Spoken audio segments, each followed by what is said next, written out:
In a plain with nothing but bushes, Kim Suho, or rather Lloyd Frontera, observes a vast empty landscape alongside his loyal servant. Digging his shovel into the ground, Lloyd activates his ability, turning that vast plain into a vision of future buildings. This is the story of a civil engineer who completely changed the medieval world. But before that, let's go back a few years. You have been randomly chosen by the Absolute Being as a candidate. From now on, you will be a character in the novel Knights of Blood and Iron. This was the message Kim Suho received as soon as he opened his eyes. Instantly, he realizes he has ended up in the fantasy world of the novel he read the night before. He is confused, however, because he woke up on the cold, hard ground. As he gets up, freezing his mouth paralyzed from sleeping on the road, the system mocks him. Stressed Lloyd tries to hit the intangible system screen. Regaining his composure, he knows he has possessed someone from the novel. The only person who sleeps on the street and lives in this rural area is the trashy young master Lloyd Frontera. His bodyguard, who is searching everywhere, finally finds him. He is none other than the protagonist of the original novel, Javier Azrahan. Javier recognizes him immediately as he looks exactly like the illustrations in the novel. In the original story, Javier's reputation as a swordsman spreads throughout the continent, but at this point he is just an anonymous knight working in the countryside. When Javier finds the disheveled Lloyd, he becomes extremely irritated. Seeing this, the new Lloyd asks if he called him a vagabond, to which Javier replies that he never did, but is glad Lloyd has some self-awareness. Back at the family mansion, Javier is warming the fireplace and asks if Lloyd truly can't remember what happened. Apparently, the original Lloyd drank until he was completely drunk. Destroyed the local bar, managed to get back home on pure instinct, and fainted on the way. Javier, still freezing, observes him from the ground.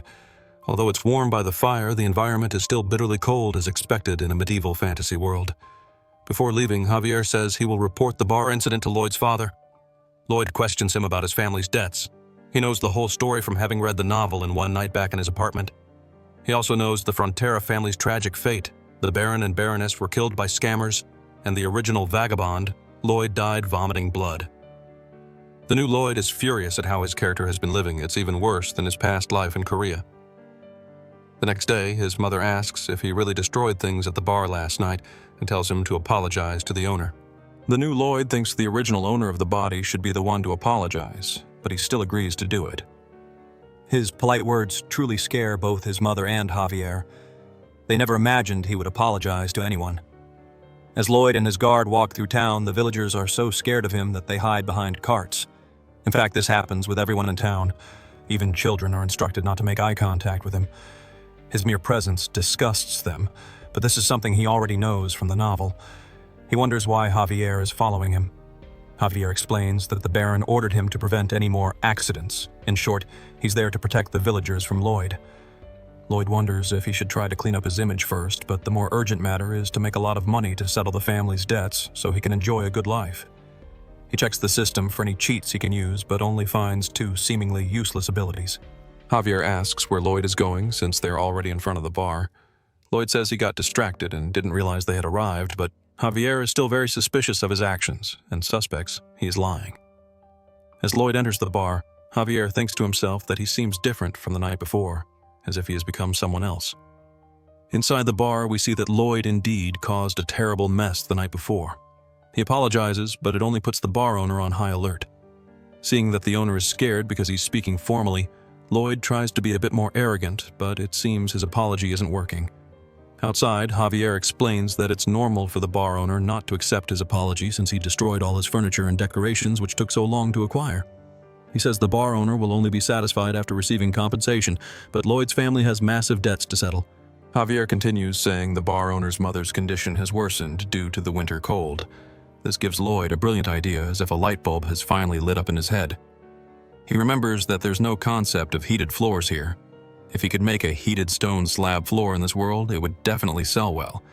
This is something the original Lloyd could never do, but with Kim Suho's knowledge as a civil engineer, it would be possible.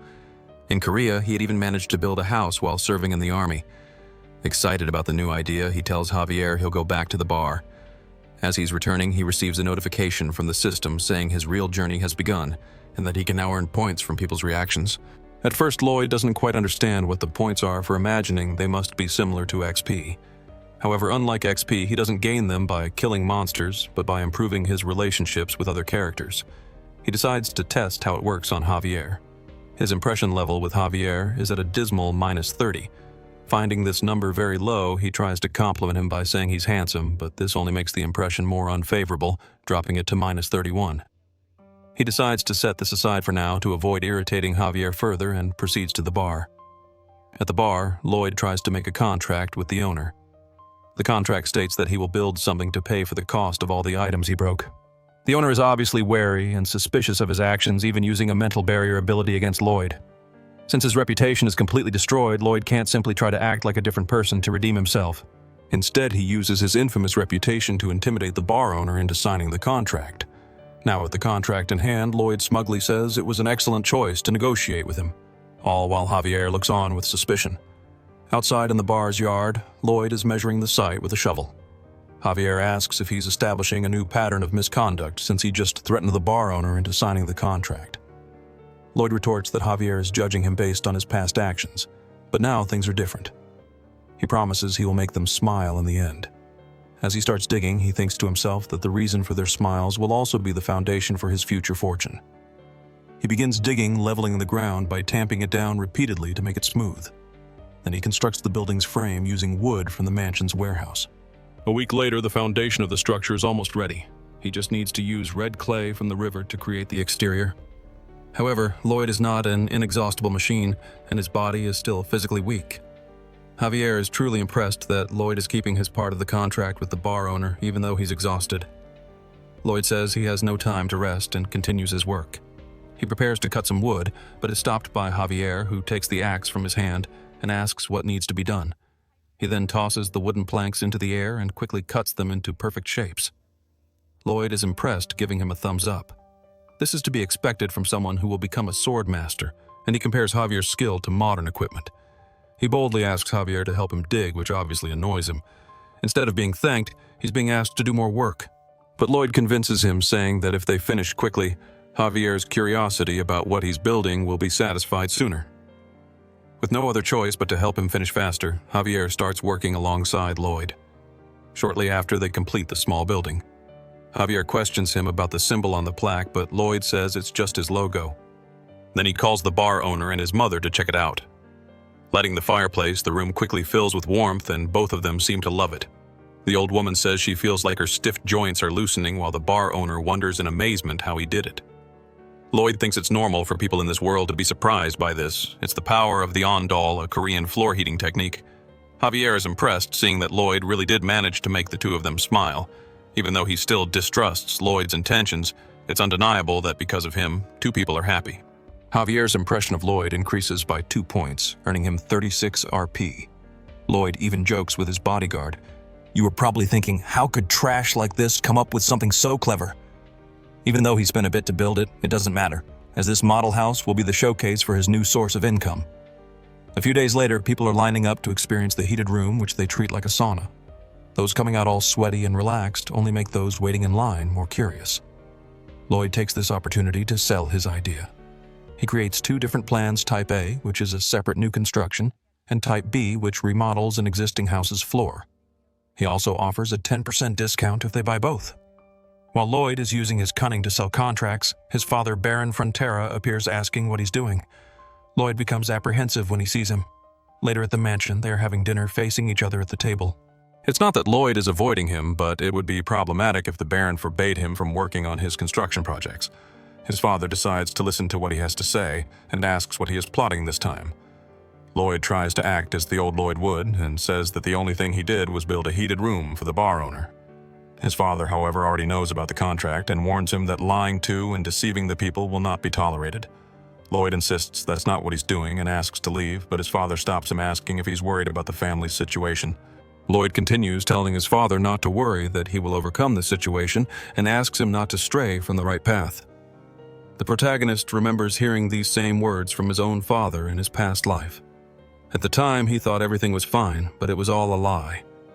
As he leaves, he tells his father not to give up and to keep going strong, the words he wishes he had said to his father back then. While walking through the corridor, he thinks about the construction requests he has received. 2 loan sharks pass by him without even a greeting. In the Baron's room, they inform him he has only 5 days until the deadline, and if he continues to miss payments, they won't stand by idly. The protagonist, who is eavesdropping behind the door, thinks this is the perfect time to appear. He remembers receiving some RP when Javier's impression of him increased and realizes he can use them to level up his skills. A sensor scans him completely, analyzing all the skills he possesses. The system remarks that he's smarter than he seems. Annoyed, the protagonist retorts that it's obvious since he was a high-achieving scholarship student. The two skills he acquired based on his knowledge are basic surveying and basic design. Even though he doesn't quite know what they do, he purchases both. Basic surveying is activated and his eyes begin to glow green. As soon as he looks outside, he can calculate the land area simply with his eyes. The design skill creates a screen in front of him, allowing him to draw up models quickly, much more useful than doing it on paper. Even though his work will definitely become easier from now on, there's still a construction problem. He doesn't have enough manpower. He thinks that having a backhoe or other heavy machinery would make things much easier. The system says it's possible to summon one, which makes him quite excited, but it costs 50 RP to summon a random fantasy species and he only has 36. Still, that's great news, since if fantasy species are as he imagines, they will probably be more useful than heavy machines. Back in the Baron's office, the loan sharks are threatening that if he doesn't have enough money to pay, they might end up taking his wife and maid to be sold. However, at that moment, Lloyd arrives asking if they have no manners just because they're loan sharks. They ask why a child is interfering in adult conversations, but before they can tell him to leave, the protagonist demands to see their invitation letter. He quotes the kingdom's noble law, Article 3, Section 6, which states that all nobles have the right to protect their rights and interests, and entering a noble's mansion without an invitation is equivalent to invasion. The loan sharks say they've never heard of this law, but he tells them to check it together and calls for Javier. As soon as Javier enters the room, Lloyd orders him to cut off the invader's arms. The loan sharks ask if he's crazy and if he plans to resolve this in court. "That's why I told you to check together," he says. "I want to see which side the court will take." Seeing Javier unsheath his sword, the two loan sharks get scared and flee, vowing he will regret this. His father questions him, frightened, saying this won't help calm the situation. Just then, Lloyd throws a bag of money on the table. He says that's the initial payment he received and that it's a considerable amount for this month. His father thinks he's extorting money from people, but Javier tells him not to worry, as he is monitoring the young master to ensure he keeps his promise. Seeing that Javier trusts his son, the Baron allows himself to trust him this time. In the corridors, Javier asks how he knows about the law, as he always thought Lloyd was an ignorant person. The protagonist angrily replies that he just found it around. In reality, he knew it from the novel. After the Baron and Baroness's death, the loan sharks plan to dig up and sell their bodies. At that moment in the story, Javier invoked the law and cut off their heads, knowing the novel's content is beneficial. In any case, one message catches his attention. He has gained 60 RP as his father's trust in him increased. He goes to a secluded area and activates the random summon. Several gears start floating in the air, forming a magic circle, but it's smaller than he imagined. From this circle, a small hamster comes out, falling to the ground. Seeing the tiny creature, the protagonist thinks his summoning was a failure, making the poor hamster cry.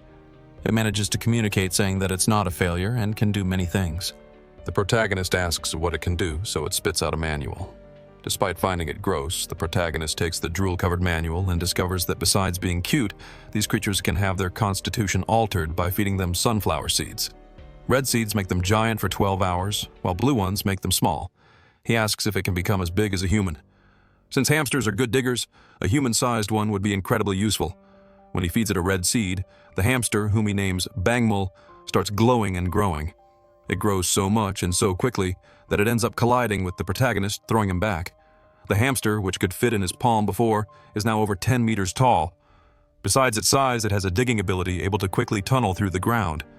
It can also harden the ground by rolling over it and can store plenty of things in its cheeks. The protagonist is happy because his heavy machinery problem is solved. But he can't just show up with these giant creatures since people might get suspicious. So he decides to carry a book with him at all times and claim to be a summoning genius. The next day, Lloyd is instructing the workers with his slogans. He makes everyone repeat with him, "Safety first." The army of 30 men is clearly unmotivated, even though they are still paid whether they work or not. The protagonist wonders why the Baron didn't fire them before, but this works better for him, since there won't be additional labor costs.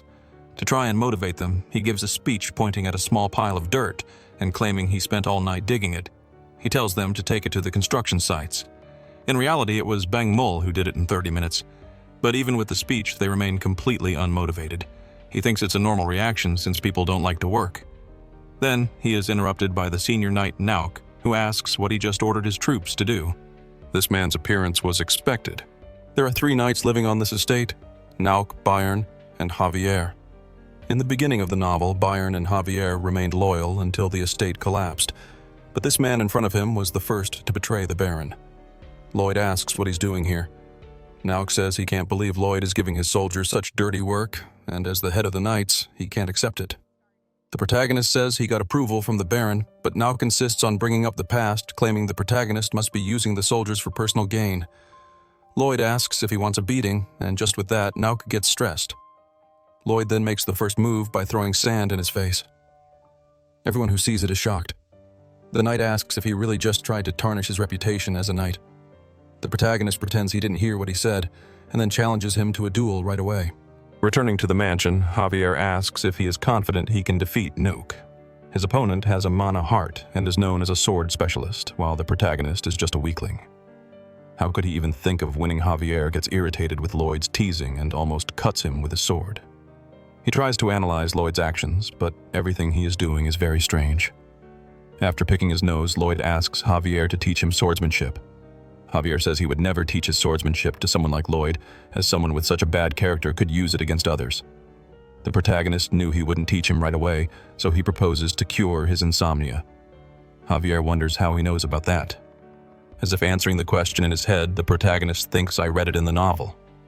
In the novel, the ranking of knights is divided into 4 levels. Javier's level is expert swordsman, and he will soon rise to the highest level master swordsman.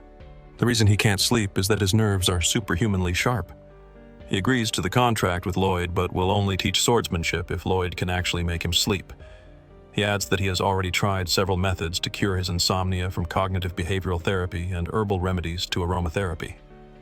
Even after saying all that, in a few minutes, he was already sleeping like a baby hugging his pillow.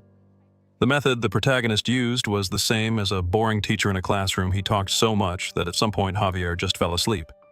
Now that he has fulfilled his part of the deal, all of Javier's sword techniques will be his. The next day, Javier, now refreshed from a good night's sleep, tells the protagonist to start training with 50 laps. Surprisingly, Lloyd starts running without complaining. He completes 1 lap and says he hates it, but by the 2nd lap, Javier is surprised, saying he surely didn't expect him to do it without complaining. By the 3rd lap, Javier figures out his plan, saying he thought Lloyd would say something like, "You don't have talent for this," and give up. While he's being totally annoying to Javier, he gains a skill that asks him to hit himself, but he tells the system to discard it. It would be a lie to say he's not tired, but this is nothing compared to his past life. He had no family and woke up alone every day. At work, he carried bricks up to the 4th floor of a building, and at night he unloaded trucks, all just to survive, hoping that one day things would get better. Compared to that pain and despair, this is nothing.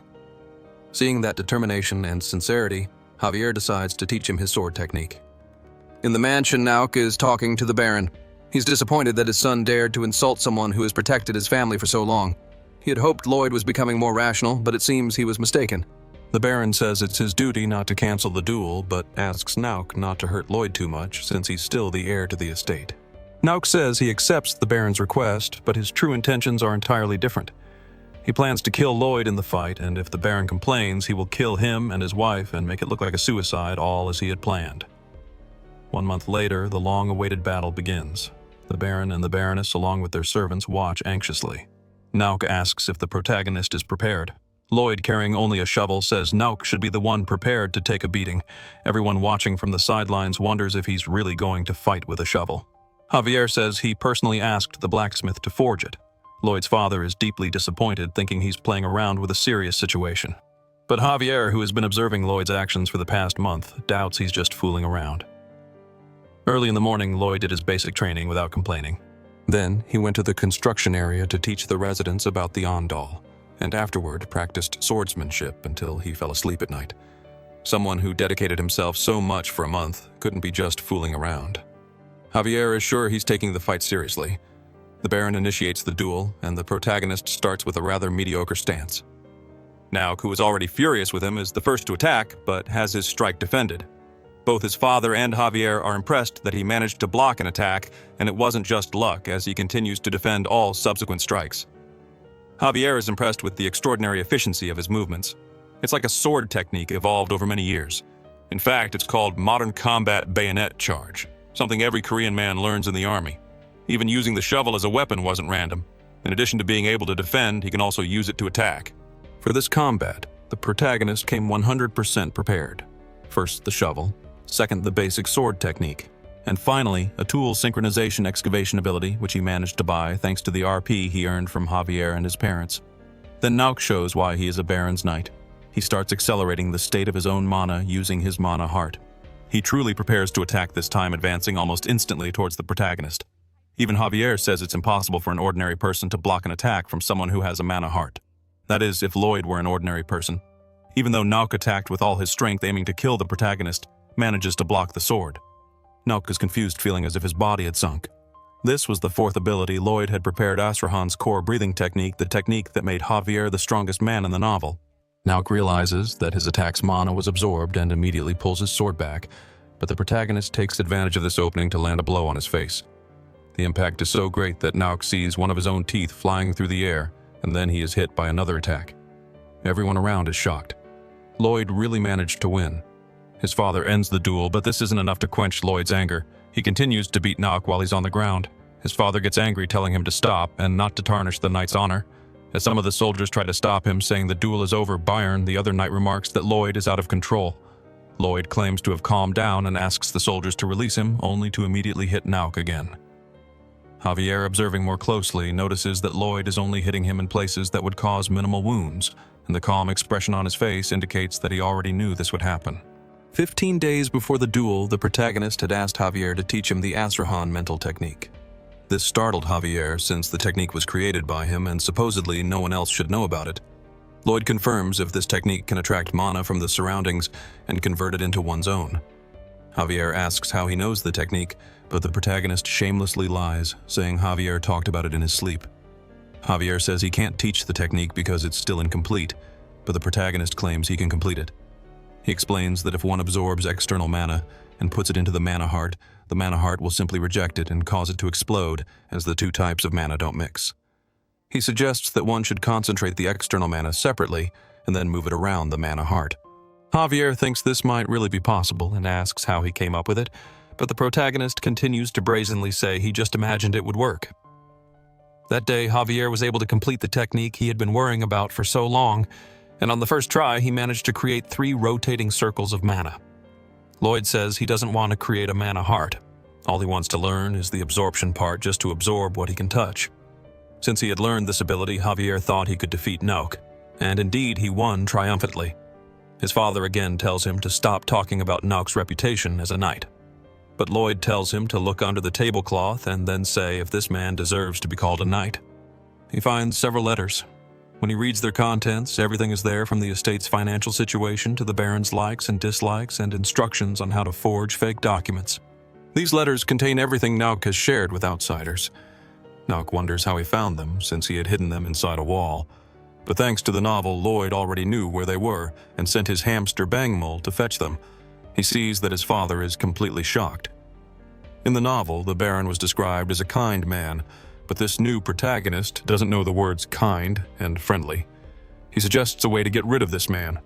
He proposes either throwing fierce rats on his head and then banishing him from the estate, or reducing him to a normal knight and giving him a chance to reflect on his sins. People are confused about why he wants to throw rats at him, since a simple rat wouldn't be able to hurt Nauk. Both his father and the people around think it's a sensible and generous suggestion, albeit a strange one. His father agrees to the punishment and asks if Nauk has any objections. He obviously doesn't, and thanks them for their mercy. But if you treat an evildoer well, will they really reflect on their sins and return the mercy given? Or will they become even more determined to manipulate and figure out how to take advantage of that kindness?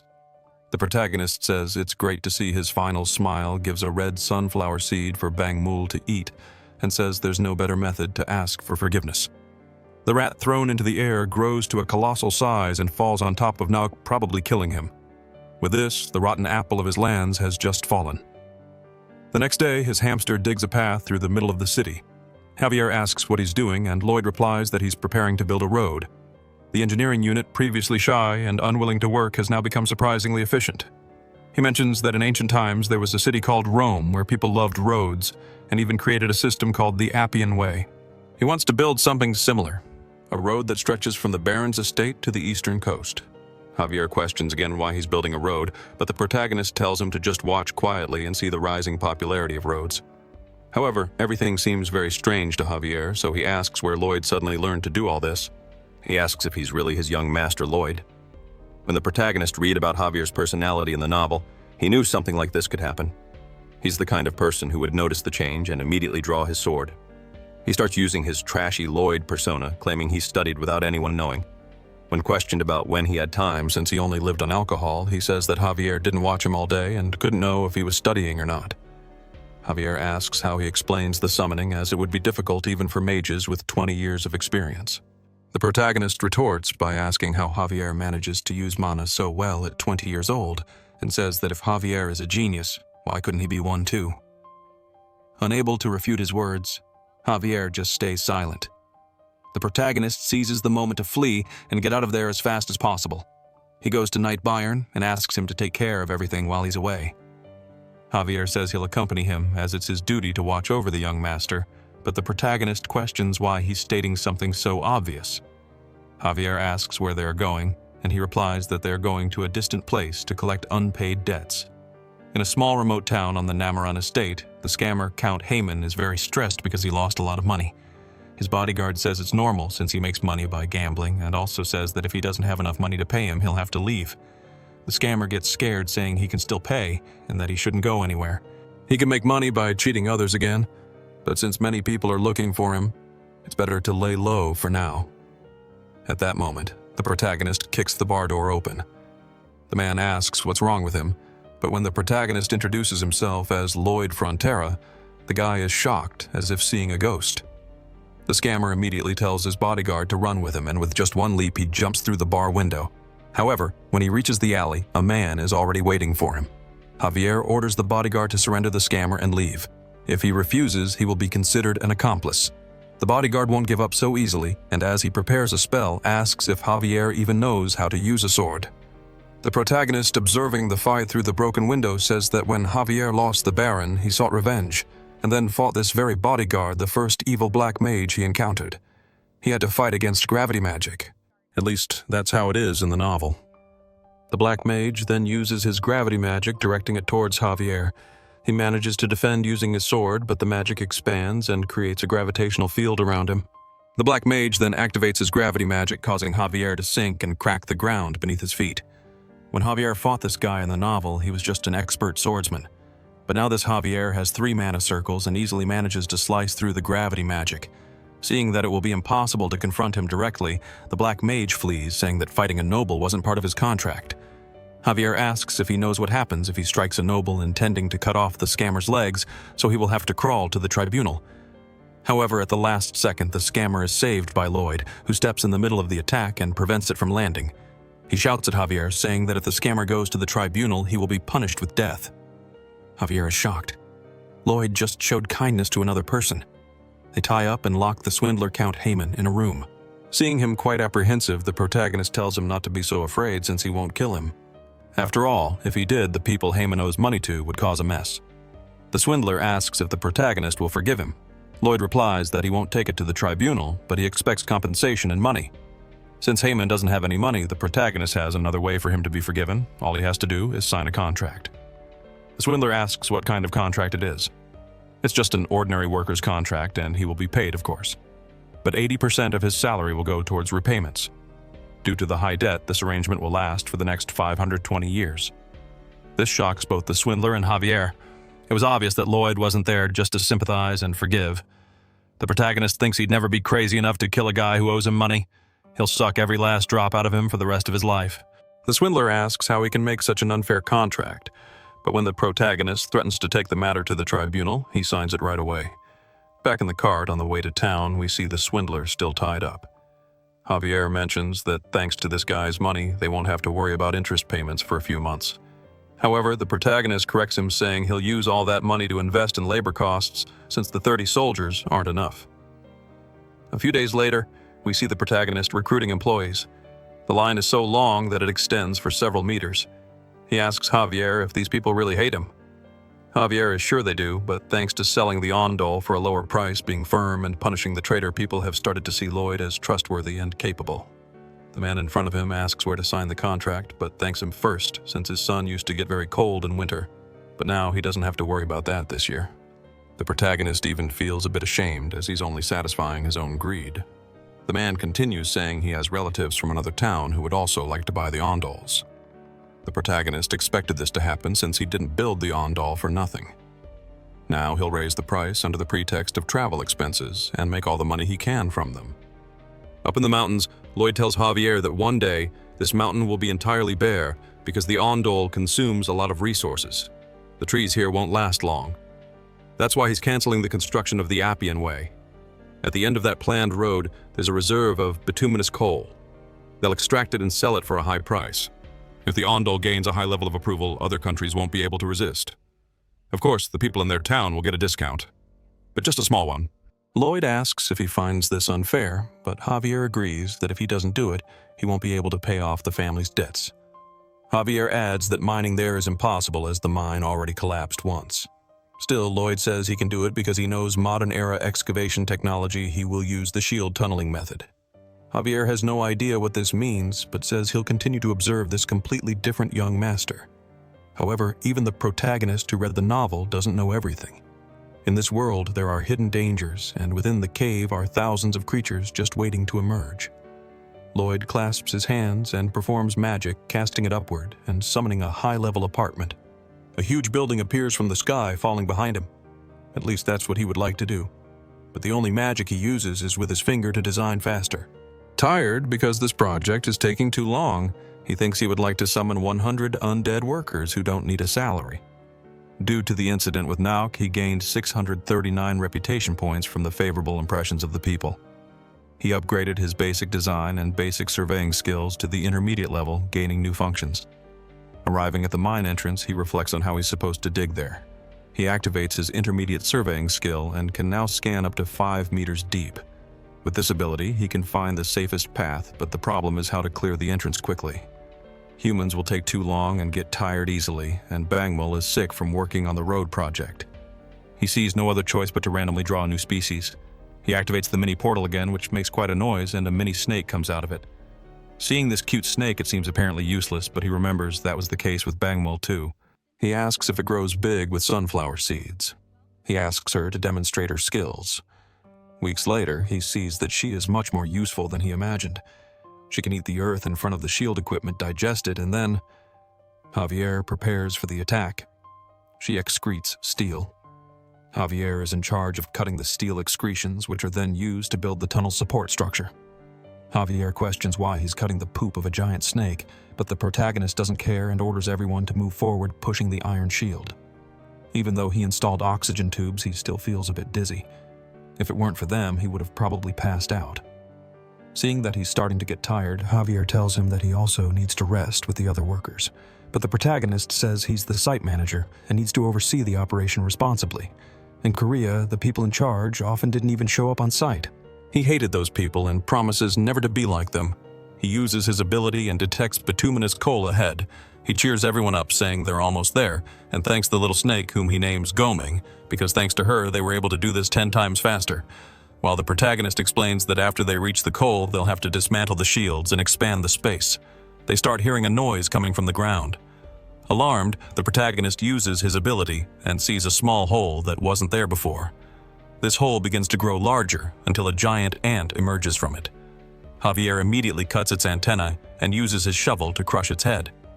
The sudden appearance of this monster surprised him, since it didn't appear in the novel. But this is not the time to relax, because an ant never walks alone. Thousands of ants begin to appear. The protagonist evacuates everyone outside while Javier manages to hold off several of them, cutting them into pieces. If there's an ant colony, there can be from 200 to 1,000 monsters. Javier is running out of breath. He won't be able to hold them all off. The path they made is so well structured that it won't collapse unless they use dynamite. The situation seems very complicated, so Javier slaps Lloyd's face to snap him out of it and stop him from panicking. Lloyd, who is thinking incessantly for a solution, comes up with another brilliant idea. He tells Javier that they will attack head-on and enter the ant tunnel. Even though Javier thinks it's absurd, he trusts there must be some reason behind it, so they proceed. At the mansion, the Baron receives the news that monsters have invaded the mine and that his son and Javier stay behind. He quickly puts on his armor and tells his men to go immediately to the mine. Meanwhile, Javier continues fighting the ants and asks how many more they have to face. The two are completely surrounded. The protagonist knows that Javier is reaching his limit. He uses his ability to locate methane gas somewhere underground, knowing that if they can find it, they can create a large-scale explosion to deal with the ants. He manages to locate it and starts digging to unearth the methane gas with Javier protecting him. Things seem to be going well, but they both hear a very loud scream. The Ant Queen has decided to show up. Just by seeing her size, Javier says he can't face her. However, in this situation, he has no choice but to push beyond his limits, managing to defend against and counterattack the Queen's assault. While Javier fights her, the protagonist continues digging until he finally uncovers the gas. He tells Javier to get out of there as fast as possible and run to the entrance while he grabs a still-burning torch. They run through the tunnel filled with dead ant bodies, and when they finally put enough distance between them, he throws the flaming torch towards the gas outlet. The Ant Queen tries to attack them, but is hit by the massive explosion. Not only her, but all the ants in the cave are caught in the blast. Outside, people hear the noise, and a great tremor from deep inside the cave. The Baron worries about his son and tries to enter, but is stopped by his bodyguard. Inside, the two survive the explosion, but Javier and the snake have fainted. To make matters worse, the entrance is blocked. Realizing they will soon run out of oxygen, the protagonist uses his ability to see through the wall. He sees no other option but to start digging. Javier, who managed to keep some consciousness, sees him working to get them out, and as a result, he builds a stronger bond with him. Seeing that he has nothing more to lose, Lloyd asks the system to enhance his abilities. The system reanalyzes the skills he possesses, combining all of them to create the Asrahan core breathing technique. When the ability is created, he feels immense power coursing through his body. Even though he doesn't have a mana core, he can feel mana circulating around his heart. His mana increase went up to 120%, and now he has plenty of RP to spend, so he keeps increasing it until his technique reaches level 10. When it reaches level 10, it evolves, and he starts feeling 2 mana circles circulating around his heart. Now his mana increases by 200%, and he also gains 2 new abilities, one that prevents fatigue for 10 minutes, and another that triples his mana for 20 minutes. He activates his fatigue-preventing ability and begins digging tirelessly towards the exit. After digging deep into the excavation, he finally sees a hole indicating the way out, but he is still 5 meters away. He doesn't give up and keeps digging until he is 3 meters away, but his oxygen runs out and he falls to his knees exhausted. Then he activates his other ability, Mana Amplification, and continues to hold on firmly to the excavation, but its limit is 20 seconds, which is not enough time for him to reach the exit. Already feeling hopeless, he thinks that as the son of a noble in a remote area, he just wanted to live a quiet life. Unfortunately, he is about to die after exerting so much effort. When he was about to accept his fate, Bangmul appears, making a small hole. This small hole is enough for him to breathe and regain his strength. Even though he is tired, he still gets up, clinging to the hope that a peaceful life as a noble awaits him just ahead. Inside the cave, the Baron's group explores it, even the deep parts, in search of the two. He sees his son carrying Javier on his back. Lloyd, who had surpassed the limits of his own body, was able to create a third ability that allowed him to endure until then. Seeing that he has finally achieved his goal, the protagonist faints and is embraced by his father. The next day, people in the city talk about what happened. Those who thought Lloyd was just a spoiled brat are now impressed by his determination and courage to stay behind, fighting against the ants and rescuing all the workers. Back in his room, Lloyd sleeps under Javier's watchful eye. As soon as he opens his eyes, a system message saying that people are impressed with his courage and heroism appears in front of him. He has quickly become a hero and gains 500 RP for it, which makes him very happy. The next day, the workers are even more motivated in the mine. When they see Lloyd arriving, everyone starts greeting him and thanking him for saving them. They now see him as the person who saved their lives and think he's different from other nobles. 2 weeks have passed since the incident, and even though nothing has happened, the protagonist still decides to prioritize safety and conduct sweeps around the mine. Javier asks why he's personally doing these dangerous things when he could just send one of the workers, but the protagonist calls him an idiot. He should be responsible for the dangerous tasks, so the workers won't complain even if he spends a lot of money. They reach the end of the tunnel, and Javier tells them to go back, but the protagonist seems to have seen something with his ability. He starts digging to investigate, thinking there might be eggs that haven't hatched yet. But what he finds is something unexpected. An orc trapped along with several other animals, probably stored to be eaten later.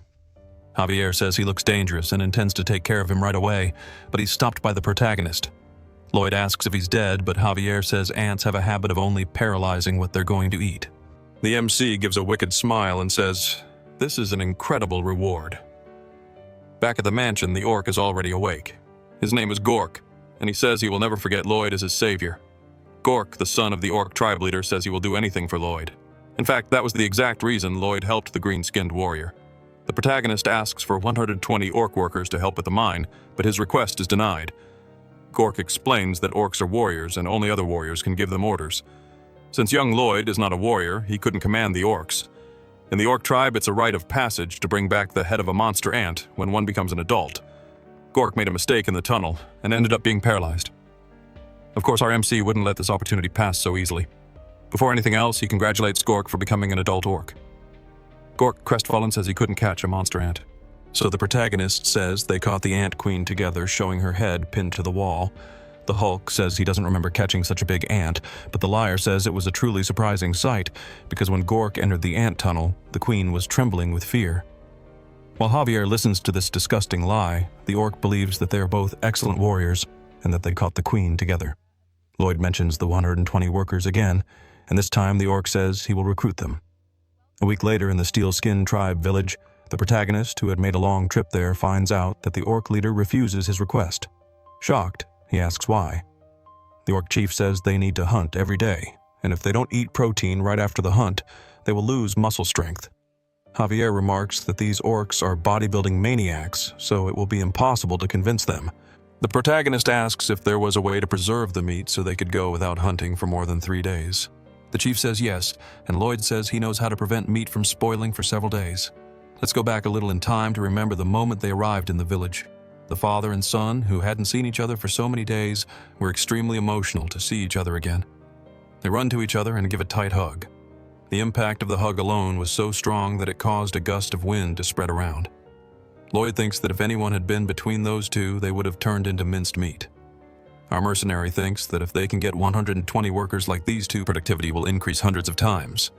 But that wasn't the only thing that caught his attention. When Gork brought the Ant Queen's head as a celebration, the orcs were using massive gold objects for squats. Lloyd is shocked and wonders where they found those. It's as if they stole them from somewhere. Because of this, he makes a deal with the orc tribe leader to get both the labor force and the treasures. Javier is reading the contract and discovers that they will build a stone cold storage warehouse. Not knowing what that means, he asks Lloyd. The royal family preserves food using ice magic. What they are going to do is similar, but they won't use magic.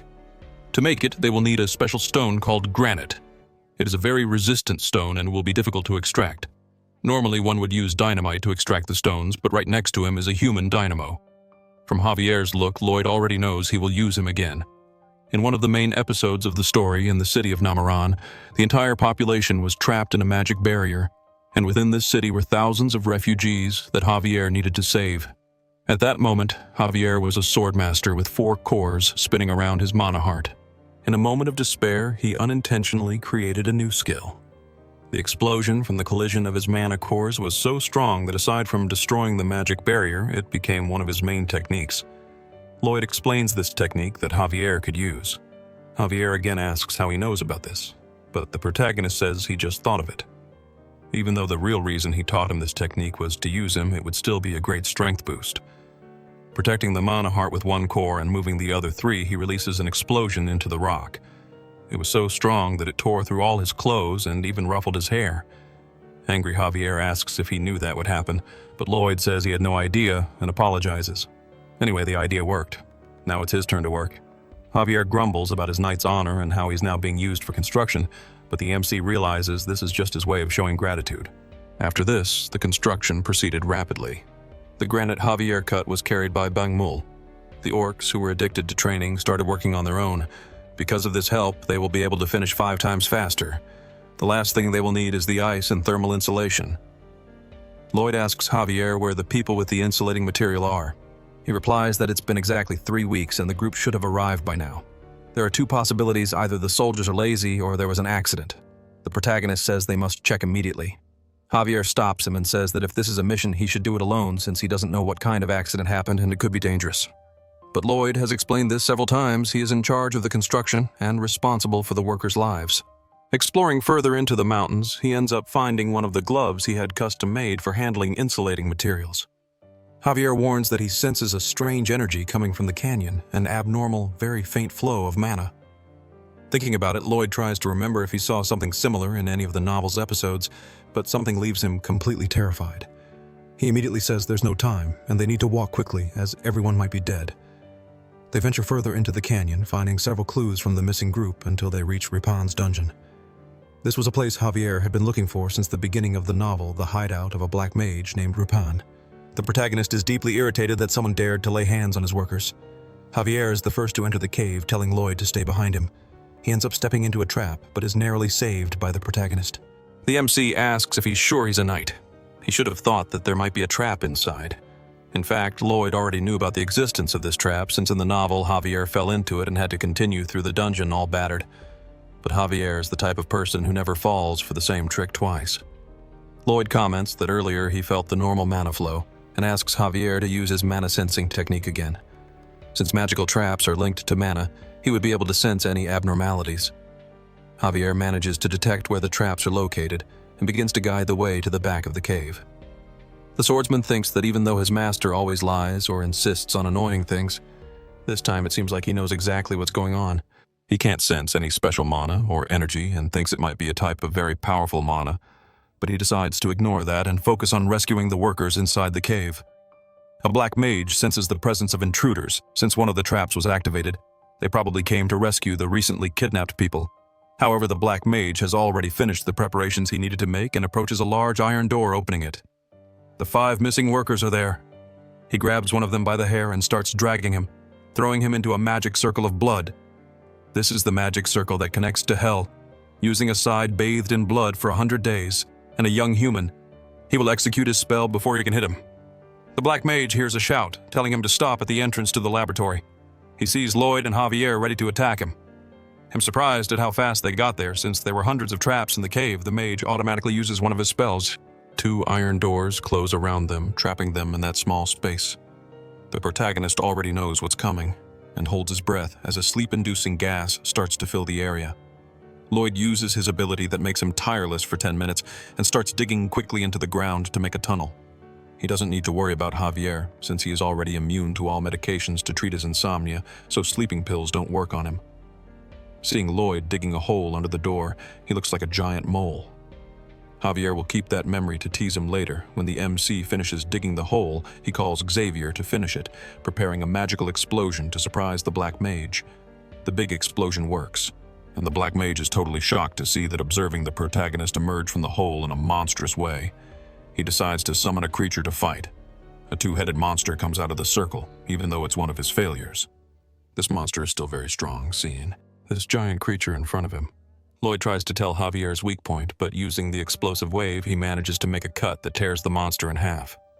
Even the MC is impressed, since he didn't know he could use the explosion as a propeller to cut.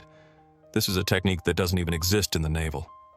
Seeing the swordsman easily deal with his monster, the black mage goes into despair as he can't defeat them. The protagonist approaches him and asks how he intends to compensate for delaying the construction by 2 weeks due to the Salter's abduction. The black mage kneels, begging for forgiveness in his mind. All he thinks about is surviving. But the protagonist doesn't care about the apology and asks about the compensation. With no alternatives, the black mage offers all his magical items. Lloyd is quite pleased that all the items will be his, while Javier rescues the soldiers. He asks what he was going to do with the kidnapped soldiers. The black mage was studying the resurrection of the dead, trying to bring back his deceased wife and son. He worked as a mage in the Lord's mansion, but one day the Lord tried to take them away from him, so the black mage planned to escape with his family. Lloyd interrupts his story. Right in the middle, he is not interested in hearing it at all. The protagonist asks if the black mage really thinks that bringing back his wife and daughter after killing hundreds of people will be good. Due to his selfish goal, he ruined several other happy families. He can only be judged as a serial killer. After doing that, Lloyd says he will come back later to take the magical tools while turning his back. He asks him never to hurt anyone again. The black mage is amazed by his kindness and thanks him several times for sparing his life in the novel. Javier also forgives the black mage and forces him out of the laboratory. Repellent kills hundreds and transforms into something strange, becoming a demonic villain who fights Javier several times, even knowing that he was beyond saving. Lloyd still turned his back because he knew from the beginning what he would try to do quickly. Javier finishes off the black mage who is ready to attack, removing his head from his body before becoming Lloyd in his past life. He met a man who simply mistreated him for no reason. The supervisor acted like this every day, and the MC always apologized, thinking that kindness begets kindness. He lowered his head, but precisely because of this, he chose him as an easy prey to be mistreated. One day, his anger finally consumed him and he couldn't stay calm anymore that day. The protagonist gave the beating that bastard deserved while hitting him. All he could think was that he was screwed, but the result was completely different. The man started to fear him and avoid him. On that day, he realized that there are certain moments when violence needs to be stopped. With violence, villains must receive punishment equal to their crimes, returning to the Orc. Village. The protagonist notices that his men are very tired, seeing that he could faint at any moment. Lloyd instructs him to hand over his backpack. The worker hesitates to comply, but Lloyd explains that if he faints, someone will have to carry both him and his backpack. In reality, the young master takes backpacks from all the workers, ties them together, and declares that if anyone complains from now on, they won't receive bonuses. Javier isn't sure if he's doing this just for the back. Backpacks are for the soldiers as well, but the truth doesn't matter to them, since all the soldiers see Lloyd as a trustworthy leader. They can follow the system, sends messages asking if he doesn't find this rewarding. But for the protagonist, his only reward is money, nothing more arriving at the Orc village. The stone-cold storage is already complete. Inside, the young Orc notes that it is indeed a bit colder than outside, but not enough to prevent the meat from spoiling. Lloyd says it's still not complete, as they lack ice to cool the area. Hiros asks how he's going to get ice since their living area is very hot. With a smile, Lloyd says he'll get it one way or another, which makes the Orc doubt him, thinking he brought a swindler to the village. However, the young Hulk decides to trust him, since his savior shouldn't be a bad person. When the Orc leaves, Javier asks how he's going to make ice.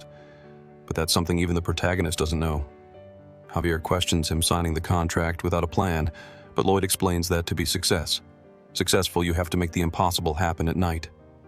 The protagonist sits on rocks, pondering how to make ice first. He made molds and asked his pets to fill them with water, but he doesn't know how to turn it into ice in this world. There are ice mages, but he doesn't know exactly how their magic works. He knows that magic is a way to control mana freely, a technique based on changing the arrangement of mana in the atmosphere. There are various different mana if he can gather just one type and consent. TR it, then he might have what is considered magic. Lloyd asks his pets to fill the giant ice cubes. Even though he can't use mana freely, he can do something similar. Placing his hand in the water and using the Azran core technique, he will try to draw only the warm mana and leave the cold in the water. In the first attempt, he does the opposite and pulls only the cold energy. Javier thought he was just being reckless, but apparently the young master is finding his way proudly. A few days later, he actually succeeds. The Orc chief and his son are shivering in the cooling room. What causes all this cold is a huge block of ice made from several smaller ones. Both of them are truly happy. Now they don't need to hunt every day or waste protein. Lloyd looks at Javier with a look that says, "This is the mind of an entrepreneur," and the swordsman agrees that he was indeed right. The Orc Lord says he is deeply indebted to Lloyd, who has now gained. The 120 workers mentions that he was merely following the contract. However, the chief states they don't take things for granted just because of a contract. Therefore, he and the entire Steel Sand tribe now declare Lloyd Franta's family as blood brothers. And to celebrate, all the Orcs strike the Arnold pose. All friends of the Frey family will also be their friends, and all enemies will be considered enemies of the entire tribe. The protagonist, pleased, reciprocates by flexing his few muscles. After a week when they arrived in the city, people's reaction was EX, exactly what they expected. It's obvious they were scared to see 120 muscular Orcs entering the city. Lloyd wonders if he should have made a formal announcement to calm the people. It seems even that wouldn't have worked, since even his parents, who knew the Orcs were coming, were scared. Besides the points the protagonist gained from the Orc village, the story of how he saved the workers from the Dark Mage also spread, leaving him with total of 911 points. The Baron said he would look for wealthy merchants to buy the Orcs' equipment. Now all that's left is to figure out how to use the Dark Mag's tools while looking through a book. Lloyd finds something so surprising that he immediately rushes to the mine. There he searches for the defaulter everywhere and tells him he has great news. The clause in the contract, stating he would work for 520 years, was a joke, since it makes no sense for someone to live that long. But now he won't have to worry about it, as he found a spell that can turn someone's body into a ghost and control it. This means he will be able to work for the next 520 years. The protagonist asks why Javier is the only happy one there and tells him to smile. Javier forces a smile while shedding tears of despair. His actions were so cruel that the system comments, "The King of Hell is enchanted by your personality." Returning to the mansion, there are things he needs to discuss personally with the Baron. He looks for him everywhere, but a maid says the Baron received a visit from loan sharks. At that moment, Lloyd's expression changes completely. He definitely has something planned for them. In the meeting room, the loan sharks are trying to convince the Baron to hand over the mine in exchange for paying only 10% of the initial debt.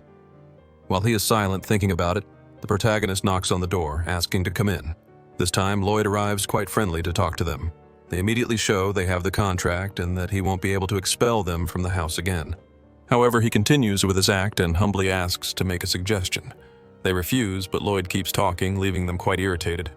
Lloyd goes on and says that if he doesn't make suggestions, it will leave him a little irritated. At that moment behind him, the young orc Gork appears in a fury, asking who made his brother irritated. The two loan sharks are terrified of the orc, but Lloyd tells him not to worry, as they will accept his suggestion. After the meeting, the two loan sharks run out of the mansion. Lloyd tells his father that he would like to make the debt disappear, but since that would be a crime, they must be content with this outcome. He also mentions that the extraction of bituminous coal is going very well. However, now they have another terrible problem to deal with.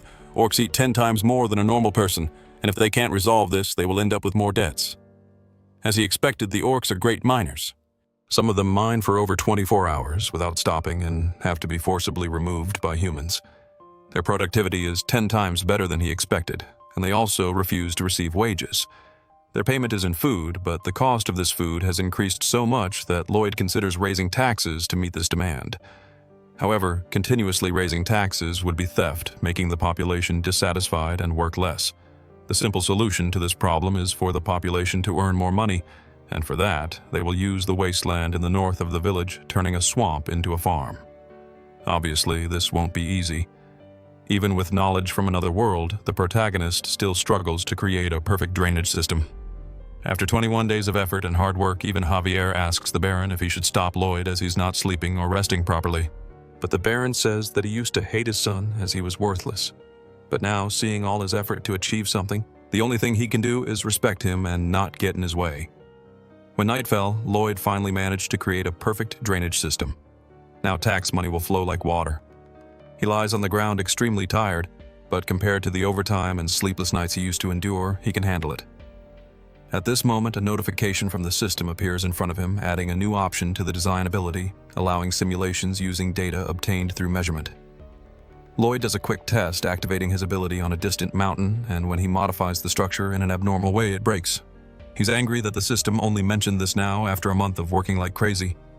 Arriving at the swamp, he starts the first phase of the wetland recovery project. The first step is to have his pets drink all the water from the land.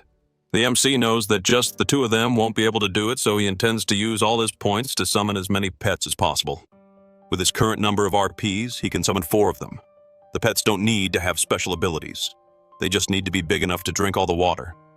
The creature that comes out of the portal hits the protagonist's face due to its speed, and when it lands, Lloyd is surprised as it looks like a hippopotamus, an aquatic animal. The 3 pets celebrate by playing among themselves. The protagonist, now hopeful, asks him to show his instructions like all the others. The hippo spits out a card, and Lloyd, accustomed to this, picks up the card and reads it, discovering that it won't grow even if fed sunflower seeds. Since the hippo, whom he names Hippo, doesn't grow like the others, it won't be suitable for this mission. So Lloyd decides to ignore it and summon another. His pets become irritated by his attitude and console their new friend.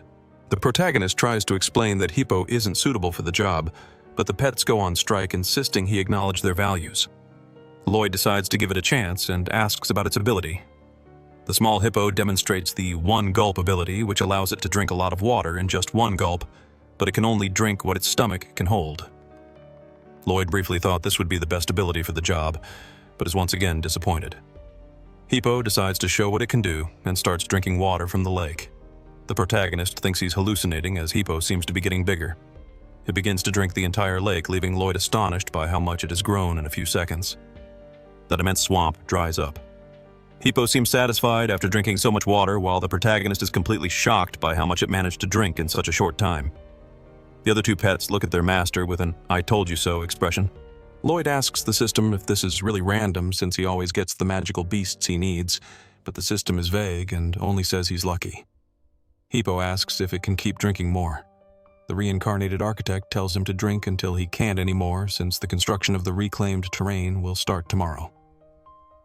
The next day, the workers are amazed at Hippo's size. He's part of the first process, drinking the maximum amount of water and spitting it into the river, repeating this process several times until everything is dry. Then the workers remove the roots of the herbs and the rest of the plants in the soil. Using mana explosion holes are made, and bamboo is placed while Bangmol compacts the soil to remove water from the deepest part of the ground. Hippo uses the bamboo as straws. Only after all this, using his simulation ability, do they build a dam. With all these processes completed, they have just finished the first sector. Lloyd shouts that after they finish, they'll have a big celebration, cheering up all the workers.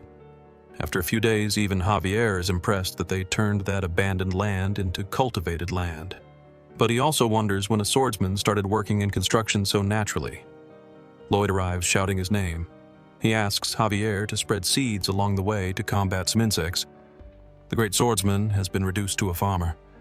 Next time, he'll be sure to refuse these requests from the young master. At that moment, the Baron and Baroness arrive, seeing the wonderful scene. Everyone must be thinking the same thing. What they're witnessing is a miracle.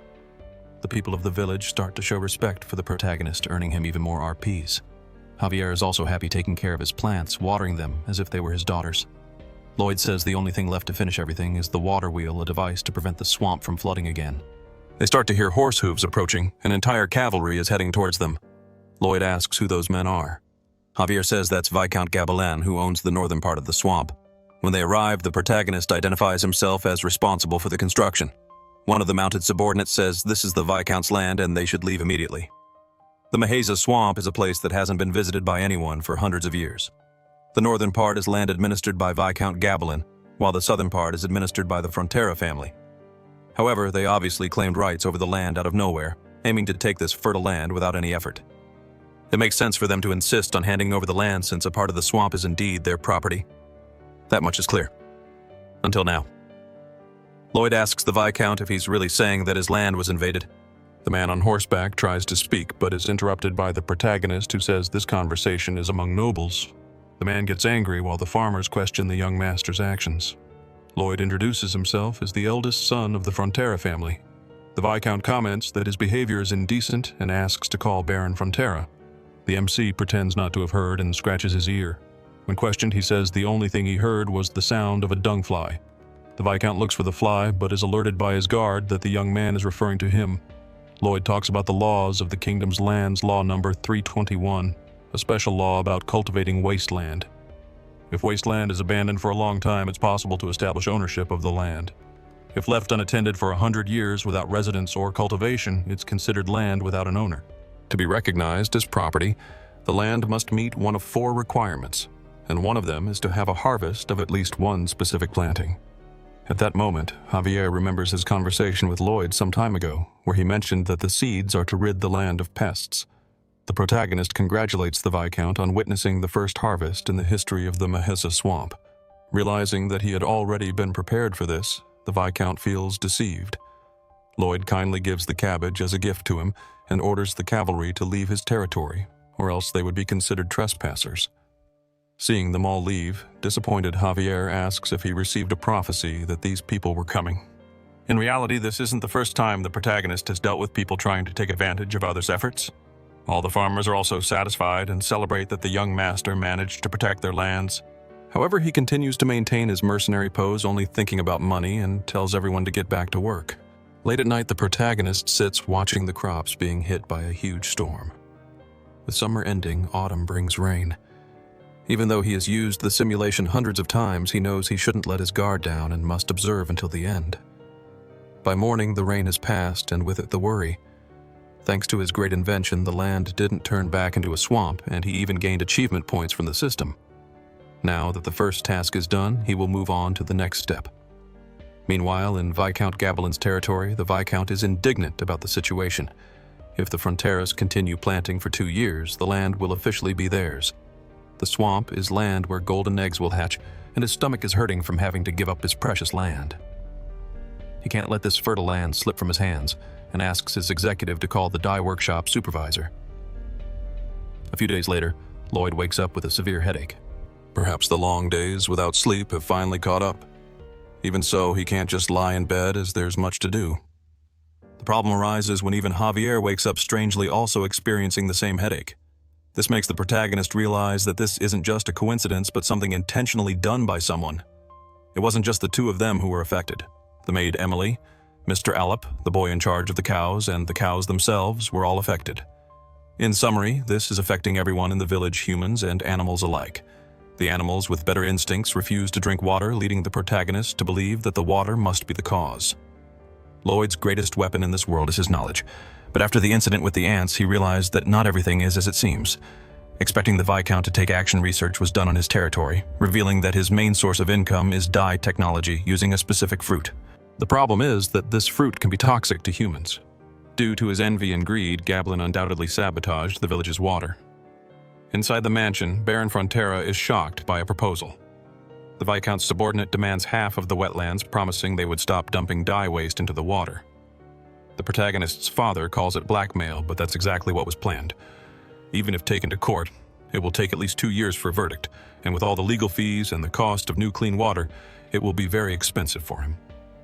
At that moment, Lloyd enters the room telling his father that their parasitic neighbors are tampering with the water. The door slams in the subordinate's face, who complains to the protagonist for insulting his master. With a look of anger, the protagonist remarks that he didn't know trash parasites could understand humans. Humiliated again, the knight cannot contain his anger, drawing his sword and challenging him to a duel. Shortly after, we see the same scene again with Lloyd beating someone who has already surrendered. After the person cries and begs for mercy, Lloyd pretends to be satisfied only to beat him again shortly afterward. The Baron warns his son that the duel is over, but his expression shows he's quite pleased with what he's seeing. After being beaten, the subordinate returns to his master, who calls him trash for being beaten by the incompetent son of the Baron. However, upon reflection, the subordinate did a good job because the Fronteras can only take the case to court, and they can use this public beating to delay the process by 3 or 4 years. At least that's what the protagonist thinks the Viscount is planning. However, as a Frontera, he will resolve this using his own methods, rallying the population to defend their lands from greed. First, to solve the water problem, they build a reservoir using hippo to bring water from a local river before it becomes polluted, filling the reservoir. Javier says it's a good solution, but they'll have to do it every day without rest. Lloyd says it's only a temporary solution. The real plan is to build a water supply system. To do this, infrastructure will have to be built to bring water from Lake Capua in the eastern mountains, which will be a massive undertaking in terms of labor and cost. However, the protagonist knows exactly how they will recover what was spent, multiplied by 100. Months later, the Viscount is extremely anxious. The manager informs him that the eldest son of Baron Frontera is requesting an audience to help solve recent problems. Inside the room, Lloyd sarcastically remarks that the Viscount is doing very well and that he is there to help with his problem. The Viscount tries to play dumb, saying he has no problems, but Lloyd insists he could save his dye workshop from bankruptcy. At that moment, the Viscount understands that the crisis he's facing is the fault of young Frontera. But before he says anything, Lloyd explains that due to the waste he dumped in the river, they had to bring water from Lake Capua. Workers had to dig a long path laying pipes for the water. In the middle of the route, they came across a huge valley, and their only alternative was to build a Roman-style aqueduct. For this, Javier had to blast a lot of limestone as it's a material used in construction. Some limestone rocks ended up accidentally in the river. Anxiously, the Viscount asks what the hell this has to do with his dye workshop. Lloyd explains that the water flowing to the workshop is now full of limestone, which caused their clothes to be dyed brown and ruined the process. Gabelin says he will take them to court, and the protagonist says it will take at least 2 years, asking if anyone will remember their products during that time. Afraid of going bankrupt, the Viscount is totally shocked. Lloyd, having satisfied his revenge, bids farewell. But as he's leaving, he's threatened by the Viscount, who says he'll make his life hell. Outside, Javier questions Lloyd's intentions.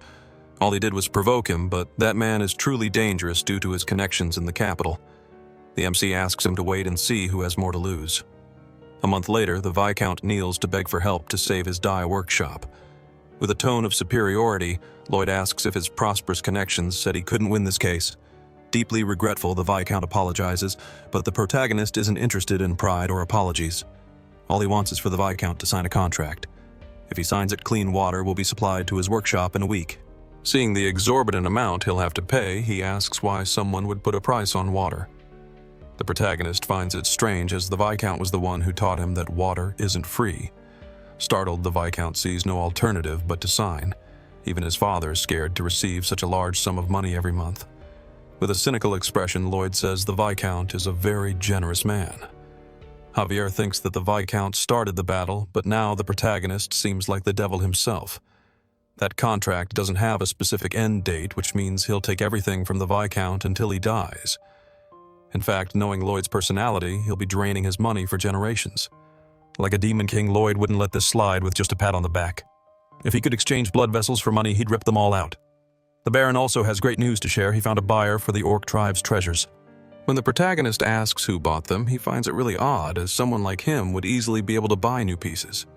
His father doesn't know the details exactly, but it seems the buyer wants to build a statue in the sea. At that moment, we see Count Creo looking out his window. On the horizon, something starts rising from the sea. A great monster emerges from the depths of the ocean. The Count looks at it angrily. The creature comes entirely out of the sea, ready to attack everything in its path. The next day, we return to the Frontera territory. Javier reported to the Baron that they would be leaving in a week, and to minimize expenses, the young master requested about 10 men to accompany him. Taking care of a plant, the Baron said that if that's what his son wants, then he should fulfill his request.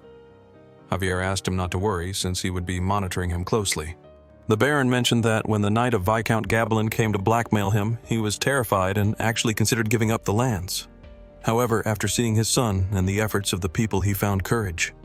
The Baron said he had always been an indecisive and incompetent lord, but Javier disagreed, saying he was the opposite, a welcoming and kind person, more so than any other noble. Despite appreciating his subordinate's words, he still felt he wasn't a good lord because of it. A leader should have firm principles and be willing to act just like Lloyd.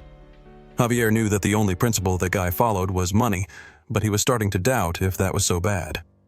The Baron stated that Javier's mission was no longer to monitor, but to protect him, since he was the heir to this land.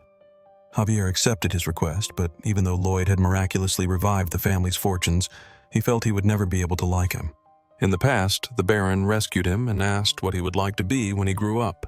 Young Javier said he wanted to become a knight so he could protect him. Since he survived the winter alone, the Baron was sure he would become a great knight. On that day, he carved a wooden sword and gave it as a gift. But young Lloyd mocked him, asking how an orphan could become a knight, and broke the sword his father had carved. Javier returned to his room, taking off his coat while looking at the broken sword he had kept for so many years, sure that he could never truly like Lloyd. The MC started attending to his recurring client, joking that Javier couldn't live without him anymore. To help him sleep, Lloyd began reciting the discharge compression method, almost falling asleep himself. Javier was sure he should hate him, but it's as if he had transformed into a completely different person. It's hard to admit, but he had become a decent person. In the middle of the night, while both were in a deep sleep, an assassin invaded Lloyd's room. The assassin leaped from the window, ready to stab him, but Javier quickly woke up and attacked the assassin, cutting his sword and leg. Due to the commotion, the protagonist woke up and saw Javier immobilizing the Knight of Viscount Gabalin. The next day, while monitoring the work, he reminded his employees of the company motto, "Safety First." Javier arrived, saying he handed the assassin over to the Viscount. He probably tried to target Lloyd because he was fired, as Gabalin is now paying a lot for the water. The protagonist said it made sense since he was a well-paid knight, but all he did was get beaten up by his brother. Realizing that his master already expected something like this to happen, Javier asked why he didn't take any precautionary measures. Lloyd was confused by his question, wondering why he should take precautions when Javier is his bodyguard. Thanks to him, the protagonist could move so freely. When you think about it, it should have been impossible for a 5-year-old boy who lost his village in a monster attack to survive the winter. But he did, and even became a knight. Is there anyone more reliable than him to be his bodyguard? Hearing the sincere words of the protagonist, Javier slowly started to let go of his long-standing resentment. He hated himself for thinking it, but Lloyd really is a decent guy. Since they would have finished the pipe construction by tomorrow, they could finally prepare to go to Creo to make a lot of money. On the way, the protagonist falls asleep on Javier's back, which angers Javier enough to elbow Lloyd in the face. Lloyd wakes up asking if he really just got hit. The MC decides to get off and ask Javier to teach him horseback riding. Javier retorts that he is a knight, not a teacher. Lloyd says it's an order. Javier calls him repulsive, but the system continues with automatic translation, making the protagonist angry and telling it to shut up. Then he receives a truly useful notification. Rumors of his incredible construction work have spread, earning him even more fame points. Realizing that fame means money, the protagonist now sees a great future ahead. The journey there isn't short. Winter arrives while they're still on the road, so they only manage to reach Creo in the middle of winter. The Count there greets them. He had heard rumors about a talented builder, but never imagined he would look so young.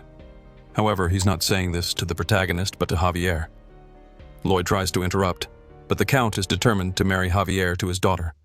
Due to the interruption, the Count gets angry, asking how a mere servant dares to interrupt a noble's conversation, even making the system laugh at the MC's face. A while later, they manage to explain the situation. Lloyd is in a deep depression while Javier struggles not to laugh. To make matters worse, the Count says it's Lloyd's fault for being born with the appearance of a servant. This man in front of him is the Lord of Creo, the commercial city, and also an important character from the novel helping Javier when he became a criminal. He wants jewels to decorate a statue to be placed in the sea. However, his business is declining because some years ago, a monster appeared on the coast, the Giga Titan. Although it never attacked it, remains a source of fear. In fact, Lloyd had read about it in the novel. As people in this era lack ways to attack in the water, Creo continued to decline until it entered a crisis. The Count thought Javier could help, but his work ended before a solution was found. The Count researched how to scare off this creature and found out it fears mermaids, as they are its natural predators. So he wanted to build a large mermaid statue far out at sea, but gave up on the idea because raising the seabed to build a statue would obstruct boat passage. The protagonist sees this as an opportunity and says he will build the support for that statue. By combining a friction pile and a caisson, it would be possible to raise a column to place the statue. With Javier, he goes by boat to where he wants to place the structure and dips his head into the cold water, activating his ability. The ocean floor is flat, making construction easier. However, he can't bear to stay submerged for long as the water starts freezing his face. Javier seems happy watching Lloyd shiver from the cold and apologizes, saying it's the first time seeing someone suffer that makes him so happy. Also, Javier is curious about how Lloyd will build something from the ocean floor to the surface. To do this, he'll need to use magic. Lloyd says the only magic he'll need is cement magic, but the question is how he creates cement in this world. Back on the deck, Javier sarcastically tells him not to look where he's going, and fall to, which Lloyd responds that his sarcasm is reaching Master Swordsman level, calling him a master of irony. Looking back, a young blonde lady asks if he's Master Lloyd, and seeing the love letter in his hand, the protagonist blushes. Lloyd, however, is disappointed when the letter is delivered to Javier. He kind of expected it, but seeing the swordsman tuck away the love letter as if nothing happened fills Lloyd with rage, asking how he could look at the love letter and act like it was nothing. At that moment, Javier becomes startled, realizing that the protagonist has never received a love letter. He doesn't know what to say to console him and wishes for him to stay strong. Consumed by hatred and envy, the MC tries to tell himself that he isn't feeling this way while working on the Pillar project. The Count appears, saying he managed to gather most of the materials Lloyd had requested except for volcanic ash. Ash is the main ingredient in Roman cement, and the advantages of making this cement are obvious since its structures have stood for over 2,000 years. To obtain ash, they would have to go to a volcano, but even the Count doesn't think they have that much time. The protagonist says he will find another way, giving up on making Roman cement and focusing on Portland cement. This was the cement that gave rise to modern cement. The MC knows roughly how to make it, but not the specifics, so using his brain, he will experiment with all possible combinations and figure out how to make it. However, even after 129 samples, he still hasn't made a strong enough cement. Seeing their master exerting so much effort, his pets become sad, trying their best to get him out of the house. He shouts that he's busy, but remembers a little dog he had in his past life. At that time, it was his only family. After its death, he regretted not playing more with it. Lloyd hugs his pets and says they're more important than the research. While walking through the streets at night, Lloyd apologizes to them. Until now, he has only been giving them orders as if they were machines, but if something happened to them, he would regret it deeply. Seeing his sincere feelings, the pet's relationship with the protagonist changes, and now they start to consider him part of the pack. Even the system congratulates him on one of their evolutions. The pets themselves ask for their sister Goming the snake to evolve. She starts to glow and float, gaining several new abilities. But the ability that catches Lloyd's attention the most is volcanic explosion. The next day, a huge explosion is seen from the mountains, and the people in the city are frightened by it. Even the Lord thinks it might be an enemy bombardment, but it turns out it was just the protagonist testing the new ability of his little snake. Using her ability, he analyzes that the ashes are indeed volcanic ashes. Excited, he tells Javier that this is an absolute gift, but due to the explosion, Javier isn't hearing anything. Thanks to Bangmul, the cement problem is quickly resolved. Wasting no time and moving on to the first step of the pillar construction, they built a massive diaper to collect the volcanic ashes. When Goming activates her ability, the diaper prevents the ashes from spreading. The entire population is impressed with Lloyd's ingenuity, especially the Count, who will keep an eye on him and analyze his creations to make an impartial report to His Majesty the King. Once the ingredients for the cement are gathered, it's time for the second step.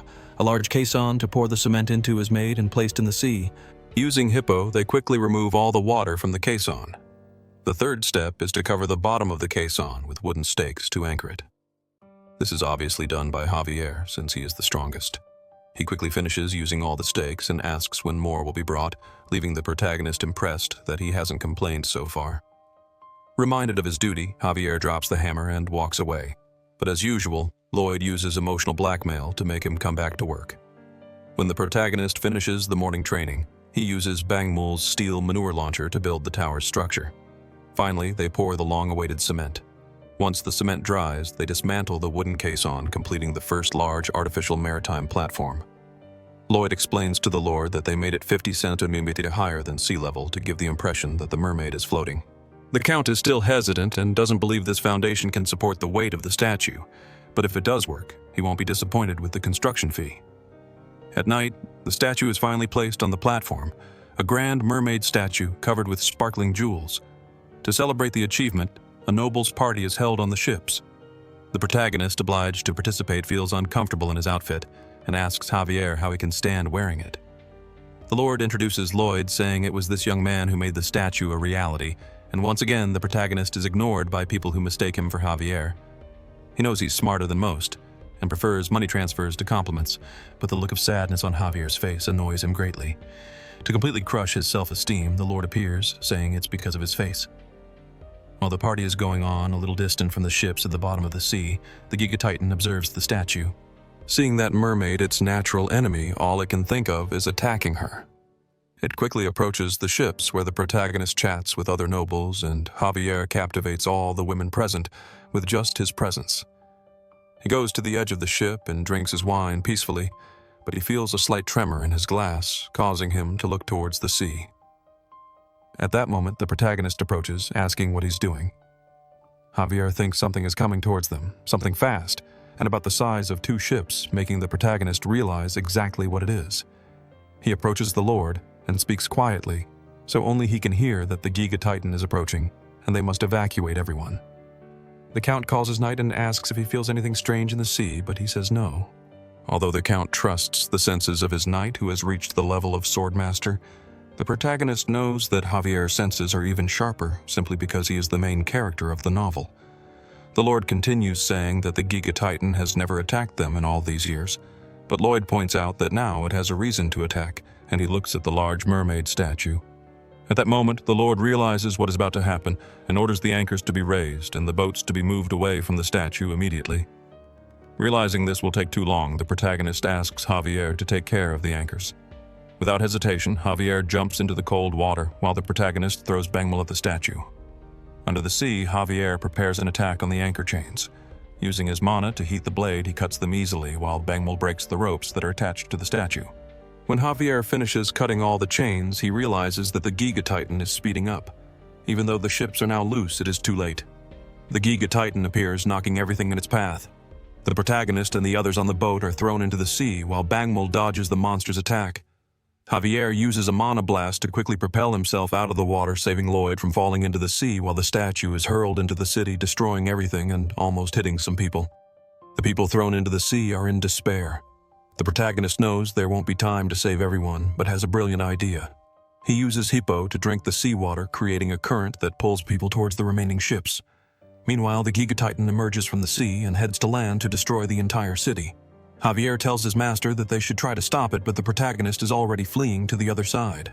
Lloyd says that trying to stop something that big is foolishness. He will only die trying. Many things are happening at the same time. The Count orders his subordinates to rescue the men at sea by throwing ladders from the ships that have not yet sunk. Meanwhile, in the city, the Giga Titan continues its rampage. Javier asks if Lloyd is really going to ignore the people in danger, but his only concern is getting his money. Lloyd says they didn't come here to fight a giant monster, but to keep the peace. At that moment, Javier is disappointed with his master. He thought Lloyd was someone who always fought to protect others, but now he sees who he truly is. As a knight, he would never abandon people in distress. Lloyd tries to warn him that if he tries to fight that thing, he will die, but Javier doesn't listen to his orders and heads towards the monster. Using his blade as a board and a monoblast for propulsion, he quickly approaches the coast. The soldiers shoot cannonballs at the Giga Titan, but they are only reflected by its armor. The soldiers are scared as not even a scratch is made. The monster prepares an attack by opening its armor, and the wind power that comes out is so strong that it destroys the attack towers. The monster's real concern is not the soldiers, but the supposed mermaid that it believes is still alive. Its advance towards the statue alone destroys a large part of the city, causing fear and panic among the population. A man who fell on the ground is almost trampled by the Giga Titan, but Javier appears to save him. He attacks the monster, directly hitting one of its joints, but even using a monoblast, his attack is reflected, only making the Titan angrier. Javier dodges its attack, but the monster takes advantage of him being in the air and fires a burst of energy. Even trying to protect himself, he is hit directly. With just one attack, Javier is already quite injured. He knows it will be impossible to defeat this creature, but he is willing to sacrifice himself so that as many people as possible are saved.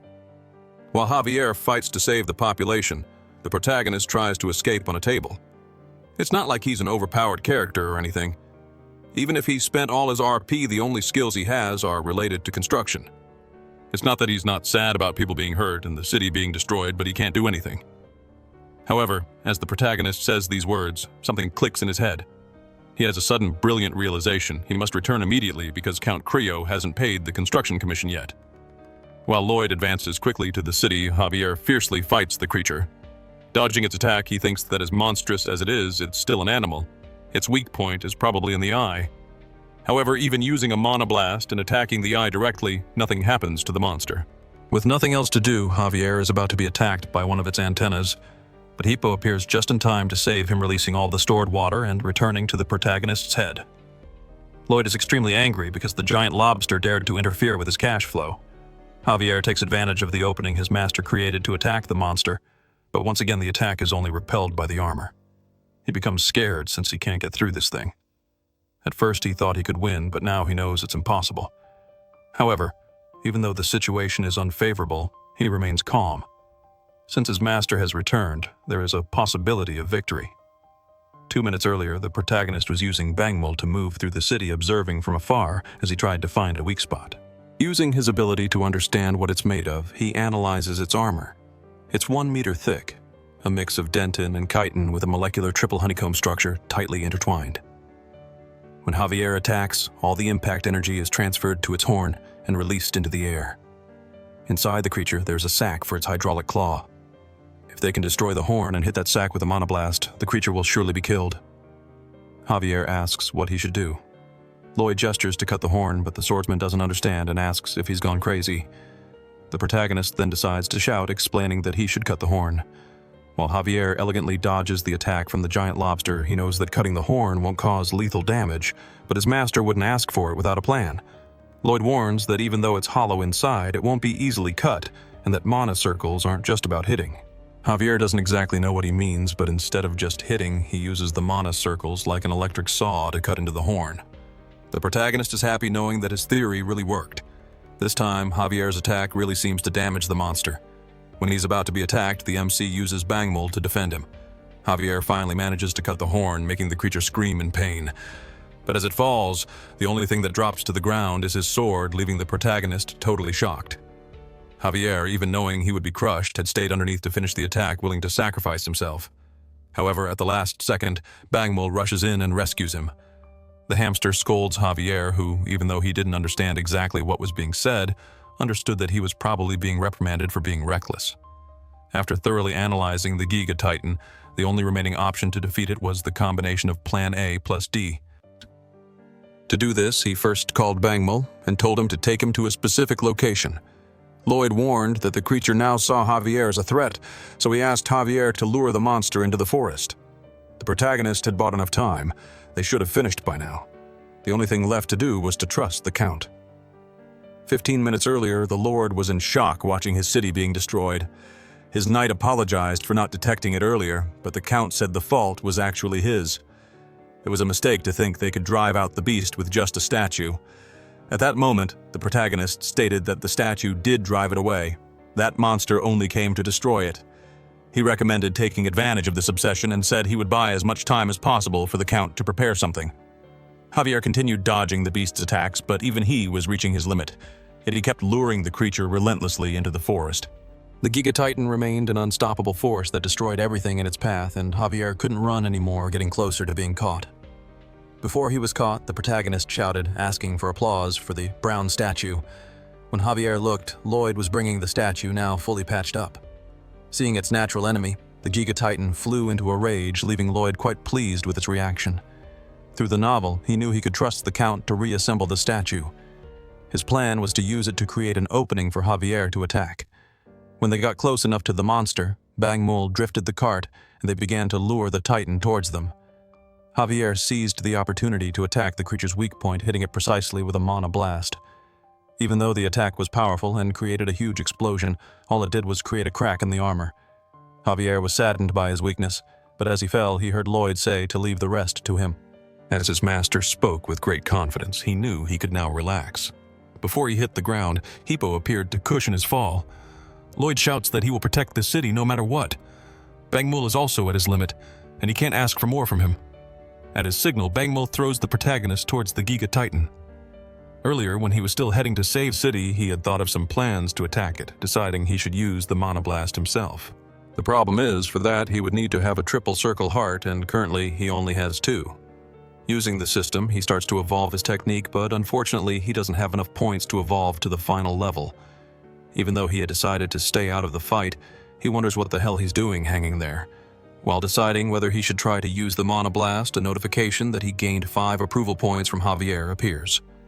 With that, he has what he needs to create the 3rd mana circle. Now, confident, he prepares the attack using 1 circle to protect the heart and the other 2 to collide. But the monster ends up breaking a mountain with its paw, and one of the stones coincidentally hits the protagonist's head. Due to the impact, he loses his senses. Not knowing what to do anymore, he uses all 3 circles to collide, creating a triple circle Mana Blast that is so powerful it explodes the entire creature. From the city, people see a huge cloud of smoke. The creature is now completely dead. Lloyd's pets try to wake Javier up. Slowly he gets up and sees the Giga Titan on the ground, impressed that Lloyd actually succeeded. However, Bangmul is not happy at all and tries to get Javier's attention. He follows the 3 desperate pets, finding Lloyd a little further ahead with a bleeding head and lifeless eyes. He gets close and listens to his heart. However, Lloyd has no heartbeat.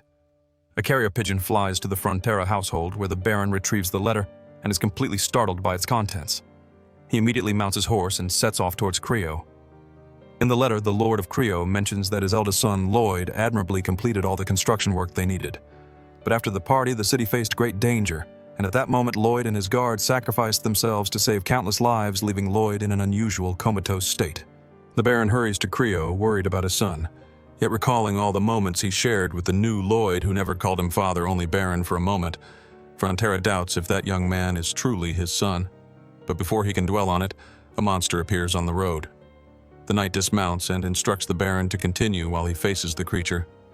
He defends against the beast's first attack, apologizes to the Baron, and promises to meet again in Creo. The knight and the monster attack simultaneously, but the wolf is too strong, breaking the sword in half and biting the swordsman's shoulder. Undeterred, the knight continues to fight even as he's overpowered.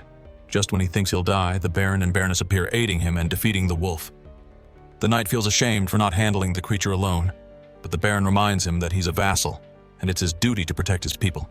Suddenly, the Baroness notices something alarming, a pack of wolves approaching. The knight, despite his injuries, stands his ground against the wolves. While the Baron and Baroness lose hope, Javier arrives swiftly, dispatching the wolves and offering to escort them, asking if anyone is hurt. The Baron's knight. Bayern knew Javier was skilled, but wonders what made him so powerful. Since arriving in Crio, the Baroness asks if Lloyd is all right, but Javier can't say for sure if he's alive or not. He explains that after the giant was defeated, Lloyd had no heartbeat. Worried that he would lose his new home, Javier was suddenly relieved when Lloyd's pulse returned. Although he's sure Lloyd's heart had stopped, he still has a pulse in his breathing. Touching Lloyd's chest, Javier feels the triple circle heart spinning at an incredible speed. Due to the magnetic fields they're generating, he can't determine the condition of his heart, only that these fields are keeping him alive. Returning to the present, people are trying to rebuild the city. Javier explains that the young master is at the Count's mansion under a doctor's care, but his condition hasn't improved. The Count reflects on their battle against such a monstrous creature, but Javier insists he was just a sword Lloyd was using. It was Lloyd's own strength that defeated the monster. Hearing this, not even the protagonist's parents believe he has this power until they hear that other nobles are heading to the Count's mansion to pay respects to Lloyd, acknowledging that without him, everyone would have frozen to death. Lloyd didn't just save the people from the sea, he also helped a soldier trapped in rubble, preventing a massive fire from destroying the city. Indeed, the entire city recognizes that they were saved thanks to Lloyd Frontera, and everyone outside the mansion pays homage to him. A man tries to start an argument blaming Lloyd for the incident because of the statue he made, but he's beaten by the agitated crowd. In the room, the protagonist finally wakes up, his head hurting, and some system notifications are in front of him. He remembers using the triple monoblast like an idiot and wonders if he's really alive. The system confirms he is prompting the protagonist to ask how since his heart should have exploded. At that moment, Javier enters the room and is shocked by the scene. Lloyd is happy to see him, immediately asking how much they will be paid for the construction. For a moment, Javier is disappointed that these were his first words, but he's happy soon after because Lloyd seems healthy. The Baron and Baroness rush into the room, embracing their son, who has just awakened. Whether he is the true Lloyd or not doesn't matter now. They are just grateful he's alive. In the royal capital of Magellan, a servant reports to the king about the letter from the Count of Crio. The king is intrigued that such a man exists in his kingdom and instructs his subordinate to send a message to Baron Frontera to bring his son and guard. The Royal Highness Princess Alicia declares that she will meet this man and evaluate him herself. Returning to Crio, the system states, "Your great courage, wisdom, and self-sacrifice are spreading throughout the kingdom." Thanks to having elevated his social position, he gained 1/500 RP. Additionally, he also obtained a mana heart, which explains why he has so much energy even though he's been in a coma for a month. Now that he has become the owner of a mana heart, digging will be much easier. The system questions if that's the only way he can think of using it. The protagonist wonders if the system is underestimating the world's greatest builder. Since his mana heart emerged abnormally, it has unique properties. He gained the ability of neutralize shock, which literally means he can use the triple core explosion whenever he wants. Now the work in the mine will be much faster. The protagonist explains that the mana heart needs to be protected from the impacts caused by a mana blast. It acts practically like an ammunition depot, which is why one must protect the mana heart using one of the circles. But at that moment, he didn't have a mana heart, so he was able to survive the shock caused by the explosion. Who would have thought that neglecting mana heart training would end up being beneficial? At that moment, the Count enters the carriage saying they must leave immediately. As he watches the Lord go to sit down, the protagonist gives a look as if planning something. The carriage continues through the city streets, and looking out the window, Lloyd wonders how much it will cost to repair the buildings and streets. The Lord says it's hard to say, but it will probably take a month of the city's budget. Upon hearing this, the protagonist plays his card and says that if the Giga Titan had not been defeated, it would probably take half a year of production to repair everything. Realizing what's happening, the Lord immediately asks what he means. Lloyd says that what he's asking for compared to what they'll save in construction costs is a small portion. He continues his manipulation, mentioning that he heard from some attendants that the Lord would financially compensate anyone who worked for the city's public interest.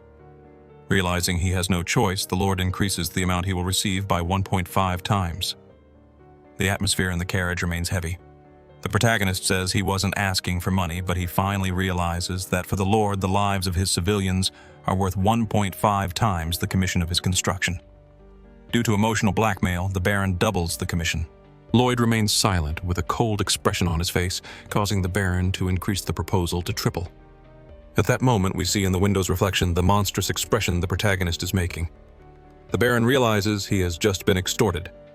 Meanwhile, the MC extends his hand to him now with a completely friendly atmosphere. He appreciates his generosity and says he will make good use of the special compensation. The Lord shakes his hand, though he finds it very strange since he was definitely just extorted. Still, he can't bring himself to hate him. The Count's carriage passes through the crowd, who are shouting incessantly that Master Lloyd has arrived. For someone who is a complete nobody in Korea, this is a lot of pressure. The Lord says they have prepared a podium for him. Using a voice amplification sphere, the protagonist thinks of giving a generic speech since he won't make money from it. So on stage, seeing the crowd shout his name, the only thing he can think of is making money from each of those people. Instead of giving a speech, he asks if the citizens have heard of the Ondal floor heating. Realizing they haven't, he begins to explain how the Ondal will change their lives. All the time they spend by the fireplace will be replaced with peaceful family time, greatly improving their quality of life. Anyone interested should visit Baron Frontera's mansion located in the Frontera barony. Instead of a speech about saving the city, he just sold his product. The Lord understands why he doesn't hate him. Someone so obsessed with every penny of profit that they persist in their goals is someone you can't hate, but rather desire by your side. Returning home, or rather to his future golden goose, Lloyd thought that the oldest Night Lord Byron earned far too much compared to his level of skill, which barely reached intermediate. However, the man in front of him left Lloyd completely amazed. He had neatly organized the ongoing mining plans, the list of names and details of land construction, and simply everything that needed management, even down to sales and profit. Startled, the protagonist asked if he had done all this while he was away. Byron replied that he had left it for him to take care of, so he was just doing his job. A worker arrived and reported that the interior of the Ondal floor project was complete and awaited inspection. Outside, Lloyd meticulously observed every detail of the floor, praising the workers, because this time there were no flaws. He was simply shocked looking at him. This man he thought was useless was extremely capable. If he had been born in modern Korea, he would probably be a director of a major corporation. The large-scale contracts were entirely handled by the Baron and Baroness. These two had a gift beyond being lords of an estate, making the protagonist realize that your luck truly starts the moment you are born. Javier asked if they really needed such a large warehouse for coal, but the protagonist said yes, as it would continue to come in all the time. With what he earned from construction alone, he had managed to pay off more than half of his debt, and thanks to foolish neighbors, he would continue to pay without problems, leaving him truly glad that his retirement of fun and joy was almost here. Seeing the disdainful expression on his master's face, the only thing Javier thought about was punching him several times. But before he could do that, they both heard a trumpet, and the worst part was that neither of them knew what it meant. When they looked, a man on horseback holding the royal flag approached. The protagonist was angry at this ridiculous display and wanted to get straight to the point, feeling a terrible foreboding that this meant trouble. The man began to read the king's letter. Due to what he had done in the city of Creo, his efforts to protect the nobles and civilians had been noted, and the king wished to meet with the two heroes who defeated the Giga Titan. His father was extremely happy, but Lloyd realized how problematic this situation was. If there was one thing he had learned in the army, it was never to stand out too much. Once a superior found out he was a civil engineer and asked him to build a sauna. He studied like mad to create one, but that was also his worst mistake, because it turned out too perfect, and then the superiors started making many requests of him. Upon hearing that they had to visit Her Majesty, he knew he shouldn't have built that platform in the ocean. Inside the royal carriage, he felt completely hopeless. Javier said he looked like he was going to be executed, which was unexpected since his master would probably have said something like, "How much can I extract from Her Majesty?" This made him see a bit of color in the world again. Since he had read the novel and knew some things that would happen if he could use all that to his advantage, he would surely get the most money possible from Her Majesty. Arriving at the palace, Lloyd and Javier knelt before her. When they looked up, Lloyd almost had a heart attack because of her beauty. When the protagonist introduced himself, Her Majesty Queen Alicia was surprised that he was Lloyd Frontera, since Javier had a much more noble aura. She also sensed a different mana flow coming from Javier and thought he seemed worthy of being her fighting partner. As expected of one of the kingdom's two martial masters, she immediately discerned that Javier was special. It seemed awkward flattery wouldn't work on her. The queen appreciated the courage and altruism he demonstrated. However, she doesn't judge a man based on what others say, but rather on what she sees. As the protagonist already expected, she wanted to test his abilities. The opportunity Lloyd was hoping for had arisen. If he did well, he'd secure a contract with Her Majesty. So the queen asked which construction he thinks is most urgent in the royal capital. Even though the protagonist had just arrived, he obviously knew, having read the novel. The queen thinks that if he is truly capable, he will perceive it the moment he enters the royal palace. The most important construction at this moment is repairing this ruined palace. At least that's what she would like to hear. But Lloyd says that the most important construction now is a bridge over the Magellan River. The Queen looks at him with a displeased look. The protagonist knows this is not the answer she expected, but given his personality, the test won't end here. Queen Alicia is a woman of great authority and absolute power, yet she is tolerant, fair, and impartial, listening to everyone regardless of their class or rank. She asks why the bridge is necessary. The protagonist says other men might think differently and say that repairing the royal palace is most important. He knows a dragon with a bad temper took down 2 towers of the palace, which is why the roof is so heavy. However, this weight is pressing on the ground, and its pillars causing it to slowly collapse. Even after all this, the protagonist says that the repair can be postponed and that building the bridge is more urgent. The Queen realizes he knew what she was thinking, and still gave a different answer, while the protagonist knows that she knows he gave a different answer. The Queen, like a lion of fire, shows her power, while Lloyd is like a puppy chasing after a construction contract. He says the current Magellan River Bridge has been rebuilt 20 times and regularly collapses due to not withstanding the rising waters in spring. Asking for Her Majesty's trust to build a new bridge that will never collapse, he is clearly referring to a modern suspension bridge. Seeing that the man in front of her just criticized her decision, the Queen starts to like him and asks to hear more about this bridge. Her Majesty took the bait, and Lloyd lets out a demonic laugh. He knew from the start that the Queen despised sycophants and placed trust in those who were strong in their words.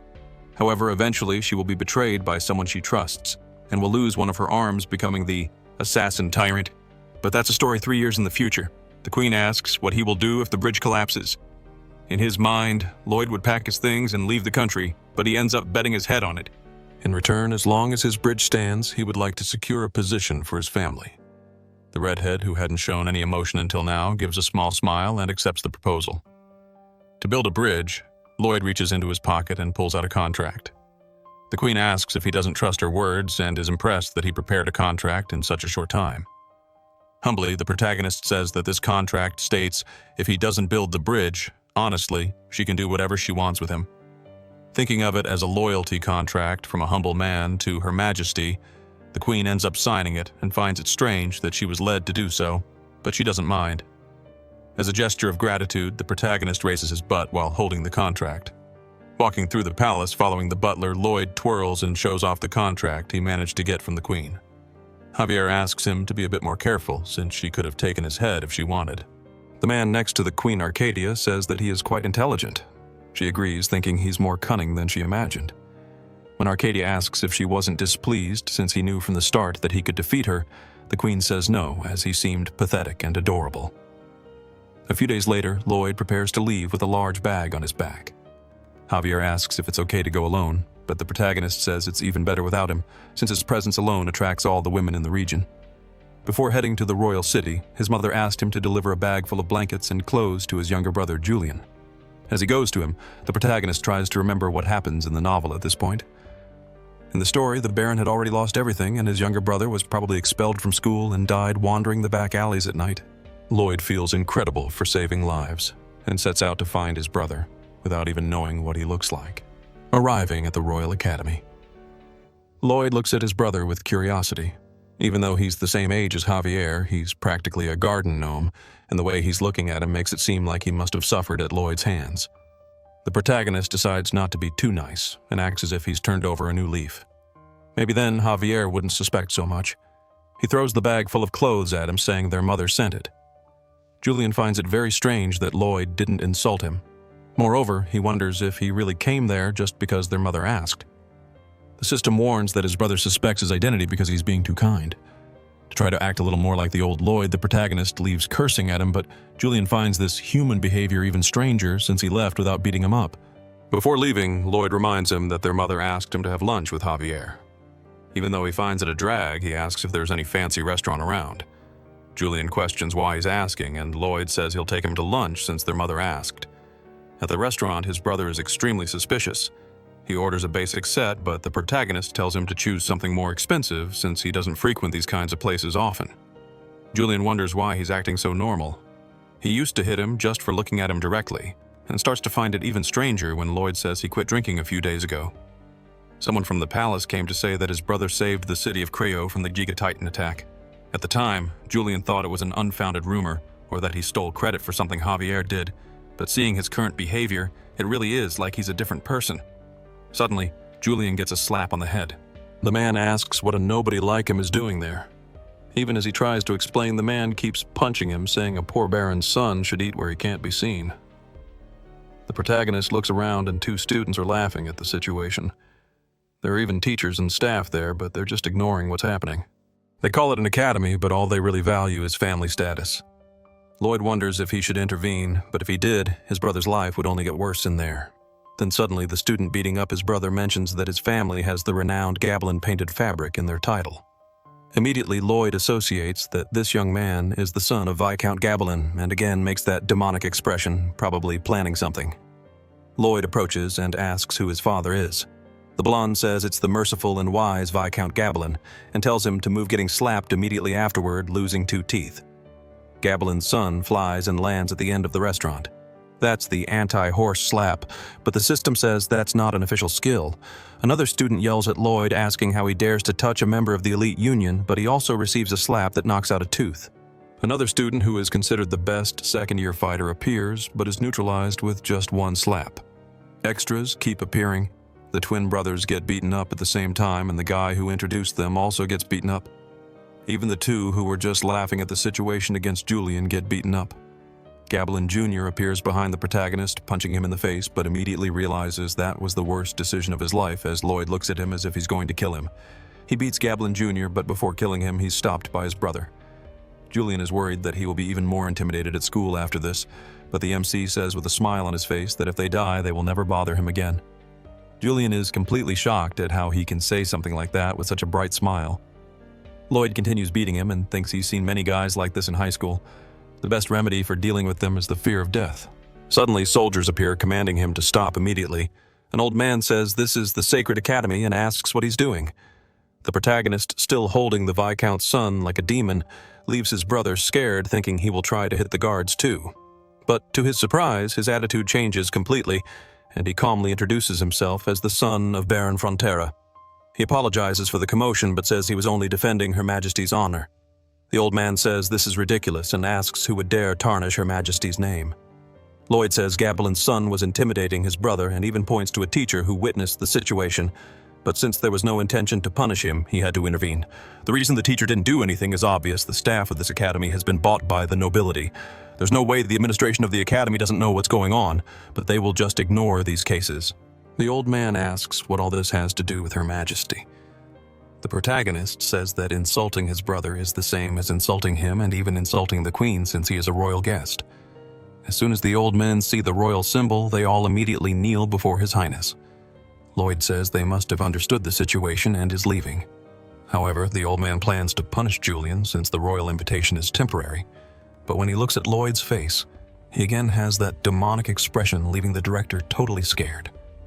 In the corridors, Julian asks where they're going.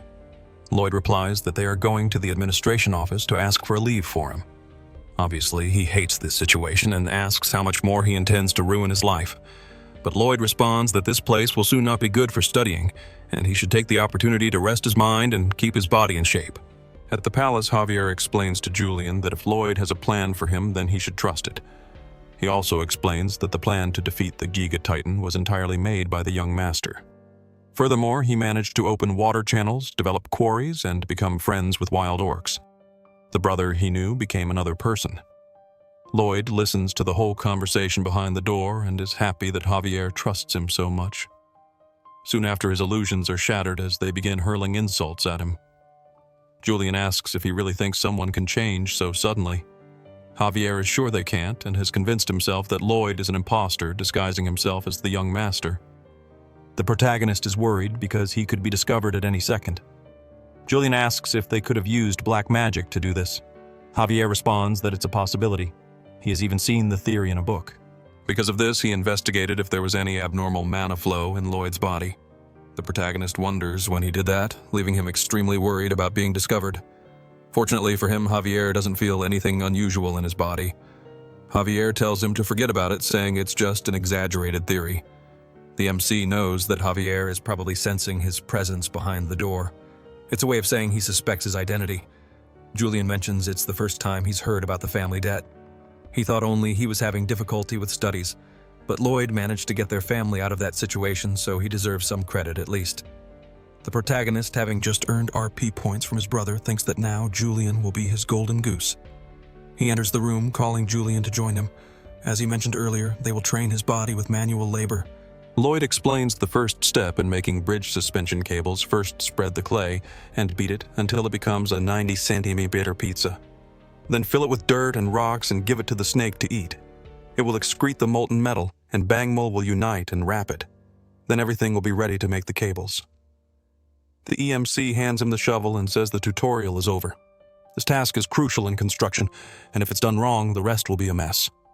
Julian asks why he's giving such an important task to him, but the reason is obvious: he's a Frontera, so he should be intelligent and responsible.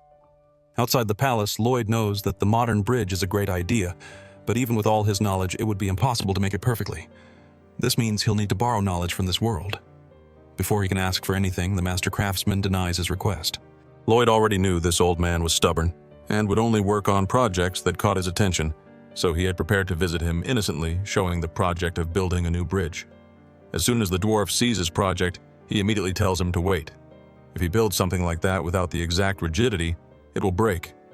The MC says when the bridge collapses, everyone on it will die, and as he's decapitated, he'll scream that the culprit was the great Cordell, who didn't help make the trusses. The dwarf asks if he's trying to threaten him, but Lloyd says it's just an appeal to the conscience of a great master. He ends up relenting and asks to see the drawings. Upon closer observation, he is fully aware that he is the only person in the kingdom capable of doing this. The protagonist continues with a killer look and says that's why he asked for his help. The dwarf says this has caught his attention and decides to help with the project. With Julian working on the cables and the royal workshop working on the trusses, the only thing left to work on is the suspension of the towers. Lloyd and Javier use a mana explosion on the ground, but are suddenly stopped by nobles who accuse him of stealing Her Majesty's treasure. The protagonist is obviously confused, but it seems this was planned for a long time, as they personally went to ask for a trial from the Queen. In the meeting room, the Queen orders each side to state their arguments, and the first to speak is the guild leader. He says that the Magellan Bridge was built by the guild's previous leader and has stood for over 30 years. He explains that in its structure, wedge-shaped columns were made to slow down the strong water current, making it practically impossible to fall. Lloyd knows that it will eventually fall, as this is information from the novel, but he cannot reveal future events to others. Boldly, he asks the guild leader how much they were paid to say that. His scandalized reaction makes the protagonist absolutely certain that he is being paid. He recalls that in Korea, when a politician and a businessman meet, either the politician takes money from the businessman, or the businessman bribes the politician. In this case, it's the latter option. They strip away all negotiating rights and monopolize the budget. His accusation without proof ends up irritating the Queen considerably. She says that accusing someone without proof in her presence is unacceptable, and immediately sends Lloyd to a royal trial. He is tied up and his head is placed at the executioner's aim. The Queen says he insulted her and her vassals with lies and must restore his honor. Seeing that scene, Javier prepares to enter combat as needed. The Queen asks for their final words, and Lloyd says they must exterminate the entire bloodline of the guilty party. Javier becomes even more worried about the situation. The Queen asks her two vassals if they agree, and they fully respond that it is the right thing to do. In that situation, Javier is ready to attack, but before he does anything, the Queen says they must prove the innocence of her vassals and immediately orders 4 mages to surround the guild leader. As if he knew this would happen, Lloyd has a smile on his face. Her Majesty orders the confession spell to make them tell the truth. The guild leader becomes completely desperate, asking her to wait a bit. Seeing the two hit by the spell, Lloyd starts laughing like a psychopath. The next day, the 2 men are crucified in the public square. The protagonist made only those 2 pay for the crimes, since their families did nothing wrong, thinking of himself as a good and altruistic man for doing so. As a reward for telling the truth, the Queen hands over all the kingdom's workers for the bridge construction. The archmages use gravitational magic to lighten the weight of the stone blocks, making the construction extremely fast. Goming is tasked with taking the suspension rope to the other side, using her volcanic explosion to quickly cross the river, while Bangmul tries to hold it. Seeing this incredible construction method, Julian says his brother is amazing. Javier also thinks he is, and says that even though it's his first time doing hard work, he managed to do it every day. Before, Julian couldn't learn his sword art because he had a fragile body, but looking at his physical state, now that shouldn't be a problem anymore. After some time, the bridge construction is finally complete. The Queen says this bridge will be called Loja Bridge, a blend of Lloyd and Javier's names. She also grants him the title of Master Builder, leaving the dwarf irritated as he built the entire platform. Lloyd thinks that only the commission money will be enough to clear his debts, but now he has another major obstacle. The Queen is probably thinking of how to use him to her advantage. If he fails now, it will break his entire plan of becoming a wealthy and lazy lord. So he will put the plan of escaping work and helping Julian in the academy into action.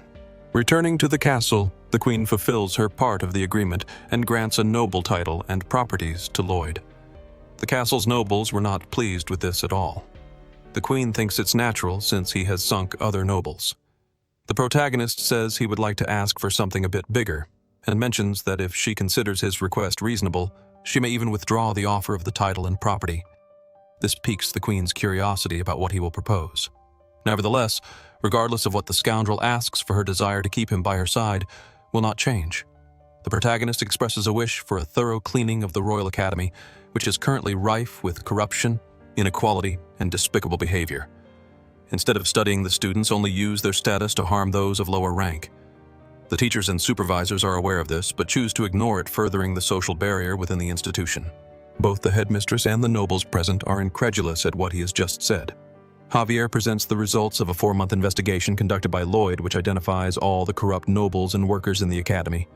Upon hearing this, the nobles claim he is spreading lies and that such things couldn't happen in the Royal Academy. However, this turns out to be signing their own death warrants, as the Queen orders the use of truth-telling spells on them, adding more nobles to the public lynching. Inside the academy, the Queen is cleaning house with her soldiers, intending to rid her land of all the filthy rats. Lloyd watches from afar, a satisfied smile on his face.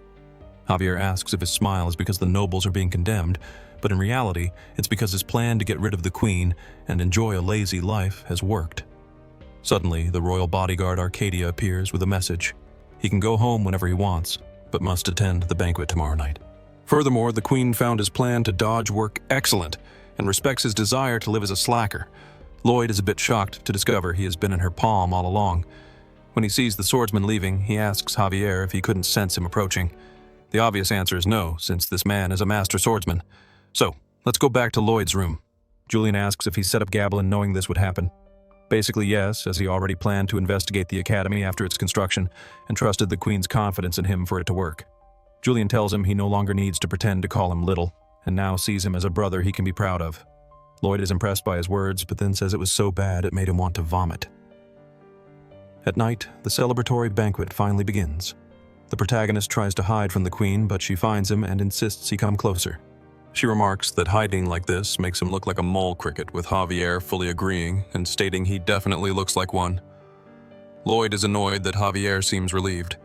While the Queen again orders him to come closer, the protagonist apologizes and approaches a bit, but the Queen insists he come even closer, making Lloyd increasingly uncomfortable. She leans in and whispers that if he changes his mind, he can come see her anytime. This excites our mercenary. As much as lazing about is good, he now has a nest to return to whenever he needs money. As he eats happy with the new development, he remembers that in 3 years the Queen will become a villain, causing his nest and properties to vanish. It's at this moment that Lloyd hears Arcadia say the banquet will continue until sunrise, reminding the protagonist exactly what that phrase means. It's the secret code used by those planning to assassinate Her Majesty. The problem is, this was supposed to happen in 3 years. And also, why is the secret code to assassinate the Queen coming from the Royal Guard? A while later, she finds herself in her quarters. The Queen looks tired and wonders if she drank too much, but she thinks it must be because she's been working hard in recent days. This excessive work is due to Aslan, an enemy state where King Samarin has been amassing an army. But it's probably not for an invasion, since trying to invade through the jungle would be a suicide mission. At that moment, the Queen feels a strong headache. She finds it strange, since the effects of alcohol should be neutralized by the mana in her body. Soon after, it becomes difficult to control her heartbeat and breathing. She tries to circulate mana to neutralize the effects, but a sharp pain hits her heart, preventing her from circulating mana throughout her body. The Queen has no doubt it's poison and tries to walk to the door, calling for help from anyone who might be there. The front door begins to open and her knight Arcadia appears. The Queen says he arrived just in time and that she needs his help. But the help Arcadia offers is different, leaving the Queen incredulous at the betrayal. Meanwhile, Lloyd, still at the banquet, tells Javier that they have a problem. The swordsman simply starts following him without asking anything surprising. Lloyd that he doesn't inquire about what's happening. He asks if Javier can knock out a master swordsman. Javier knows he's not joking, but asks for some sense and says he'll try to stop him for a maximum of 3 minutes. Turning the corner, they come across a pile of bodies. Inside the room, Arcadia does his best to kill the queen, but even poisoned, she manages to defend herself. She asks why he's doing this and receives a kick to the stomach. Arcadia prepares for a final attack, but is stopped by Javier, who approaches quickly, not giving him time to react. Arcadia attacks, but our swordsman manages to defend, surprising Arcadia as he stopped his sword using a candelabra. Taking advantage of the distraction, Lloyd approaches the queen, covering her mouth before she says anything and using the core technique to absorb the poison. Javier continues buying time, but Arcadia is not playing around and activates the sword aura. Realizing that if he completes that, they're in trouble, Javier throws the candelabra, interrupting the aura formation. He catches the candelabra back in the air and uses a mana blast to attack, impressing Arcadia with his mana talent. However, he still lacks experience in real combat, and Arcadia takes the opportunity to strike while Javier is in the air, cutting his candelabra in his chest. Lloyd continues absorbing the poison mana. The only thing he can do at this moment is pray for Javier to win, or everyone there will die. Arcadia knows his cut was superficial, but takes the moment to land another blow. However, our lunatic swordsman isn't afraid of death and charges forward, dodging the strike at the last second. Javier shouts the name, Bang Mul, who tosses a sword towards him. With the blade in hand, he's perfectly ready to face a master swordsman. Javier uses a mana blast again, directing the explosion at Arcadia. Arcadia manages to defend, but is thrown back by the impact, stunned and scared, wondering how Javier can wield the power of a cannon. Before he can think, another mana blast heads his way, but this time he manages to dodge. Javier decides to attack from all sides, dividing the mana blast into multiple explosions, making a master swordsman run in fear. Meanwhile, Lloyd continues the process of absorbing the poison. The queen wonders how this is possible. He's only absorbing the mana contaminated by the poison. But before she can ask where he learned this ability, our protagonist tells her to shut up, angering Her Majesty as he just reprimanded her. But seeing Lloyd spit blood, she wonders if he's trying to sacrifice himself to save her. In the banquet hall, a huge explosion is seen as Arcadia is thrown back. Watching Javier advance slowly, the master swordsman realizes he can't handle him alone and shouts to the guards that Javier is an intruder who tried to assassinate the queen. With a single sword swing, our mini-monster sends several elite guards flying back, and concentrating a bit of mana causes an explosion to keep them at bay. Arcadia has never heard of a man who could do something like this in history and is scared at the possibility of him becoming a swordmaster. However, that won't happen, as he will personally ensure Javier is eliminated. Seeing the sword aura, Javier knows he's in trouble. Just swinging his sword makes the ground stones float. Shortly after, Javier is thrown away by the aura, heavily injured. As Arcadia approaches to finish him off, at that moment, the protagonist finishes absorbing all the poison, but it's too much for his body to handle. He starts vomiting black blood. The queen says he will die like this and instructs him to gather all the mana in his arm. However, our mole man refuses to lose an arm, as it will make digging harder. Lloyd grabs a butter knife and activates Mana Blast, using all his mana, expelling the poison all at once. The explosion is so massive that it destroys part of the castle, leaving Arcadia questioning where all this power came from. But before he can dwell on it too much, Javier rises, ready for the second round.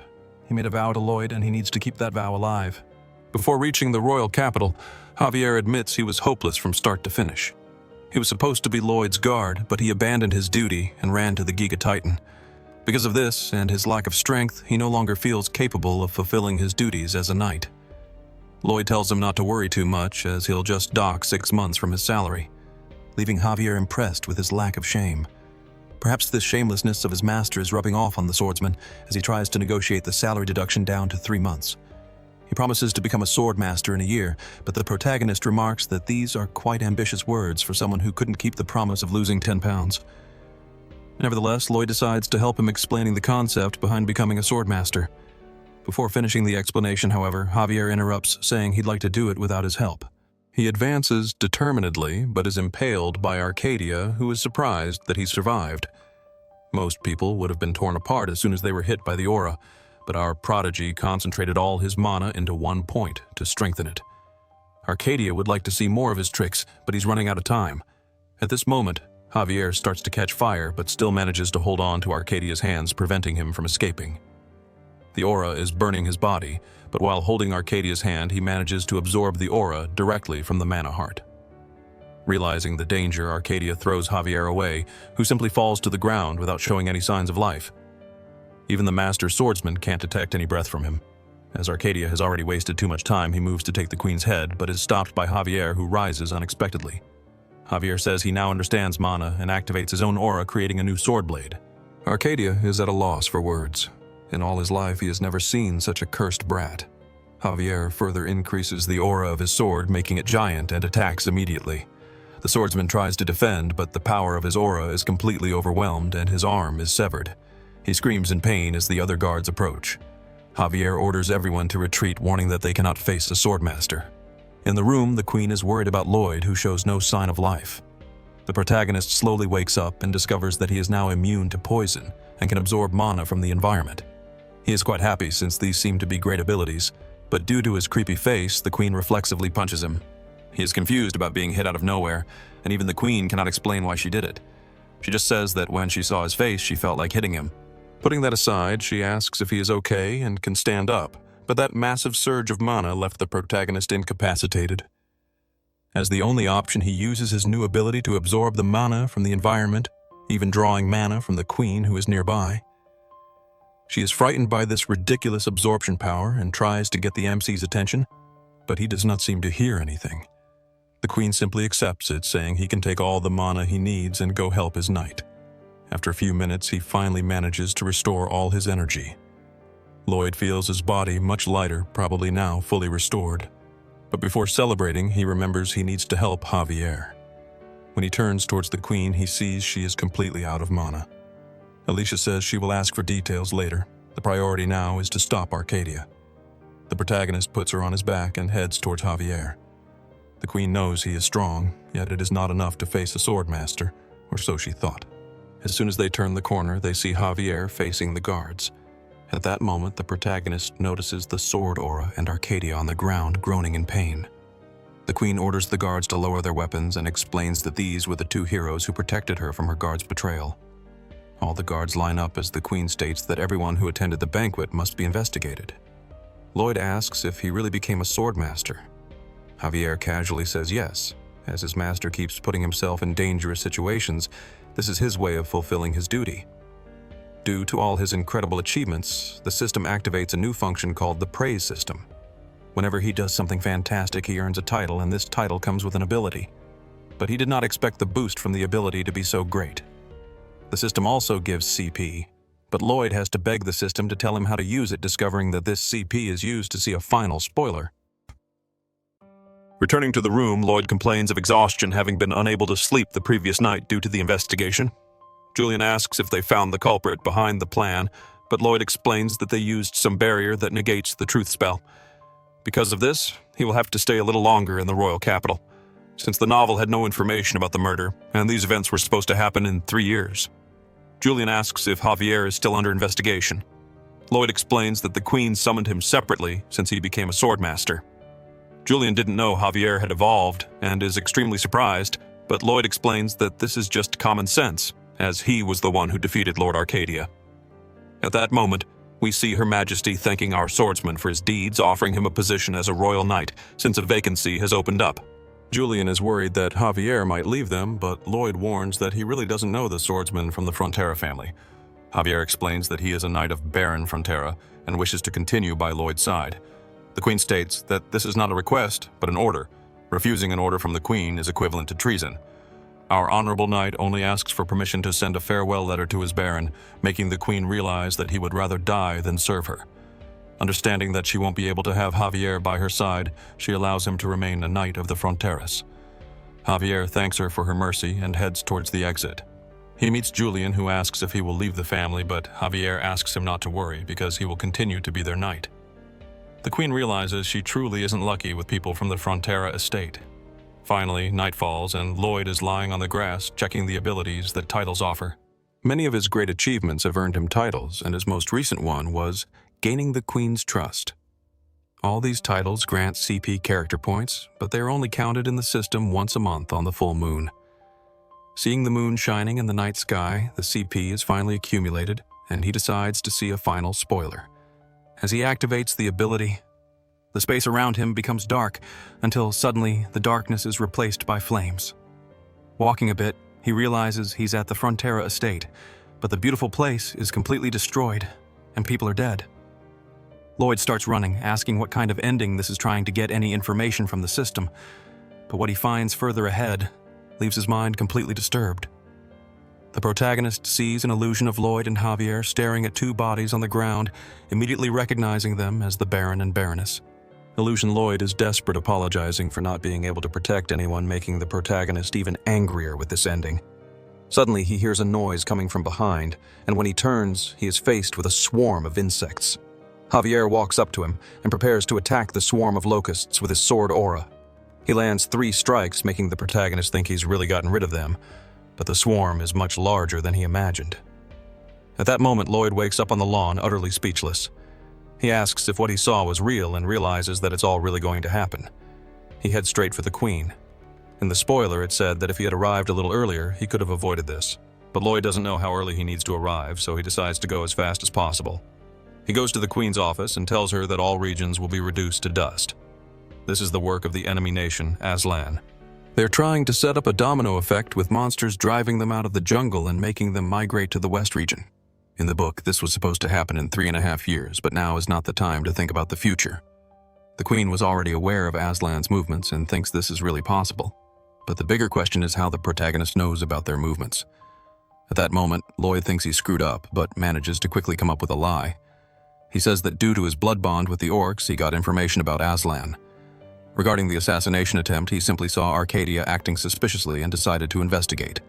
Regarding the mana he absorbed, destroying the surroundings, he simply says he learned from his knight Javier, who is a genius, and as he is also somewhat clever, he has decent control of this ability. The Queen realizes that everything he said makes sense, but it still seems like he just made it up. At that moment, his title activates, giving him the ability to make the Queen believe 100% in the protagonist. Lloyd thanks her for her generosity and says that as soon as he can stop the attack, he will give her all the credit for the resolution restoring the honor of the crown that was tarnished by the assassination attempt. The Queen has never met anyone as suspicious as our protagonist, but she's glad they understand each other so well. Lloyd and Javier head to the Frontera territory. The horse's legs have been reinforced with magic, making them run at supersonic speeds, which further distorts Lloyd's not-so-pretty face. After a whole night of travel, they finally arrive at the territory just in time since the mutant locusts have already begun to appear in the sky. Seeing that black cloud forming, the field workers don't know what to do until Lloyd appears, telling them to hide in their homes and asking for the largest pot lid they have. The invasion of mutant locusts continues, spreading rapidly through the city, even invading the Baron's house. A maid passing by is frightened by an insect but is saved by the Baroness, who crushes it using a chair. At that moment, several other insects invade the mansion. The two start running in fear, and when the Baroness peeks out the window, she sees that the swarm of mutant locusts is so large it almost covers the sky. The Baron appears, telling them to join Bayern and the other soldiers. But when they open the mansion door, they attract the attention of all the locusts outside. Bayern runs through the city, calling his soldiers to mount a defense at the Baron's residence, but he realizes that all the villagers are in danger. This leaves the bodyguard confused. Should he protect the Baron or the people? Bayern recalls a conversation he had with his master, where the Baron advised that if the property were ever in danger, prioritize the people. The knight goes to save a citizen who is being attacked, but ends up completely surrounded. He knows it will be impossible to deal with all these locusts alone. Fighting the invaders alongside the Baron are the orcs. Being a tribe of warriors, they uphold the oath with their blood brothers. Everyone fights relentlessly for their lives or for the lives of others, and when all seems lost, people start hearing sounds that draw the locusts' attention. Lloyd shouts, saying they should be in a natural history museum while holding a pot lid for Javier to bang. The impact sound on the lid attracts the locusts' attention, making them stop attacking the city and start chasing them. Javier notes that they are following in a regular manner, as Lloyd had said. Lloyd says they should circle the entire city and attract every locust that is destroying it. The protagonist orders his swordsman to hit the lid harder, but gets annoyed when he realizes Javier is enjoying it. Thanks to the novel, he knows that locusts are attracted to this kind of loud noise, and he doesn't plan to stop just at his properties. He intends to save the Gablins from the invasion. Javier is surprised that he is helping the neighbor, even in a critical state, but Lloyd simply doesn't want to lose his water supply. In the Viscounty, Gabilin is desperately trying to survive the invasion until Lloyd simply appears, destroying part of the house and telling Gabilin not to even think about delaying the water bill this month.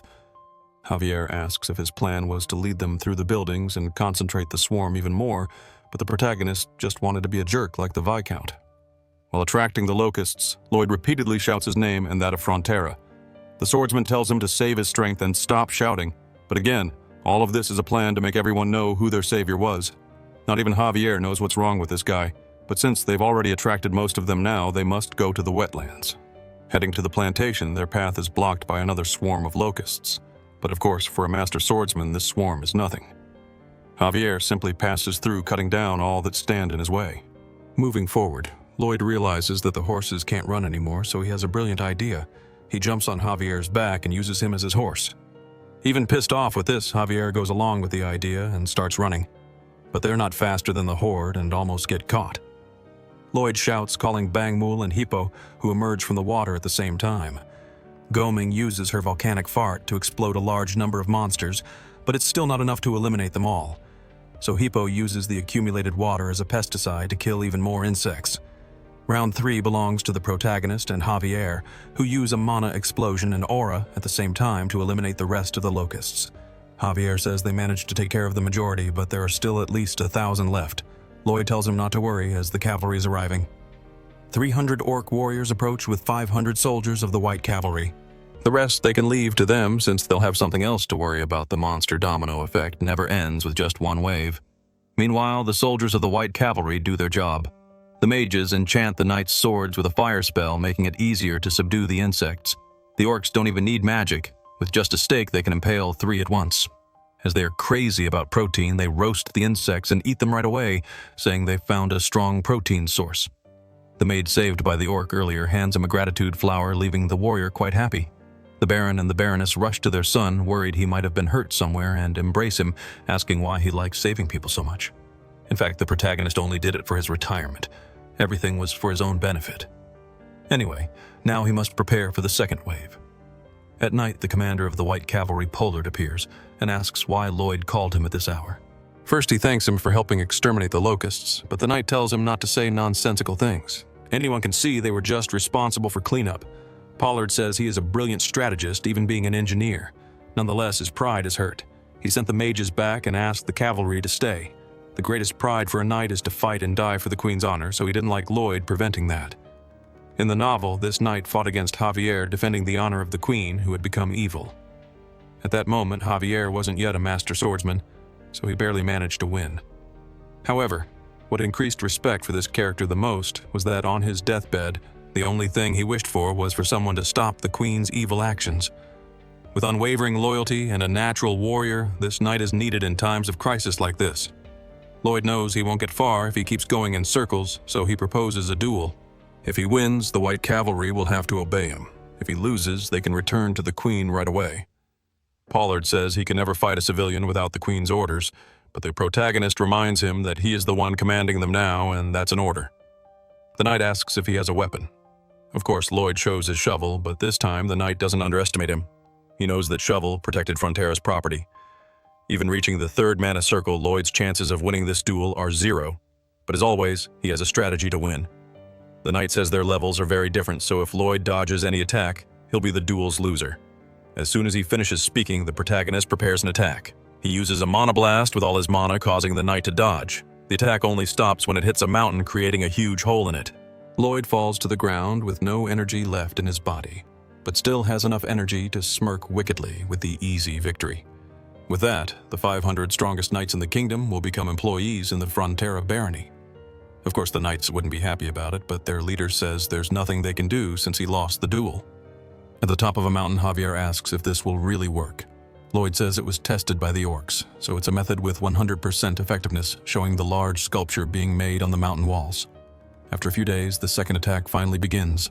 The villagers hide in their homes. The entire Frontera property was drowning in terror. At the same time, they all shared the same feeling that young Master Lloyd would protect them. The leader of the White Cavalry observes smoke approaching. He finds it hard to believe, but what Lloyd said is indeed true. A huge herd of mastodons is quickly approaching. A few days ago, the leader of the Knights had asked for evidence for Lloyd's certainty, but Lloyd simply dodged the question, saying it was obvious which animal would attack in the second wave. Regardless, he was right. Without a doubt, it's time to fight. The cavalry's plan is to slow down the herd, then encircle them and attack from the outside in. They will likely have some casualties, but if they use this method, victory is guaranteed. One of the soldiers says that after the battle he will propose to his beloved, but the leader of the knights thinks that maybe what returns to his beloved won't be a ring, but rather news of his death. As they advance, he says there's nothing to fear, as that is the way of a knight. But before the confrontation begins, they're stopped by Byron. The knight asks what he's doing on the battlefield without armor, but Byron simply says that his master said he wouldn't need any. In fact, he is there only to decipher Lloyd's message, who is on top of a mountain observing the Mastodon arrival. Suddenly, Lloyd begins to signal using 2 flags. Byron translates that he's sending the soldiers of the White Cavalry to the southeast border of the village. This leaves the commander confused, since he's practically asking to clear a path for the Mastodons. If they go to this location, they won't be able to stop the Mastodons' advance.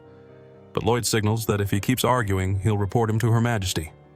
The knight asks how he's saying all this just by waving flags, and says he'd also like to understand what he's planning, since it goes completely against all common sense. Lloyd warns that the Mastodons have arrived, and with that, the first phase of the plan begins. As the herd encounters the monster sculpture, they automatically stop running and start dropping to the ground. This extreme fear reaction is because that creature is their natural enemy. The second phase of the plan is to have the troops march forward, making a lot of noise movement and kicking up as much dust as possible. The Mastodons, already scared by the appearance of a natural enemy, think another one is approaching and start fleeing successfully, completing the plan to move the herd. They start heading towards the hole that the protagonist had the knights dig. They all fall into the trap, and at that moment Hippo appears, pouring water on all of them, washing that gigantic herd away.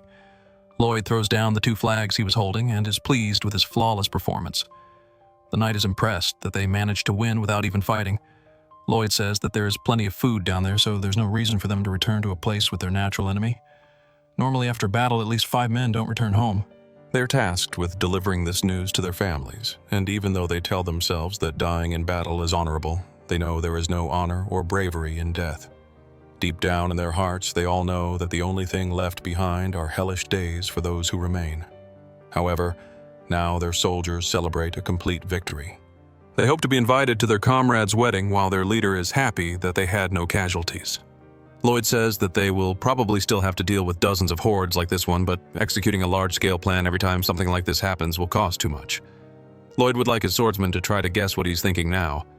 Javier has spent a lot of time with him, so he knows he will probably try to end the invasion using the least amount of resources possible. The captain of the White Cavalry appears, saying that the knights will help with his plan. What he saw today was a true victory, making him understand that he has been an incompetent leader until now. As a sign of respect, he kneels and asks for permission to learn from his wisdom, joined by all the other knights. This is perfect for our protagonist, who is already thinking of pleading for them to stay a little longer. Everyone heads to the meeting room. Lloyd reminds them that his father was firmly against the construction of the canal in Lake Kapwa, saying that a legendary beast lurks in its depths. This time, the plan is precisely to awaken this legendary beast. Obviously, the Baron and the Baroness are against this idea, but the commander and Javier are in favor. The Baron questions how a bodyguard can accept it, but the truth is, he knows he won't win this argument even if he tries. So, by democratic process, the construction in Lake Kapua will begin. All the new workers march towards the mountain. Javier asks if he will try to control King Sorma in some way, but Lloyd is not a wizard or anything like that, so the only thing he managed to do was study his habits. The only things he found out are that he's a beast as big as a mountain, and that if his habitat is damaged, he will let out a roar before starting repairs. The protagonist's evil plan is to destroy a part of the lake every day so that his cries scare off the monsters coming from the eastern mountains. Javier thinks his master is a demon, since he will torment a beast that was quiet, but questions what would happen if the plan went wrong and King Sorma attacked. Lloyd says Javier would have to give his all to defeat him, and that he would be the one shouting day and night to scare off the monsters. Finally, Lloyd arrives at the lake. He uses his ability to analyze the terrain and figure out where to break it to avoid causing a flood. But since only he can see the ability to others, it looks like a lunatic waving his hands in the air. Meanwhile, at the bottom of the lake, the monster senses the presence of humans. Last time he let it slide, but if they interrupt his rest again, he will kill them all. A few days later, while Lloyd walks through the village, he ends up seeing a very intriguing scene. As soon as Byron realizes he's being watched, he stands up and asks if he can take care of the mastodon pups that have been separated from their mother. Lloyd finds this dangerous, as they tend to become fiercer as they grow, But Byron says that won't be the case since they are adorable. Realizing that the manager is a true animal lover, the protagonist simply gives up and tells him to do as he pleases. Anyway, the Lord will do a good job using them, and if successful, perhaps these animals could become a great asset. Because of the domino effect the orcs also have to return to their village. It's a shame to lose such an important ally, but Lloyd understands and sends 5 men along with the tribe. Finally, all the preparations are complete. Today is the day they will awaken an ancient beast. Lloyd gives a motivational speech to the White Knights, who this time are quite excited to work, even praying for the blessing of the Grand Shovel. Seeing all those knights marching with shovels in their hands, Javier truly laments for the White Knights. Through simulation, they modified the land so that when they broke the dam, it wouldn't cause a flood. Using Javier's destructive power, he destroys part of the mountain with his monoblast, causing a great tremor. Lloyd tells everyone to duck because the thing is coming. The lake, which was calm, starts bubbling, and King Sorma finally emerges from the depths.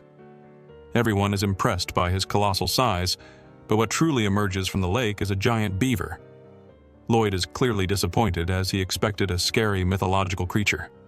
However, somehow he manages to understand everything King Sorma is shouting, probably because he's like his other summons. Anyway, that doesn't matter. Since he's a beaver, his attention is focused on repairing the dam.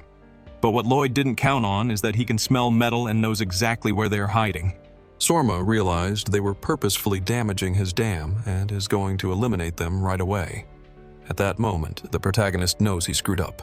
He didn't expect this creature to be so intelligent. The commander asks what they should do now, but Lloyd is totally desperate, not knowing what to do. King Sorma puts his hand in the lake and raises a large amount of water, drowning all the workers who are trying to flee. Javier is the only one who manages to escape the flood and attack the creature using a monoblast, but not even the power of a swordmaster is enough to even harm this creature. Seeing that they have no choice but to kill him, Javier activates the sword aura, but before he can do anything, he is stopped by Lloyd, who says he has come up with a plan. So instead of attacking Javier, just keeps dodging his attacks like a fly. Taking advantage of the gap, Lloyd swims towards King Sorma, but is almost detected by his keen senses. The swordsman keeps attacking to get his attention, but even using the sword aura, none of his attacks are effective. The situation isn't good since mediocre attacks won't be able to get this thing's attention. In desperation, Javier uses all his strength to shout in King Sorma's language, managing to catch his attention. But he gets confused for being called mommy, since he's a male. Javier starts shouting various things in his language, not knowing what he's saying, leaving King Sorma sad because he's saying mean things. While the two are arguing in a completely strange language, Lloyd takes the opportunity to climb onto the beaver's head. Even trying to get him off, he can't because his arms are too short. The protagonist jumps and throws something into his mouth, making King Sorma shrink. He gets confused as to why the world seems so big and is captured by Lloyd shortly after. Of course, King Sorma won't let himself be caught so easily, hitting Lloyd in the face with his tail and using the opportunity to escape. The protagonist uses his Pokemon to catch him, but Sorma took boxing lessons and punches Bangmol. Our guinea pig won't let it go and punches back.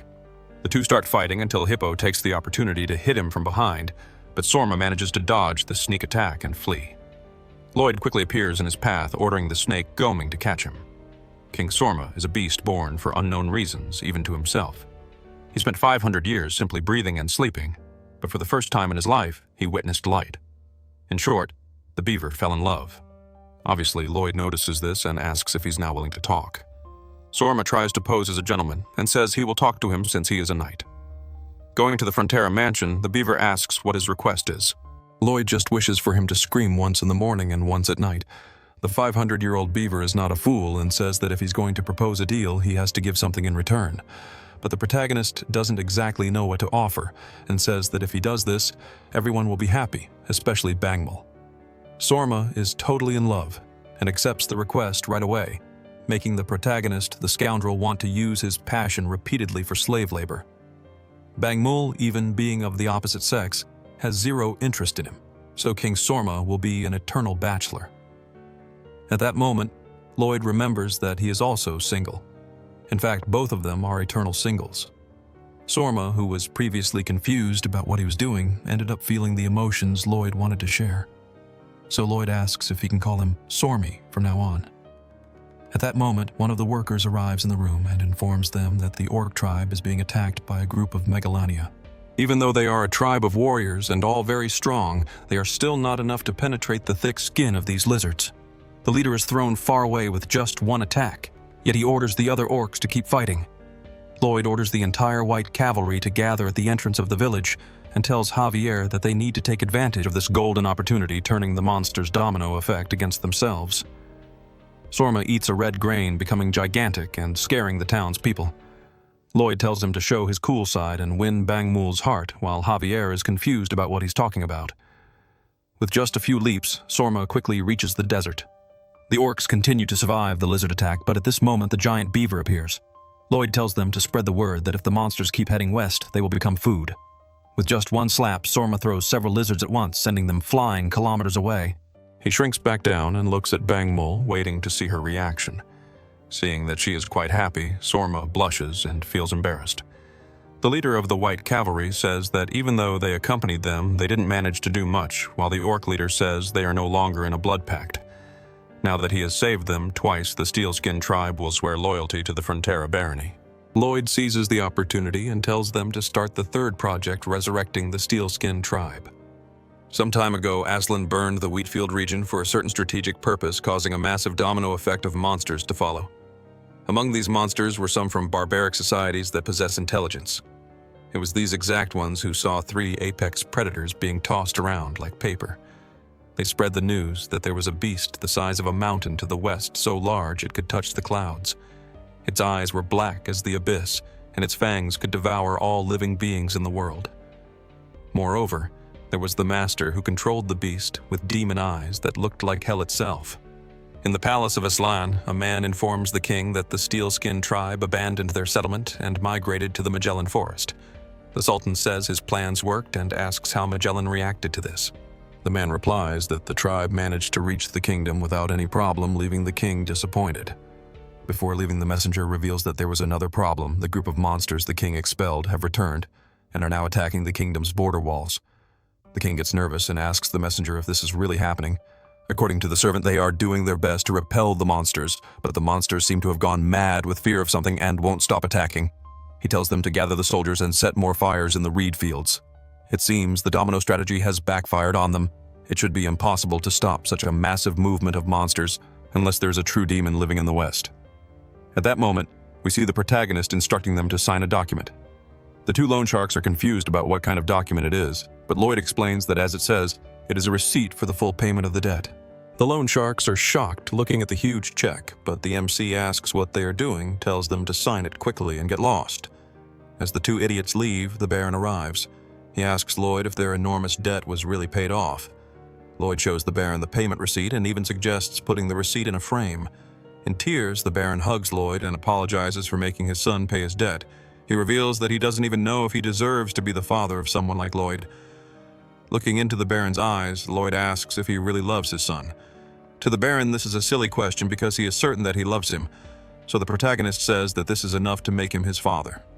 While walking through the mansion's corridors, Javier finds him and says that the tribe's relocation went well. Lloyd takes the opportunity to tell him to take the day off. With the tribe's relocation, they might buy some time from the domino effect.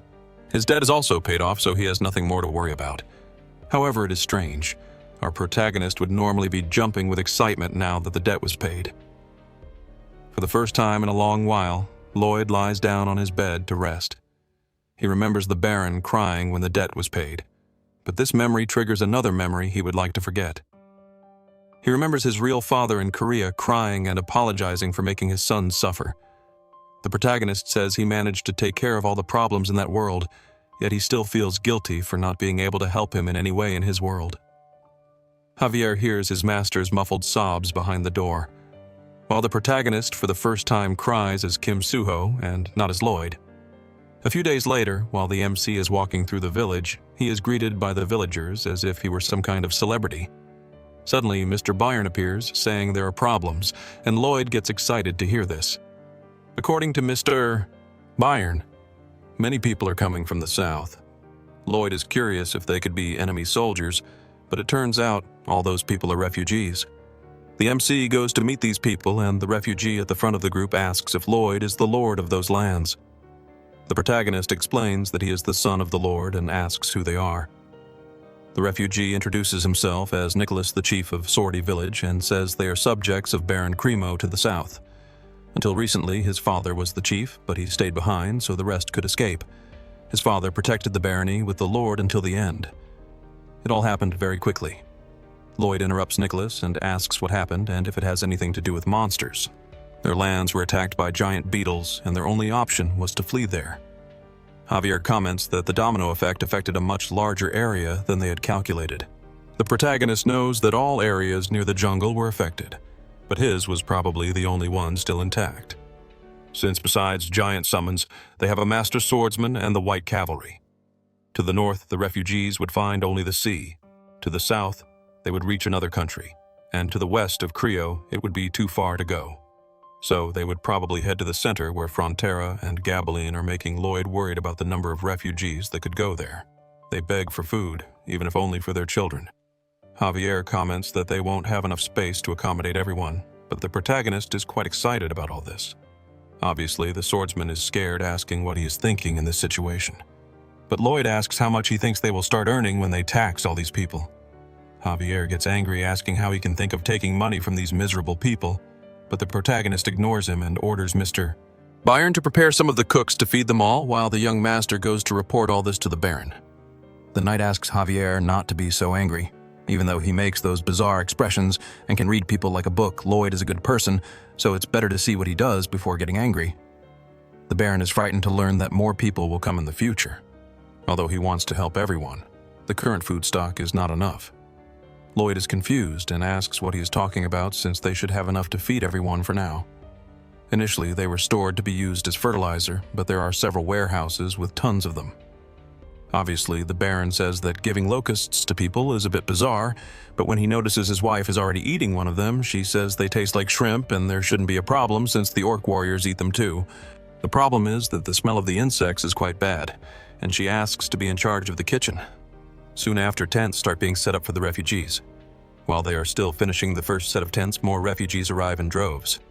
The protagonist tells them to hurry, or everyone will freeze to death in the winter. While the workers set up the heating system, the Baroness explains how to prepare nutritious meals using locusts. The other cooks say the smell is very strong, but the Baroness shows the legendary recipe book, leaving everyone astonished, since this book is the obsession of all aspiring cooks.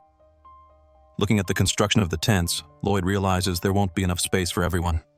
Even if they expand the houses to the northern mountains, it won't be enough. At that moment, he sees a child crying, wanting to go home, reminding him of the day he had to move as well. At the time, his parents were happy while mentioning "our home" in their sentences. Unfortunately, he will never see that smile again. Even if it was a small and bad house for others, it was where he had the best moments of his life. Lloyd tells the boy not to worry, since they will have a new home soon because the legendary architect Lloyd Frontera is there. Hearing this, Javier feels a bit relieved to know that his master is not a complete jerk. Lloyd says this will be the biggest project they have ever done, and he will solve the space problem by creating apartments. It's a common type of building seen in South Korea, and based on the current circumstances, this would be the most effective type of construction to house everyone. The necessary costs are also reduced due to standardization, and having units in all directions optimizes insulation. On top of a mountain, Lloyd analyzes the surrounding area using his ability. The construction of the apartments will bring significant changes to his lands, and these changes will bring rivers of money. This will be his last job. After that, he will enjoy a lazy life for the rest of his days, finally achieving humanity's ultimate dream of becoming a wealthy, unemployed person. He won't even need to manage the estate. He will just dump all the work on Mr. Byron. Lloyd begins the meeting about the construction of the Hive apartments. Javier immediately objects, as he suspects there are many hidden motives behind this. Mr. Byron also looks uneasy, saying he dreamed of a demon slave working him to death. Lloyd tells everyone to look at the documents. This is a Tulu, an ancient building design found in Fujian in the east. Each generation has a room and a hall, and in the middle there is a dining plaza with shared facilities. The protagonist's idea is to build them in square shapes, since they are faster to construct than circles. Another essential aspect of the construction is that it will become an impenetrable barrier protecting the Frontera estate. Then the questions about the construction begin. Javier questions the necessary income to do this, but the protagonist ignores his question. However, when the Baron asks about the necessary funds, Lloyd responds extremely politely. After the questions, Lloyd jokes with Javier, who got angry during the meeting. But for a moment, he decides to be serious. Even our legendary engineer is scared. He doesn't know if he is really capable of doing such a project. But he can't show weakness to others and must always appear fully confident in what he is doing. The only person he can be truthful with is his bodyguard and friend. Javier gets upset, asking if he is just an emotional trash bin, and from the look on our protagonist's face, that's exactly what he's saying. Lloyd and Javier go to the Viscounty of Lona. There, Diego, the Viscount's son, who was expelled from the Royal Academy, walks sadly through the corridors until he comes across the man responsible for his predicament. The young man, still missing 2 teeth, screams in fear upon seeing Lloyd, but the protagonist tells him not to be afraid, as he is there to help him return to the academy, though it will depend on his father's actions. Viscount Diego is shocked, asking if Lloyd really intends to increase the price of water. Besides getting his son expelled and profiting from the water sales, this bastard wants to earn even more. The Viscount argues that the contract has a fixed price, and Lloyd has no right to increase it. Of course, our swindler had anticipated this. He takes a magnifying glass out of his overalls, revealing tiny hidden letters in the contract that state the water price is subject to change. The Viscount gets angry, calling him every name possible, but Lloyd frames it as a fair trade. He explains that since 17 states were destroyed by the domino effect, refugees had to pass through the Viscounty of Lona before reaching the Frontera estate.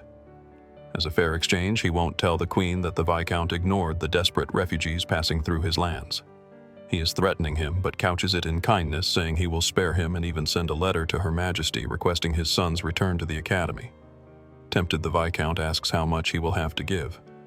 Lloyd, feigning innocence, says that phrasing makes it sound like he's a gangster extorting someone. He only hopes the Viscount gives enough to ensure there are no cracks in their strong friendship. The poor Viscount just wanted him to give a number. Javier, watching on, is horrified by his master's actions, thinking he truly is a disgusting person. Lloyd tells the Viscount not to feel pressured, as he will be grateful for any amount. The Viscount starts with a 20% share of the profits, but Lloyd's disappointed expression makes him instantly change his mind. Fearfully, he raises the offer to 30%, but Lloyd's face only worsens.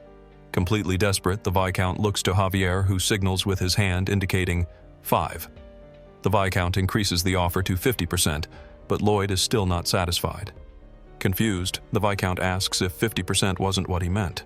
Javier shakes his head, clarifying that he meant 5 times the original profit, not a 50% share. This drives the Viscount crazy, as 5 times the initial value is utterly ridiculous. The protagonist then says he doesn't want 5 times, just 4 is enough, making the Viscount immediately agree, only later realizing he has just been thoroughly extorted. Outside, Javier feels terrible, saying he feels like he has become a blackmailer. Lloyd cheerfully tells him he shouldn't feel like a blackmailer, as he already is one. The swordsman insists his duty is only to protect him, not to help with his frauds. The MC counters that if Javier doesn't obey, he'll stop singing him lullabies. Javier boasts that he has become a master swordsman and can now control his senses perfectly, no longer needing the songs to sleep. When night falls, Javier can't sleep and goes to Lloyd's room begging for a lullaby. The protagonist explains the concept of sleep hygiene, repeating a routine to form a habit, implying Javier is now conditioned to need his singing. He sings the swordsman to sleep and then begins his own task. Lloyd was lucky with the construction of the aqueduct, as it was knowledge he already had from his past life. However, apartments are different. He has never built one before. This means our protagonist must run countless simulations until he finds a design that works. A few days pass and Lloyd is stressed, giving various orders for Baron Polion and others to carry out. At night, he continues testing possibilities for his new project. Even Baron Polion is worried about the increasing number of refugees, but Lloyd tells him to accept everyone. He's running out of ideas to ensure his project doesn't collapse and refuses to reduce the number of floors. At this point, his body is showing signs that it won't hold out much longer. The next day, Baron Polion explains that the 4 months they have to build the apartments will not be enough. Although Lloyd insists it will work, it is clear he is exhausted. Suddenly, the efforts take their toll and Lloyd collapses on the sidewalk from overwork, leaving everyone worried. Meanwhile, in the royal capital, the kingdom's knights prepare to shoot with crossbows. Their target is the queen, who is undergoing combat training. They create a rain of arrows, but the queen, also a master swordswoman, deflects them all. Despite this impressive feat, she seems unsatisfied, haunted by the humiliating situation she endured with Lloyd. An old man appears, announcing that a messenger from the Frontera barony seeks an audience. This messenger is Javier, who reads the letter from his master. The queen is immediately suspicious, knowing anything from that sly fox is dangerous. The letter states that thanks to Her Majesty's wise judgment, they were able to save the territory. However, other territories were not as fortunate, leaving many refugees homeless. Since the Great Queen is known for her compassion, Lloyd decided to follow her will and shelter all the refugees, but he has now run out of money. The shamelessness of our protagonist surprises the Queen, but she had anticipated something like this and was already considering sending supplies. As if reading her thoughts, Javier adds that they will need 3 times more than she has in mind. She is shocked as 3 times is a staggering amount and questions whether Lloyd has gone mad. Once again, Javier responds to her thoughts, saying he has not. The protagonist's letter explains the idea of the apartments which will serve as housing for the homeless and again mentions his lack of funds. Her Majesty says she understands but cannot authorize such a large sum without consulting a financial expert. At this moment, Javier pulls out a second letter. It states that the buildings will be designed to function as a fortress, preventing attacks from enemies and monsters from the east. Since this defense directly benefits the kingdom, everyone who agrees with the plan will gain a much better standing. The Queen sees no problem with a fortress city, as the Frontera territory could indeed become a major commercial center. She decides to provide the money, but Javier adds that Lloyd would also love for her to send the dwarf Turkdros. Back at the construction site, Lloyd is unable to work. Pang is in charge while Lloyd is absent. In the beginning, Pang was just a lazy soldier, but he was always around, participating in dangerous missions and meticulous tasks. He is someone who gained responsibility, did his best, and was finally reborn as a true man. This is the kind of person Officer Pang is. When he leaves the tent, he meets Emily and asks why she hasn't taken a break. Pang tries to help with the sheets she is holding, and the two share a playful moment. An orc who has a crush on Emily sees this and is completely disappointed. He is teased by other orcs who say a human would never like an ugly and muscular guy like him. The dejected orc gives up, throwing his bouquet of flowers on the ground, but this will not be the end of his love story. In his bed, Lloyd finally wakes up. He is exhausted, and to make matters worse, payday is approaching. Baron Polian suggests they could delay payment, but this is inadmissible to our protagonist. He declares that all those people worked so hard, and he could never do something as terrible as delaying their pay. Lloyd says he would rather die than commit such cruelty, leaving Polian so worried that he looks for a doctor. At that moment, our great swordsman Javier returns with the money, and Lloyd resurrects from his deathbed like a greedy phoenix. After several days of hard work, the Honeypot Apartment Complex 101 is 70% complete. They have managed to level a large plane to build on. The protagonist uses his ability to create holograms of the apartments, running various tests to see if they are stable. The first test is a landslide, then a typhoon. For the final test, Lloyd summons a meteor, leaving the system confused and asking what he is really testing. The truth is, Lloyd did this purely for fun, making Javier think he has finally gone mad. Javier informs him that Turkdros and 30 more dwarves have arrived. Although Lloyd is intelligent, an apartment is a complex structure that cannot be built randomly. Therefore, he plans to build a cement mixer to maintain quality and prevent unwanted elements in the mix. The dwarves complain about receiving orders right after their long journey, but Lloyd puts on that face and says there's nothing better than starting a project first. With the dwarves in charge, he and Javier use mana explosion to soften the ground, leaving the giant mole Podong in charge of turning the cement mixer. The orcs are also involved, twisting metal rebar with their bare hands. Lloyd pours the cement into molds, explaining to Baron Polian how to avoid air pockets. Everyone does their part, and in a short time the first apartment is almost complete.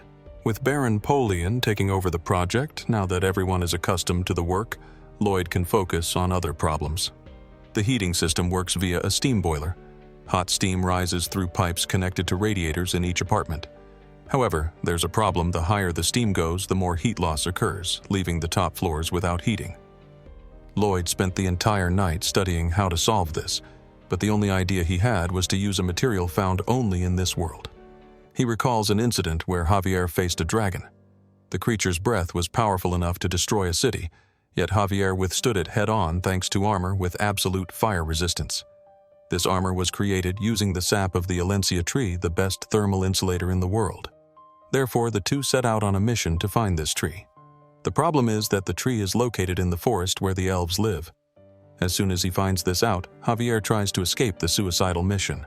The elves hate humans and are not a race that can be negotiated with. But regardless, as the escort knight, Javier has to accompany him. Javier asks how he plans to convince them since no one has managed to contact the elves for over 500 years, but Lloyd's real intention is to steal the sap and leave quickly. Upon arriving in the forest, the place is teeming with life. The protagonist warns that they must now remain silent to avoid drawing attention. Javier, unable to hold back, sneezes. The problem is that he does so with the flair of a Hollywood heartthrob, prompting Lloyd to ask why he sneezes that way.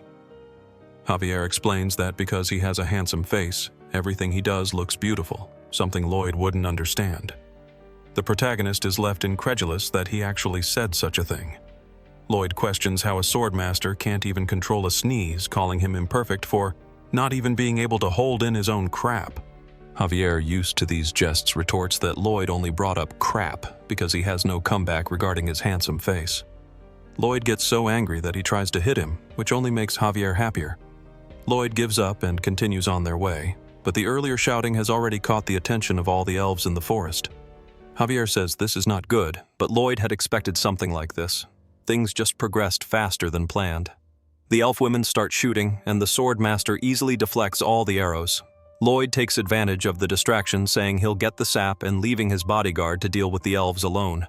Since the protagonist is just the ugly one, they decide to focus their attacks on the handsome man. Using the leaves of the trees to move around, Javier realizes his master was right. The elves love plants so much they won't harm them, so he can use the trees as shields. However, even using a tree as a shield, Javier still finds it difficult to dodge all the arrows and realizes they are intentionally leading him somewhere. Meanwhile, the protagonist finally finds the Alencia tree. Since all he needs is the sap from the root, Lloyd starts digging to avoid being noticed. Javier is led to the middle of a lake with no trees to use for protection. The elves attack from all sides, but for a swordmaster like him, a rain of arrows is easy to handle. Left with no other options, the elves use their special weapon.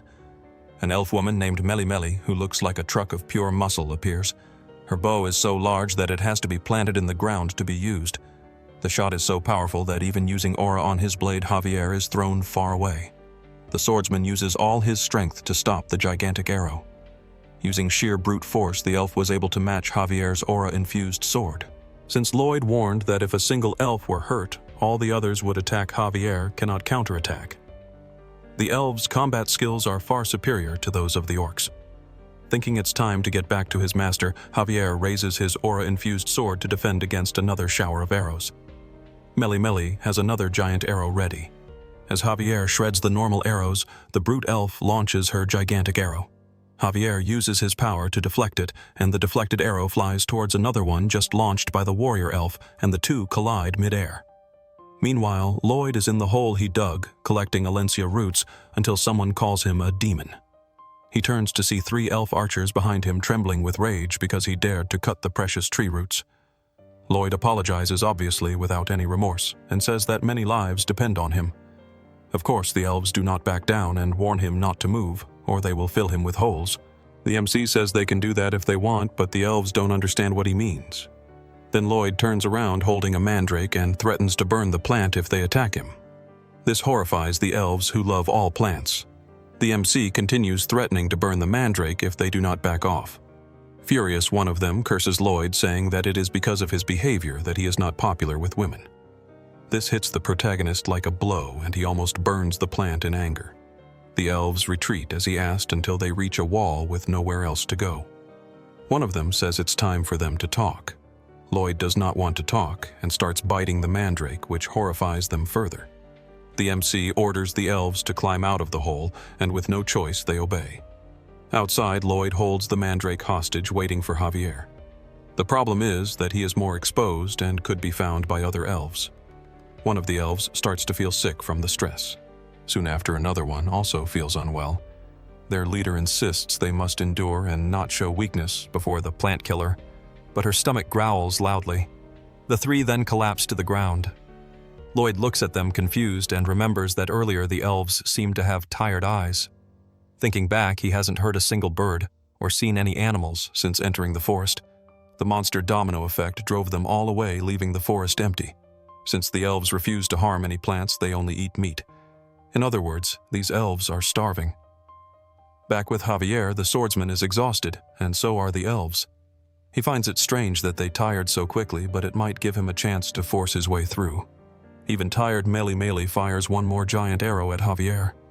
He gets past the elf archers and their leader yells at her companions not to let him escape, but they are sprawled on the tree branches, too hungry to pursue.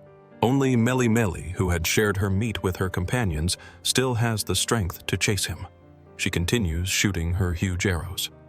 Javier tries to hide behind a tree, but Meli appears carrying an arrow like a spear. Javier narrowly dodges her successive attacks, thinking only of protecting his master. He manages to propel himself on leaves just as the elves do a skill they took a century to learn. Using it, he distances himself, but Meli prepares a new attack using 2 arrows at once. Javier's last jump propels him above the trees where he can see the Alencia tree. He shouts for his master, hoping to be heard. On the ground, Lloyd is with the other elves having a barbecue. He turns when he hears Javier's voice. The swordsman finally finds his master, who is in a very different situation than he imagined.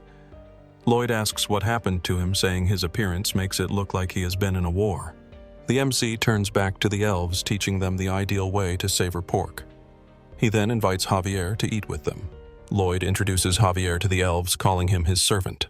He also introduces Javier to Mira, the leader of the tribe, but Javier has no reaction, as he was just fighting them. Mira asks if there is room for one more, and Lloyd agrees. She then calls over Meli, who is hiding behind a tree. Meli sits down, squeezing next to Javier, and Mira reveals that her companion is starving. Lloyd, pretending to be a good guy, says she can eat as much as she wants. The poor elves are weak and salivating at the smell of the food. Taking advantage of the conversation, the MC mentions that the male elves doing housework must also be starving. Hearing this, they burst into tears, remembering their poor husbands. Lloyd continues, asking how the younger and elderly elves will survive without anything to eat. Mira says they will be the first to not withstand it and will return to the great Mother Nature.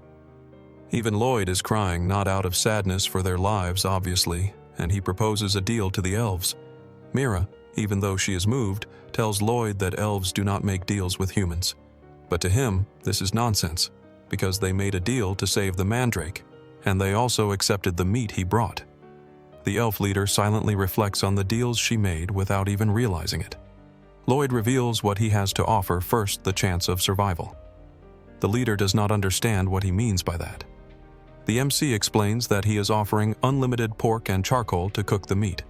Of course, he doesn't mention that the charcoal is made from trees, as that would displease them. This time, the offer seems more attractive, but the leader still says nothing. Lloyd reminds her that the slices they are eating were dried by him, but with the deal they could eat juicy pork. Finally, Mira opens her mouth and asks what he will want in return. The MC reveals that many lives depend on him and will suffer from hypothermia if she does not accept the deal. All they need is the Alencia tree sap once a month.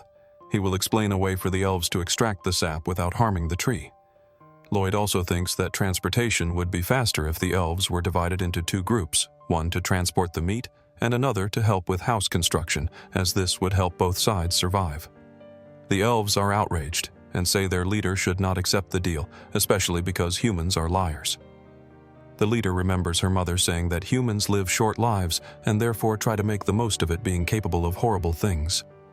She should only trust a human if she believes he can be a true friend. A silence falls over everyone around the campfire as the leader ponders what to do. Finally, she refuses the deal, saying she would only make a deal with humans who are friends. The MC realizes that even though they are starving, it will be difficult to make a deal with these elves. Lloyd wonders what it means to be a friend. In his original world, he was always alone, dirty, ugly, and poor. When he joined the Traditional Architecture Research Club, they laughed at him behind his back, saying he was too poor and ruined the atmosphere. He learned to accept these insults and focused on learning, aiming to use that knowledge to escape poverty. Until one day, someone told him not to worry about what people said because he had better results than others. This person was eating Korean barbecue with him and said the MC could eat as much as he wanted since all he could usually afford was canned tuna. Hearing that made the protagonist freeze. The other guy looked down at him, smiling as if he were doing a good deed by feeding a stray dog. This made him cry because that good deed of feeding a dog was very delicious. Lloyd didn't mind that the guy thought he was superior and continued asking for more meat. Thus that guy became his best friend. Precisely because he had that kind of friend, he thinks nothing good comes from friendship. Lloyd takes out more meat from his backpack to offer the elves. Their leader looks hypnotized by the meat, as if it had something special. After they savor a little more of this delicious feast, Mira accepts the deal with Lloyd in exchange for more meat without even consulting the elders. After 500 years without contact with humans, the Everglow elves signed a contract with the Frontera barony. On the way back, Javier is annoyed, thinking that if everything was resolved just with stakes, he wasn't necessary on this trip. The people of the barony look at the passing elves, admiring Master Lloyd's ability to make deals with other races. The elf leader notices that there are things made of plants everywhere, which seems cruel to her. Lloyd, who is ahead of her, says that there are also tribes that abhor eating animals. There are many races and religions with different values. He says he believes in a world where people cooperate for mutual benefit. She understands what he means, but in her heart, accepting these differences is still difficult. The MC tells her he knows it will take time and she can think about it while eating a steak. The leader salivates just hearing those words, as if she would understand everything better by eating. The construction of the Honeypot Apartments 101 and 102 continued while Lloyd was away. One of his concerns was whether they would be ready before the temperature dropped below freezing. If the water in the concrete freezes, it will only thaw at the end of winter, and the water droplets will become impurities, creating a disaster. However, this will not be a concern. The elves, using their skills to jump from place to place at incredible speed, make the construction progress much faster. After the day's work, they all eat meat. On the first snowfall of the year, the Honeypot Apartments 101 and 102 are ready. Now they will start finishing the interiors. They will test using Alencia tree sap mixed with soybean oil to make thermal insulation. As soon as they finish insulating the pipes from the 1st to the 8th floor, Lloyd orders the boilers to be turned on. The plan is a success, as Lloyd and the others start sweating inside the apartments. Leaving the apartments, Lloyd orders preparations for people to move in.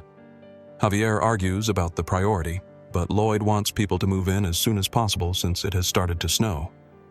The lack of attention he receives makes Javier red with anger as usual. The MC tells Baron Polian that the priority for moving in is families with children, then the elderly and the sick. People who cannot move into the apartments will be placed in other heated houses. Thus, they will owe a big favor to Lloyd, making it easier to get them to work.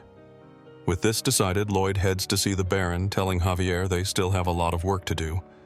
Even though he wants to punch his master, Javier has stopped hating him since Lloyd's personality changed.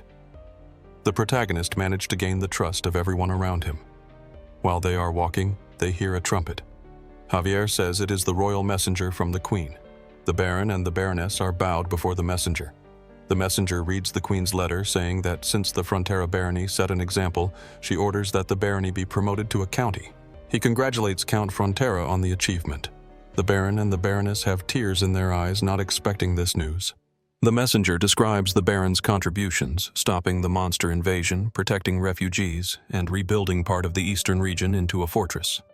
Because of these contributions, the county becomes independent of Cremo and is now tasked with reconstructing the east. The royal family will provide sponsorship and resources for 10 years, and they will be exempt from paying taxes for 20 years. Lloyd is ecstatic. The Queen must trust him greatly to believe he can complete the reconstruction in just 10 years.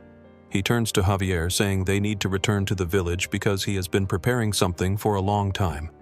He leaves, boasting that all territories bordering the east now belong to the Frontera, including the Viscounty of Lona. The Baron looks at his son with tears in his eyes, thinking that all of this is thanks to him. It's as if Lloyd were a miracle in person.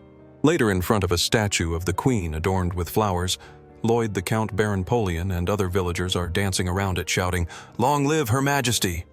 The messenger observes the entire scene as if watching a group of lunatics, and later tells the Queen they did this all night long. The Queen is embarrassed to hear this and orders them to stop.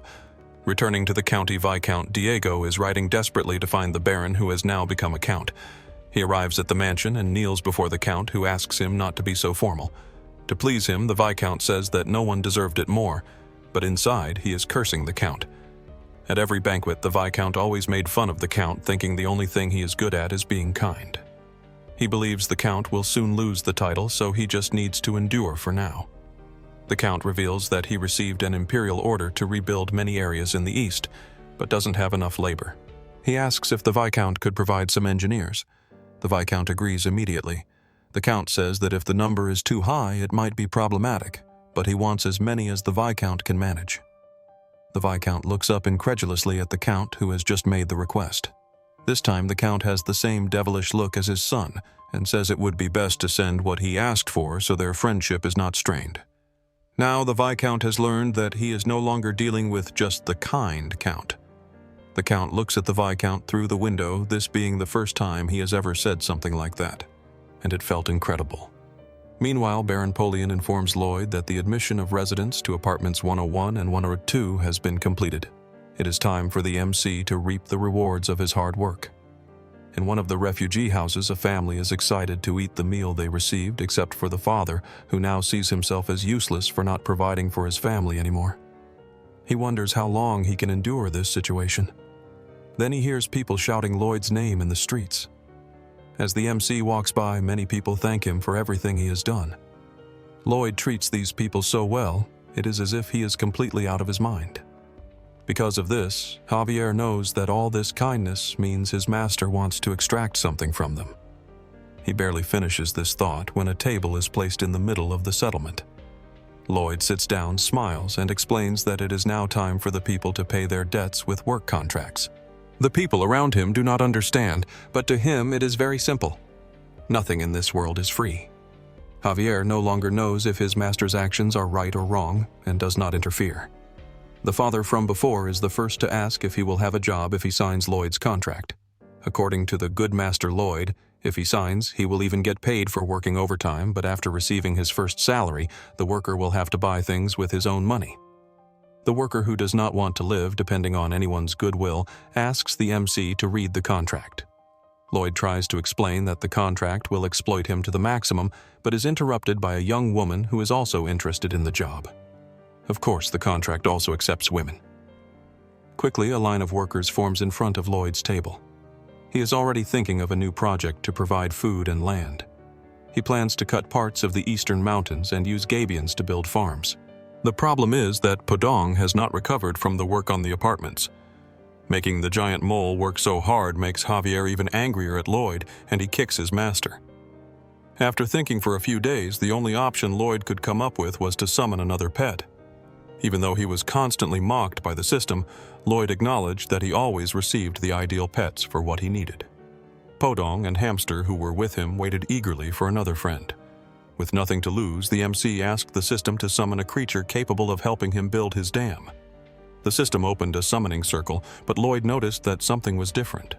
Instead of a new pet, a flame appeared and hit the protagonist. With his hair burned, Lloyd asked if the world system was no longer on his side. He realized all the previous summons were just coincidences to make him more confident. Lloyd was furious. Even so, the system induced him to try his luck again. The only difference this time was that the explosion was much bigger. Lloyd was overwhelmed with rage and tried to fight the system in vain until he was reminded to always try 3 times. On the third attempt, predicting another explosion, the MC and his pets threw themselves on the ground. No explosion happened. Finally, a creature came out of the magic circle, but it looked more like a raging monster. The only thing the 3 could do was run away before being devoured. Lloyd went desperately to Javier, who was sleeping, to get rid of the creature. The swordsman killed it with a single blow and went back to sleep. Meanwhile, the MC was even angrier at the system, saying he would never summon again. Then the system showed that he had unlocked the bankruptcy skill for being deceived 3 times and could now choose a skill as compensation. A list with hundreds of skills opened, each more useless than the last. But looking more closely, one of them caught his attention: spiderweb. With this, Lloyd would have a strong and elastic thread. He selected a creature with this ability. Another summoning circle appeared, emitting a very strong light that disturbed Javier and caught the attention of the workers. A small dot was descending very quickly. From the color and feathers, the workers wondered if it was an angel. In fact, the angel was Lloyd riding his new summon, Goming. The workers celebrated Master Lloyd's new summon. He thought it would be a spider, but a bird was more beneficial. To the workers, it was as if Master Lloyd was blessing them from above. With Goming, he intended to promote himself as a prodigious summoner. Goming's main ability was to get spider webs, but it could also spread. Webs create a nest and bombard with poop. From Lloyd's tests, the webs were very resistant. He asked Goming to go to a nearby plane to make a net, but Goming didn't like the idea and went elsewhere. The bird stopped abruptly in front of a snowy mound, causing his master to fly face first into the ground. Lloyd got up furious, asking what Goming was doing. Goming sat on the ground chewing a branch and told Lloyd he was lazy. The previous night, Lloyd had asked his new summon how it produced the webs, but Goming just sat on the ground asking why someone like him had to work like a slave. From that moment, Lloyd realized his new pet was not like the previous ones. Hamster went to Goming trying to be friendly, saying that Goming could build the infrastructure of society, improve people's quality of life, and bring happiness to the world. After this speech, Goming felt a bit more motivated. But the next day, he got lazy again, seeing his colleague's determination didn't last. Hamster went to him again, encouraging him to work. The bird decided there was no reason to keep working, believing the world would develop without him, and that Lloyd, the idiot who summoned him, would keep feeding him. Lloyd was so irritated he considered cooking the bird. The little hamster did not give up trying to convince his colleague, but his words did nothing. Instead, Goming threw the branch he was chewing at the guinea pig. Poor hamster didn't have time to dodge and took the hit right in the forehead. Seeing that friendly conversation wasn't going to work, Hamster asked his master for a sunflower seed. After that, an explosion could be seen in the forest. Goming was trying to flee, but before he could, Hamster, now giant, grabbed the bird by the leg. The bird screamed for help as the guinea pig started punching him in the mouth. Even Lloyd couldn't believe it. At that moment, Hamster practically swallowed his colleague. Fortunately, the taste must not have been very good and he was spat out. Wiping his lips, Hamster asked if his colleague wanted to do it again. Proving he was just lazy and not stupid, Goming was now determined to work. Satisfied, Hamster gave an evil smile just like his master. Back to the works. Step 1 was to dig a trench. Step 2 was to have Podong sift fine sand with a giant sieve. Step 3 included using Goming's labor. The plan was to have the bird weave webs in a mesh pattern. In Step 4, Hamster encouraged Goming not to become lazy again, while Lloyd shouted from atop the bird for the white cavalry to start. Step 5 was to use the sand to cover the web and repeat the process. In Step 6, they would pour stones and gravel into the gabion, monitoring the work from above. Lloyd noticed the first section was ready. At this rate, they would finish before spring. Once they sold the land and accelerated construction, everything would be ready by the following year. With this, Lloyd's dream of ending his life as a worker was close to coming true. The days passed, and not long after, the construction of the county's terraformed farm was completed. Lloyd, lying in a flower field, earned the title of Leader of the Tired. To enjoy his new retired life, he spent the day playing chess against himself. Javier appeared, asking if he really found this fun. Lloyd tried to hide his enjoyment. It was the first time Javier had seen Lloyd play since that day. According to the master, there was nothing left to do.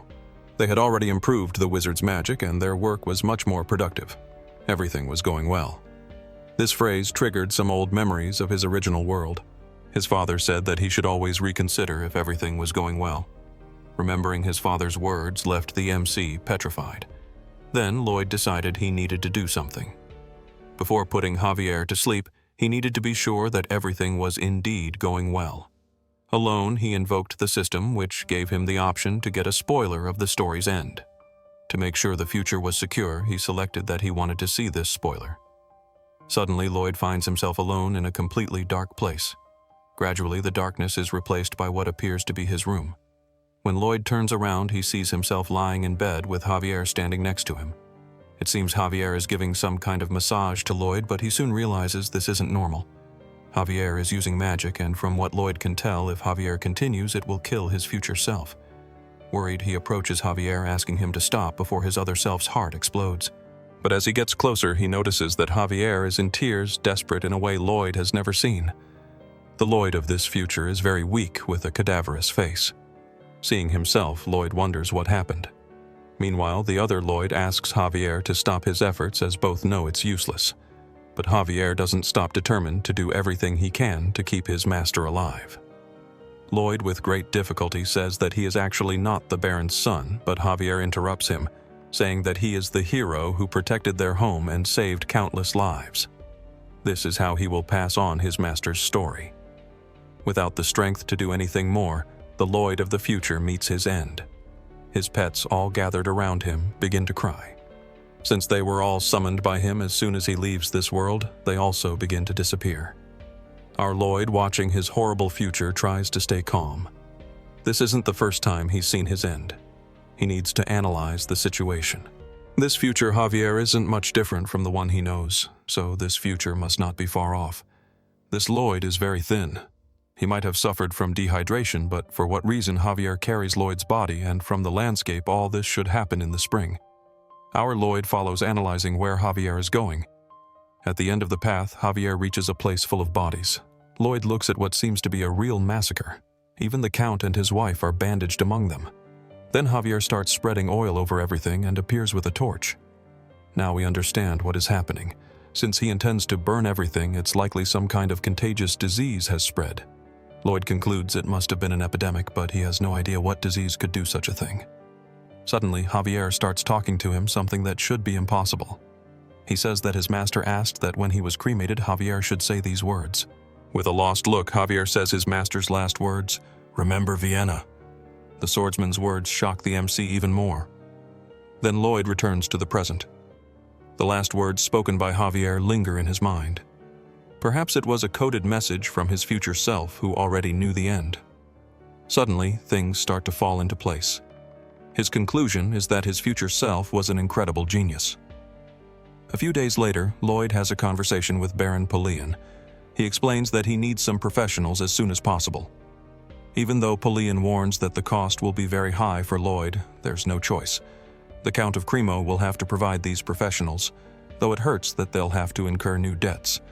Polian wants to understand how big this new project will be. According to Lloyd, it will be even bigger than the apartment project. He wants to prevent an epidemic by building sewers that will cover the entire Viscounty. The tip his future self gave was about Vienna, where the population grew significantly during the Industrial Revolution without sewers. People's waste was dumped into the river, which froze during a brutal winter, polluting all the water and causing cholera to emerge. Looking down at the Viscounty, Lloyd reflects that the same will happen to them if the river freezes. Just when he thought he could enjoy life as a rich retiree, he has to go back to work. Knowing that he is in debt once again dampens the MC's spirits. Meanwhile, near the construction site, we see the love-struck orc Gulgul. He has just spotted Officer Pang flirting with a girl. The officer is telling the girl that ever since she arrived, his heart has warmed like the sun. The girl laughs at his silly words but still likes them. The orc becomes completely enraged at the officer's actions. Suddenly, a soldier appears saying that Javier is looking for Pang, forcing him to say goodbye. As the officer goes to meet Javier, Gulgul calls out to him. The orc is so angry it's as if flames are coming out of him. He asks how the officer could do something like that, but Pang doesn't understand. Gulgul shouts in disbelief that the officer could court a girl when he already has Emily. The officer doesn't like what he hears and asks what the orc is talking about. Gulgul can no longer contain his anger and tries to punch him. The problem is that Pang dodges and punches the orc, sending him to the ground. It takes a few seconds for Gulgul to understand he has just been punched by a human. According to the officer, the orc's weak punch wouldn't hurt him, especially now that he can use mana. After a lot of training, the Viscounty soldiers learn to use mana to help build Lloyd's projects. Recovering from the blow, Gulgul gets up ready to counterattack. Officer Pang is also in an attack position equipped with his mana. The two charge at each other, but before Pang can attack, Javier appears, saying that he is too slow. Neither of them saw the Swordmaster arrive. Javier is not pleased that the soldier took so long and thinks he was just lazing around. As they walk, he explains that the officer will be sent on a work trip to Cremo in search of reinforcements for Lloyd's new project. Despite his mistakes, Javier trusts him. Pang continues to stare at the orc, and Gulgul stares back, not admitting defeat. At the Frontera mansion, Javier and Pang are saddling the horses. Without knowing the importance of the project, Pang tells his boss that he doesn't think it's necessary. Tired of working, Lloyd receives a message from the system saying that his achievements and accolades are generating a combined effect. The citizens and refugees of the Viscounty would like to repay the favors Lloyd has done for them. Even with the system's explanation, the MC doesn't understand how they will repay him. Then he starts hearing voices. He opens the window and sees a crowd gathered at the mansion's door saying they would do anything for Master Lloyd, even work for free. At first, he doesn't know how to react. Then the MC gives the best possible response, shouting for all of them to shut up. This proves they would really do anything for him, as the crowd immediately falls silent. He reminds them that he never gave them anything for free, so they better not even dream of working for free. To avoid this, he will make a contract. Immediately after hearing these words, the crowd becomes even more devoted. Inside the mansion, away from others' eyes, Lloyd wipes his tears. Elsewhere, a carrier pigeon arrives with a message from spies the Sultan sent to the west. In the village taken over by the domino of monsters, they found a strange bird, capable of opening the skies, a beast that destroyed the land another, with the ability to swallow an entire sea, a snake that devours mountains, and a monster whose roar echoes in the skies. The workers of this place can defeat orcs with just their hands, and the old men are faster than the wind. The white cavalry uses shovels instead of spears, and the elves and orcs are building something. Place must be unimaginable. After reading this report, the Sultan can only conclude that something is very wrong with this place. The next day, in the town of the Viscounty of Lona, we see his son Diego watching two men fighting. He tells them to put more force into their punches, but judging by their faces, they are being forced to fight because the boy is threatening to let their families starve. Powerless, the men start fighting with stronger punches. The blonde boy gets excited, but then Lloyd appears beside him, even more excited and smiling. The boy almost dies of a heart attack from the shock. Lloyd asks why the two men are fighting. Diego says they are servants in his house. Lloyd gets excited about this competition and wants to participate. The boy, trembling, says there is no way he can fight against the two men, but Lloyd clarifies he wants to compete with the blonde boy, not the men. The boy freezes like a ghost. Lloyd says his opponent will be Javier, who already materializes his aura sword and says that if it is an order, he must comply. Diego, the Viscount's son, kneels in apology, saying Javier is a master swordsman and it wouldn't be fair. Lloyd agrees and then says the boy will fight him instead. This was what Lloyd really wanted. The boy, scared to death, takes a very light punch from Lloyd and loses 3 more teeth. Lloyd is writing a letter of recommendation for the boy to return to the academy. He will add everything that happened today to the letter. His pets deliver the message while Lloyd looks at the men who were fighting and tells them to seek out Baron Polion. From today, they are residents of the Frontera. The men let some tears escape out of happiness. Meanwhile, Viscount Diego wakes up scared from a dream about Lloyd, which is a nightmare for him. His servant knocks on the door, but the Viscount gets angry and grabs a whip. Just then, Lloyd opens the door, shouting that he missed the Viscount. The old man's heart can't take it, and he faints. Lloyd asks if his face is that scary, and Javier says yes. Lloyd goes up to the mansion's terrace and shows Viscount Diego the areas that will need terraforming. The old man is uncomfortable, but Lloyd asks if they will need to resolve this the hard way while pulling on his mustache. He tells him that it's better to use granite than cement for the tunnels, and tells the workers to make the path straight to his estate. The path goes right through the middle of the Lona family's residence, and the Viscount just watches incredulously as the building is cut through. Lloyd says the Viscount doesn't need to worry. He'll build another house for him. In the next scene, we see a patched-up tent. Inside are Meli Meli, the bodybuilder elf Viscount Diego, and his son. Meli Meli asks if they are okay and why they are trembling, but they say it's nothing. Lloyd appointed Baron Polion as the supervisor of this work, praising his leadership. Lloyd also doesn't need to worry about the heavy work. After all, they have many monsters on the team, even using them as vehicles to carry soil. The elves are in charge of building more apartments. Now Lloyd is racking his brain about what to do with the waste. The best option would be to incinerate it, but only he, Javier, or Podong have the ability. After thinking a lot, Lloyd has an idea. He asks the dwarf blacksmith for armor made from the sap of the Alencia tree. The dwarf asks if he's going to hunt a dragon, and Lloyd, in the most natural way possible, says yes. The dwarf asks who is capable of doing this, and Lloyd points to Javier. In the mountains to the east, a large red dragon is sitting on a pile of precious stones, whining that he can't refine any of them. He is very upset, saying he wants to get married, but for that he needs to create beautiful gems. Since he breaks all the gems, the females don't like him.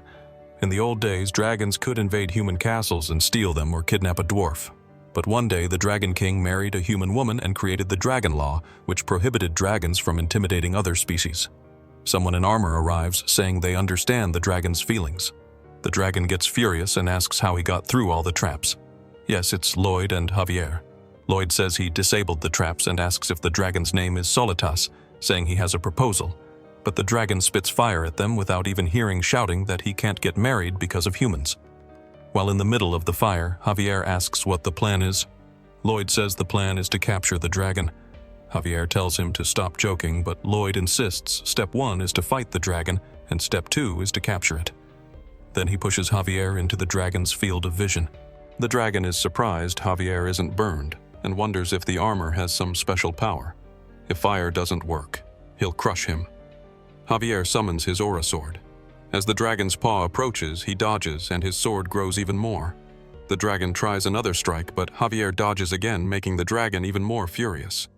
Javier finds it strange that the dragon seems weak and that he can really win, but in reality, it's Javier who is a monster. Lloyd, with a smile, says he knew this would be easy. In the book, Javier won the fight, so now that he is much stronger, it's going to be impossible for the dragon. The dragon is scared of Javier's new technique. He used the elves' technique as a base, and now with Mana Blast, he can jump in the air. He goes after the dragon, saying he needs a powerful attack. He uses Aura Blast and charges a powerful attack on his sword, which hits the dragon's chest, creating a small hole. The dragon had never taken damage from anyone. He starts thrashing in pain. As Javier prepares to fight again, the dragon asks for calm. Lloyd explains that now that Solitas has experienced fear, Javier is like a monster to him. Before Javier could attack again, the creature asked him to wait. The knight waited, but was deceived by the dragon, who took advantage of the pause to strike. When the dragon raised its paw, it realized the knight wasn't crushed beneath it. Then Javier appeared behind Solitas, who had no chance to dodge the attack. The explosion of mana hit a very small area on the dragon's back, but Solitas roared in pain. Javier continued attacking relentlessly. As the fight had been going on for a while, Lloyd lay calmly on the ground watching. Everything was going as planned. The dragon blew a puff of smoke in Javier's direction. Covered by the smoke, Solitas transformed into a human and ran away, trying to get as far from Javier as possible. He hid behind some rocks and used some kind of mental power to teleport, but before he could, a lightning bolt appeared and struck him on the head. He fell, thinking he had set up the anti-teleportation trap himself, and felt like a complete idiot. Then he realized someone was approaching. Lloyd arrived politely and introduced himself again. Solitas tried to disguise himself, telling the MC that he was not a dragon at all. Lloyd just smiled.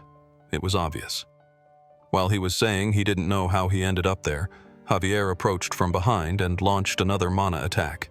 Hit in the middle of the back, he screamed like a little girl. Lloyd told the dragon that humans don't scream like that. Solitas was more interested in knowing what they wanted. Lloyd reminded him they were there to make a great offer.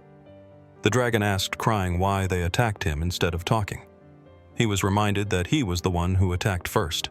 With no way to escape, Solitas inquired about what they had to offer. Finally, Lloyd saw that his negotiation would progress from that point. In the novel, the MC noticed that Solitas couldn't contain his anger, but it wouldn't be possible to talk to him, so Lloyd had to use another means. Even with the dragon calmer, it would be difficult to negotiate if his pride was hurt from being defeated by a human. Then Lloyd shouted at Javier, calling him a reckless idiot. He belittled the swordsman, saying he had the audacity to hit a wise dragon. This attitude from his master caught Javier by surprise. Lloyd didn't stop stating that if the dragon weren't magnanimous, the two of them would have turned into barbecue. Finally, he asked the swordsman to kneel and ask for forgiveness. Surely Javier wasn't in the mood, but Lloyd kept pressing, ordering him to kneel immediately. With no choice, poor Javier was forced to obey. While Javier was kneeling, the MC asked Solitas to sit so they could talk. Completely on his knees, he asked a question to the Lord Dragon. Finally, Lloyd abandoned the polite smile and went straight to the point. Solitas's desire was to get married, wasn't it? The dragon blushed and asked how the human discovered that.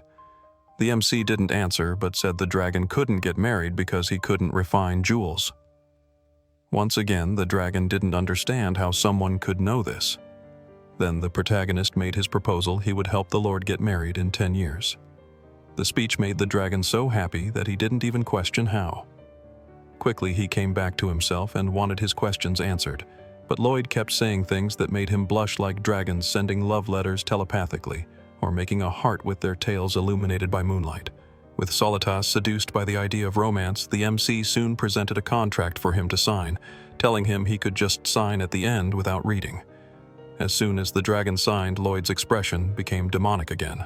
He took the contract from Solitas's hands before the ink could dry and reminded him of an interesting dragon commandment. If any dragon dared to break a contract with humans, he would be burned by the Dragon King's breath. At that moment, Solitas's instinct told him that he had just signed a contract with a real demon. Back in the county, the farmers noticed that Master Lloyd had returned from his work trip and, as always, brought something new. They thought he would bring a dragon, but instead they just brought a weary young man. Lloyd introduced the young man to Kirkdross, but the dwarf wasn't convinced he was a dragon. Lloyd explained that the dwarf could confirm by looking at Solitas's body, which exuded smoke. The dwarf asked if the dragon was really bad at crafts, and he confirmed. By Lloyd's contract, Kirkdross would teach him how to make jewels, and in return, Solitas would incinerate the waste from the sewage facilities once a day. As a legendary creature, he was not at all thrilled about this. Knowing this, the MC said it would be difficult for such a grand creature to accept, which is why he pressured him to sign the contract.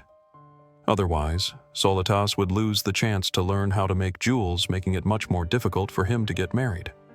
Despite being proud, this couldn't be more important than the chance of marriage.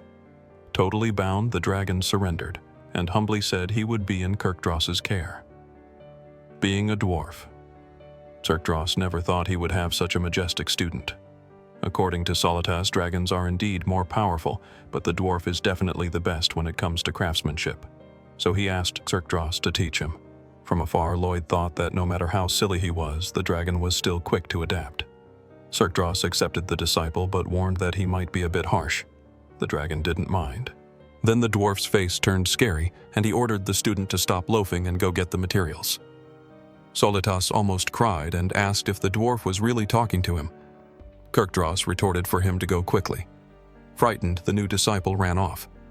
Meanwhile, the MC was satisfied that in this contract both parties would benefit. Solitas managed to trade his pride for the best education, and Kirkdross could enjoy being the first in the world to abuse a dragon. Lloyd had lost count of the unbelievably disadvantageous contracts he had to sign. For the MC, a real contract meant both parties must benefit. However, he didn't take his eyes off the jewels that the teacher and student discarded on the ground. Even if both benefited, there was no problem if he gained a little more. Leaving with the jewels, a system message appeared, saying he had transformed another tragic destiny. Solitas's fate was to lose his horns in the fight against Javier, leave extremely wounded, and die alone in his lair. This is a bit different from what Lloyd knew, because in the novel, the dragon just appeared fleeing to his lair. If it weren't for the MC, the Frontera couple would have had the same fate. The Count is multi-talented, and without the debts, he can focus on jobs he couldn't do before. He is happy now thanks to Lloyd. Javier Asrahan, who would have perished in a foreign land, is now recognized as one of the best. All thanks to the MC. It's impossible to calculate the number of lives he saved. With the compliments, the protagonist became convinced, but what he needed now was the skill to build the sewage system. The estimation skill doesn't gather information from the whole county at once. Therefore, he starts spending points to level it up. After investing a lot, the skill's radius more than triples, and he also gains a new skill option, Construction Guide. To test the skill, Lloyd summons the 3D construction diagram. As soon as he activates the guide, he is impressed. In front of him is a hologram of a life-sized house, allowing builders to work much more precisely. The skill can reduce his workload by at least 50%. Immediately, he decides to test it on a real project. Lloyd creates a hologram on the ground and explains to Javier that he is to excavate this area. Javier notices that the green outline is not just on the surface, but also inside the hole. To test, Lloyd asks him to dig outside the green light area. As soon as he does, the light turns red and a hologram with the MC's face appears, saying the work is being done poorly. To Javier, this appearance is a true monstrosity. Seeing his master remain silent, he asks if something happened. He asks if it's a magical illusion or a tool he stole. Since the question came out of nowhere, Lloyd doesn't know how to lie convincingly, so he just asks which story Javier finds more plausible. Since it seems easier to believe he stole the skill from a mage, that's the story they will use. Lloyd won't tell the whole truth, but he asks if there's anything Javier would like to know. The priority for Javier is not his curiosity, but that his master can save all the people of the county. In his thoughts, Lloyd is grateful for the trust the swordsman places in him and says of course he will save everyone. On another day, Baron Polian explains to the workers that they will build a sewage system. He shouts asking what their motto is and they respond, "Safety comes first." Lloyd and Javier watch the workers and the MC comments that they seem crazier by the minute. The waste thrown into the sewer will flow to the main pipeline. Even alone, Hamster is capable of digging a smaller sewer, but he won't be enough for the main tunnel. So what they need right now is encouragement. Watching Hamster's encouragement. Podong's heart starts pounding wildly. He gets more than encouraged and starts working at full power. Suddenly, one of the workers digs in the wrong spot. The area turns red and a hologram of Lloyd criticizing his lack of attention appears. All the workers stop to see the projected image, and instead of being intimidated, they get more excited. From above, we can see several holograms, and the workers are competing over which one is the ugliest. This makes Lloyd furious. He asks Javier why his workers started acting like lunatics. A heavy spring rain falls over the county, and the construction of the smaller sewers increased drastically in just 3 months. Using the construction guidelines, the project quickly extended northwards. At a ravine, Lloyd gives Baron Polian instructions on where the main sewer and the sludge treatment station will be. Polian remembers that the mastodons are in that area, but for Lloyd, as long as Podong is there, they won't attack recklessly. Anyway, he warns Polian not to let the workers agitate the mastodons. They did as instructed, but no mastodon was seen, perhaps due to Podong's presence. At least that's what they thought, with nothing to do. For a while, our protagonist started playing games with himself out of pure boredom. Then, Hamster appears looking sad and asking why his master seems bored. He starts explaining something very seriously. From what Lloyd could understand, his pet found something very strange. A crowd of workers is gathered around a large hole. Lloyd arrives, and when he gets closer, he falls completely silent. At the bottom of the hole is what was once a mastodon killed and buried there. The question is, who would do this and why? Baron Polian catches his attention, saying he smells something. Lloyd asks the workers to dig a bit more. They barely start and already find something. Down below, dozens of mastodons in the same state were unearthed. This kind of thing wasn't in the novel, so he is no longer sure about anything. But there was something that resembled this in the episode of Nameron, where Javier learned to use the mana blast. The purple light emanating from the mastodons is similar to the dark magic from that city. He quickly yells for all the workers to get away immediately. That is corpse explosion magic. All the workers run, but before they could get very far, a large explosion happens behind them. Lloyd realizes the flames aren't stopping. If this continues, they won't escape. He stops running, determined not to let any of his workers get hurt. He doesn't know if his plan will work, but he will try to use the impact of his mana explosion to neutralize the other one. Before he could, Podong appears in front of him, trying to protect everyone. From the ground, Lloyd desperately yells to his pet that this could be his end. Far away, Solitas notices the explosion. The wise dragon thinks it must be the invocation of a necromancer. The magic must have used a creature larger than a human, so that scammer Lloyd must be in trouble, but he is not sure if he should help. On the other hand, he sees Javier running to reach his master as fast as possible. Since the swordsman went, the dragon doesn't think he would be of any help, as he knows how strong the knight is. Back at the explosion site, Podong is unconscious, and the MC is trying to wake him up. The workers look back and see something sinister. At the explosion site, mastodon corpses are floating as if they had turned into zombies. The herd of zombie mastodons descends, and Lloyd, holding the still unconscious Podong, doesn't know what to do. One of them screams, commanding the others, and the whole herd starts running towards Lloyd. Realizing it will be hard to escape, the MC yells for the workers to run. Further away, Lloyd notices something wrong. The leader of the White Cavalry has gathered his men, wanting to stop the zombies. Knowing this won't work, the MC orders them not to do it. Fortunately, he is heard, and the cavalry retreats. Running Lloyd thinks about what he can do. He spots Baron Polian and asks where they are. The knight reveals they are in the field. Then the protagonist calls Hamster to delay the mastodons. The guinea pig distances itself, heading towards the zombies. Hamster, now much larger, prepares to attack. He hits one of the mastodons with the hamster explosion, and the creature is thrown into the middle of the herd. The guinea pig continues attacking, landing elbows and kicks. The mastodons also attack momentarily, forcing Hamster to retreat. Then he starts preparing a new attack, a series of blows with names like Plum Blossom Fists. Despite the attacks, they don't retreat and hit Hamster in the belly. Several other zombies join in, pushing him back. But that won't be enough. The guinea pig manages to throw all the attacking mastodons into the air, but another creature appears, sinking its fangs into the fighter's leg. Even giving his best, they are too numerous, and little by little, Hamster is being overwhelmed. Suddenly, Lloyd's voice echoes, catching the creature's attention. Lloyd is at the end of the ravine with a small mastodon. He tells the herd that he has one of their calves and will turn it into ham. This definitely gets their attention. He continues his threat, saying that if they don't get to him soon, he will tear the calf apart. The herd starts screaming and runs towards the protagonist at full speed. Lloyd's plan worked. He grabs the calf and runs.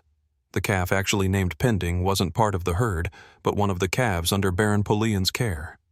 From the hint in the novel, mastodons are docile creatures, unless their calves are in danger. Faster than the zombies, Hamster catches up with his master. Lloyd says they will head through the valley and asks the guinea pig to lead them to the forest. The ravine is empty, only the workers remain, feeling saved once again by Master Lloyd. Meanwhile, in the forest, Goming is being lazy again until a hand appears and captures the poor bird. The hand belonged to Javier, who needs Goming to take him north. Back at the ravine, Hamster is still running from the zombies. As he is very tired, they are slowly catching up. To buy some time, Lloyd prepares a mana attack and launches it. It hits one of the leading mastodons, a purple light radiates from within, and another purple explosion occurs. Without a break, several zombies pass through the smoke. Lloyd thinks about what he can do. There are many of them, and attacking the mountain might injure his companions. Suddenly, Hamster looks scared and abruptly stops. There is a mountain in front of them. Lloyd needs to think quickly. He uses his search ability, but finds that Hamster isn't able to climb the embankment due to his weight. He tries to calm himself by thinking about his past experiences. Hamster calls out to his master. Lloyd asks him to stay close to the wall and hold the mastodon calf tightly. He was worried that using the triple core mana explosion might kill him, but actually this is the trick. The MC gathers his mana and invokes the triple core mana explosion. A gigantic flame shoots out of his shovel, so intense that the shovel almost melts. Very tired, the MC falls to his knees. Meanwhile, the mastodons haven't slowed down. Then Lloyd's overload ability activates, and a purple light starts emanating from him. As soon as it hits the mastodons, they immediately begin to decompose. The MC is absorbing all the mana from the things around him. He struggles to direct his target and raises his hand, showing the target is in front of him. He intends to absorb only the mastodon's mana, leaving Hamster and the valley out of it. With the ability focused only on the zombies, they disintegrate completely. While doing this, he remembers using this ability on the Queen to level up his mana heart. The MC had asked to feed off Javier's mana. Although the swordsman disagreed, he had no choice.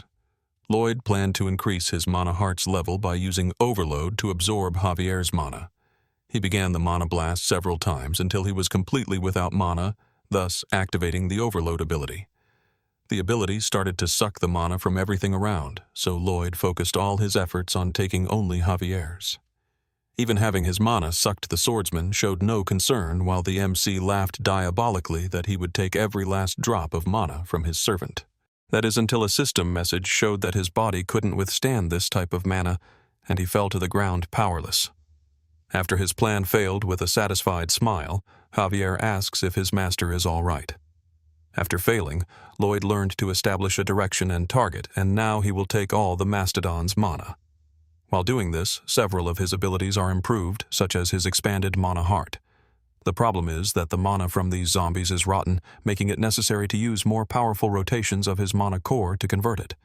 The system warns that the mana heart was damaged and then healed with purified mana. The process repeats, and the ability evolves several times until its rank is updated. Now the MC's physical capacity increases by 600%.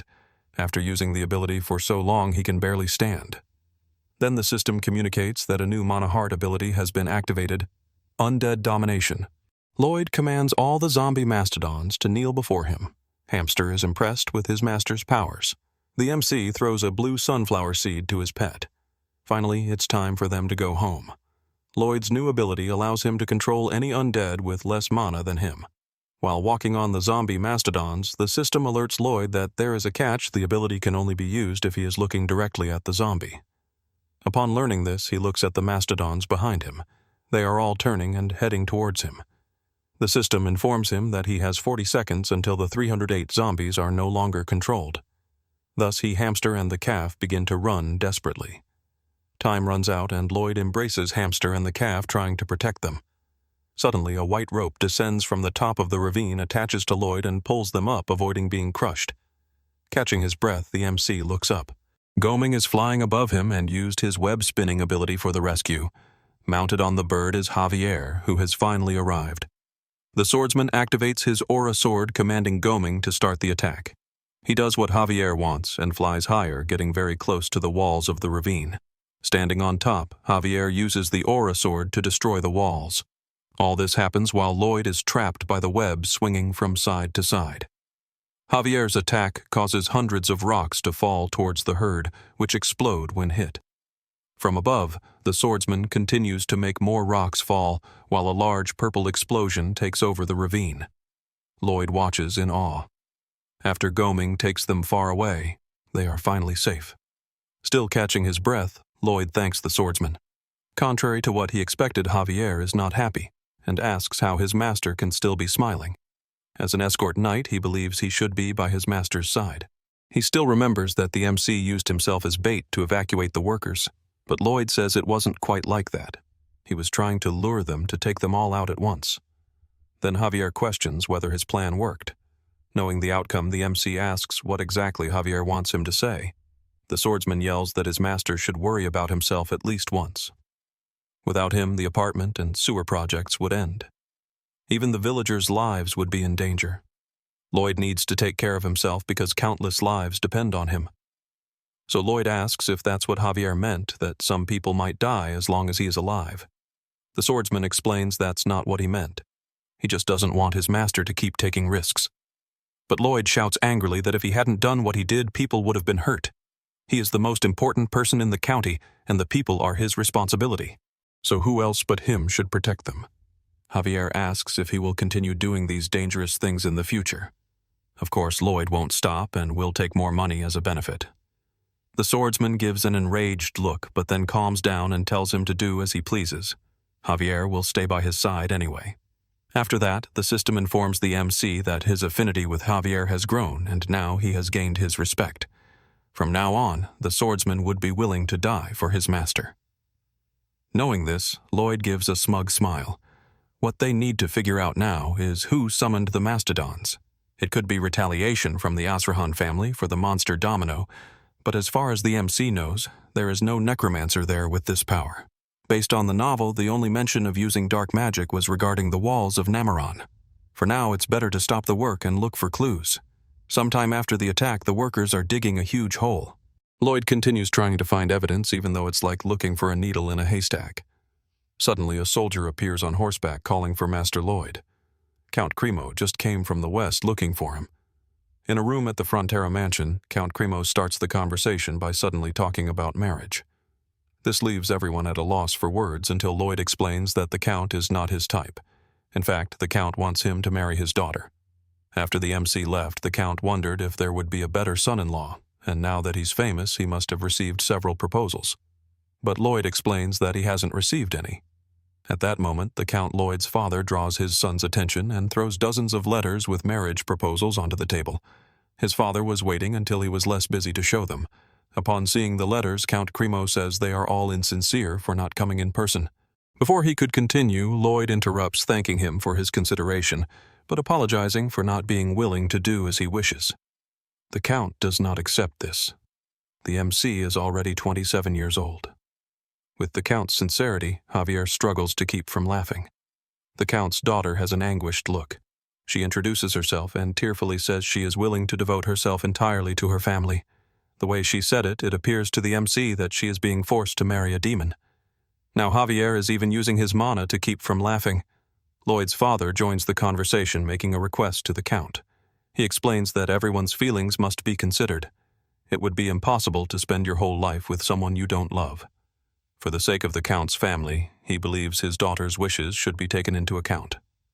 After hearing this, Count Cremo looks at his daughter, reflecting, and says he almost made her unhappy for the sake of the family's status. The young woman looks at her father, able to hold back her tears, and says she loves him. Now, crying with happiness, the Count confesses he is always impressed by the Frontera family and learned a great lesson to live with love. The Count and Countess Lloyd's parents, who are in love, completely agree. When the Count leaves, Lloyd sits thinking. It seemed like avoiding a marriage with him is a happy ending. Looking to the side, Javier is crouched in a corner trembling. He continued to hold back his laughter until the end. After that, rejections to all proposals were sent. At the palace, a messenger informs the queen of this fact. To her, this was expected. Looking at the messenger, the queen concludes that Lloyd is practically a potato. The thought makes her laugh, and the messenger thinks she must be unwell. She requests potatoes for dinner. In any case, she has to monitor who Lloyd chooses as a partner, since they will become the most powerful family. She asks if there is a news of the letter sent to the Azrahan family. According to the messenger, they did not take responsibility for the monster Domino and are still reprimanding them, a clear provocation to Magenta. The old man from Azrahan is waiting for the queen to attack first. She decides to send a delegation there soon and prohibits all correspondence with them. As for who would be part of this delegation, perhaps she should send a potato. Back at the Frontera mansion, a goat's head with inscriptions was found at the extreme north of where the incident occurred. Baron Pelion believes it is involved, but there was no need to put a rotten thing on the dinner table. Lloyd analyzes the symbol on the goat's head and remembers seeing it before in an illustration from the novel. In the novel, the symbol was on a large red flag.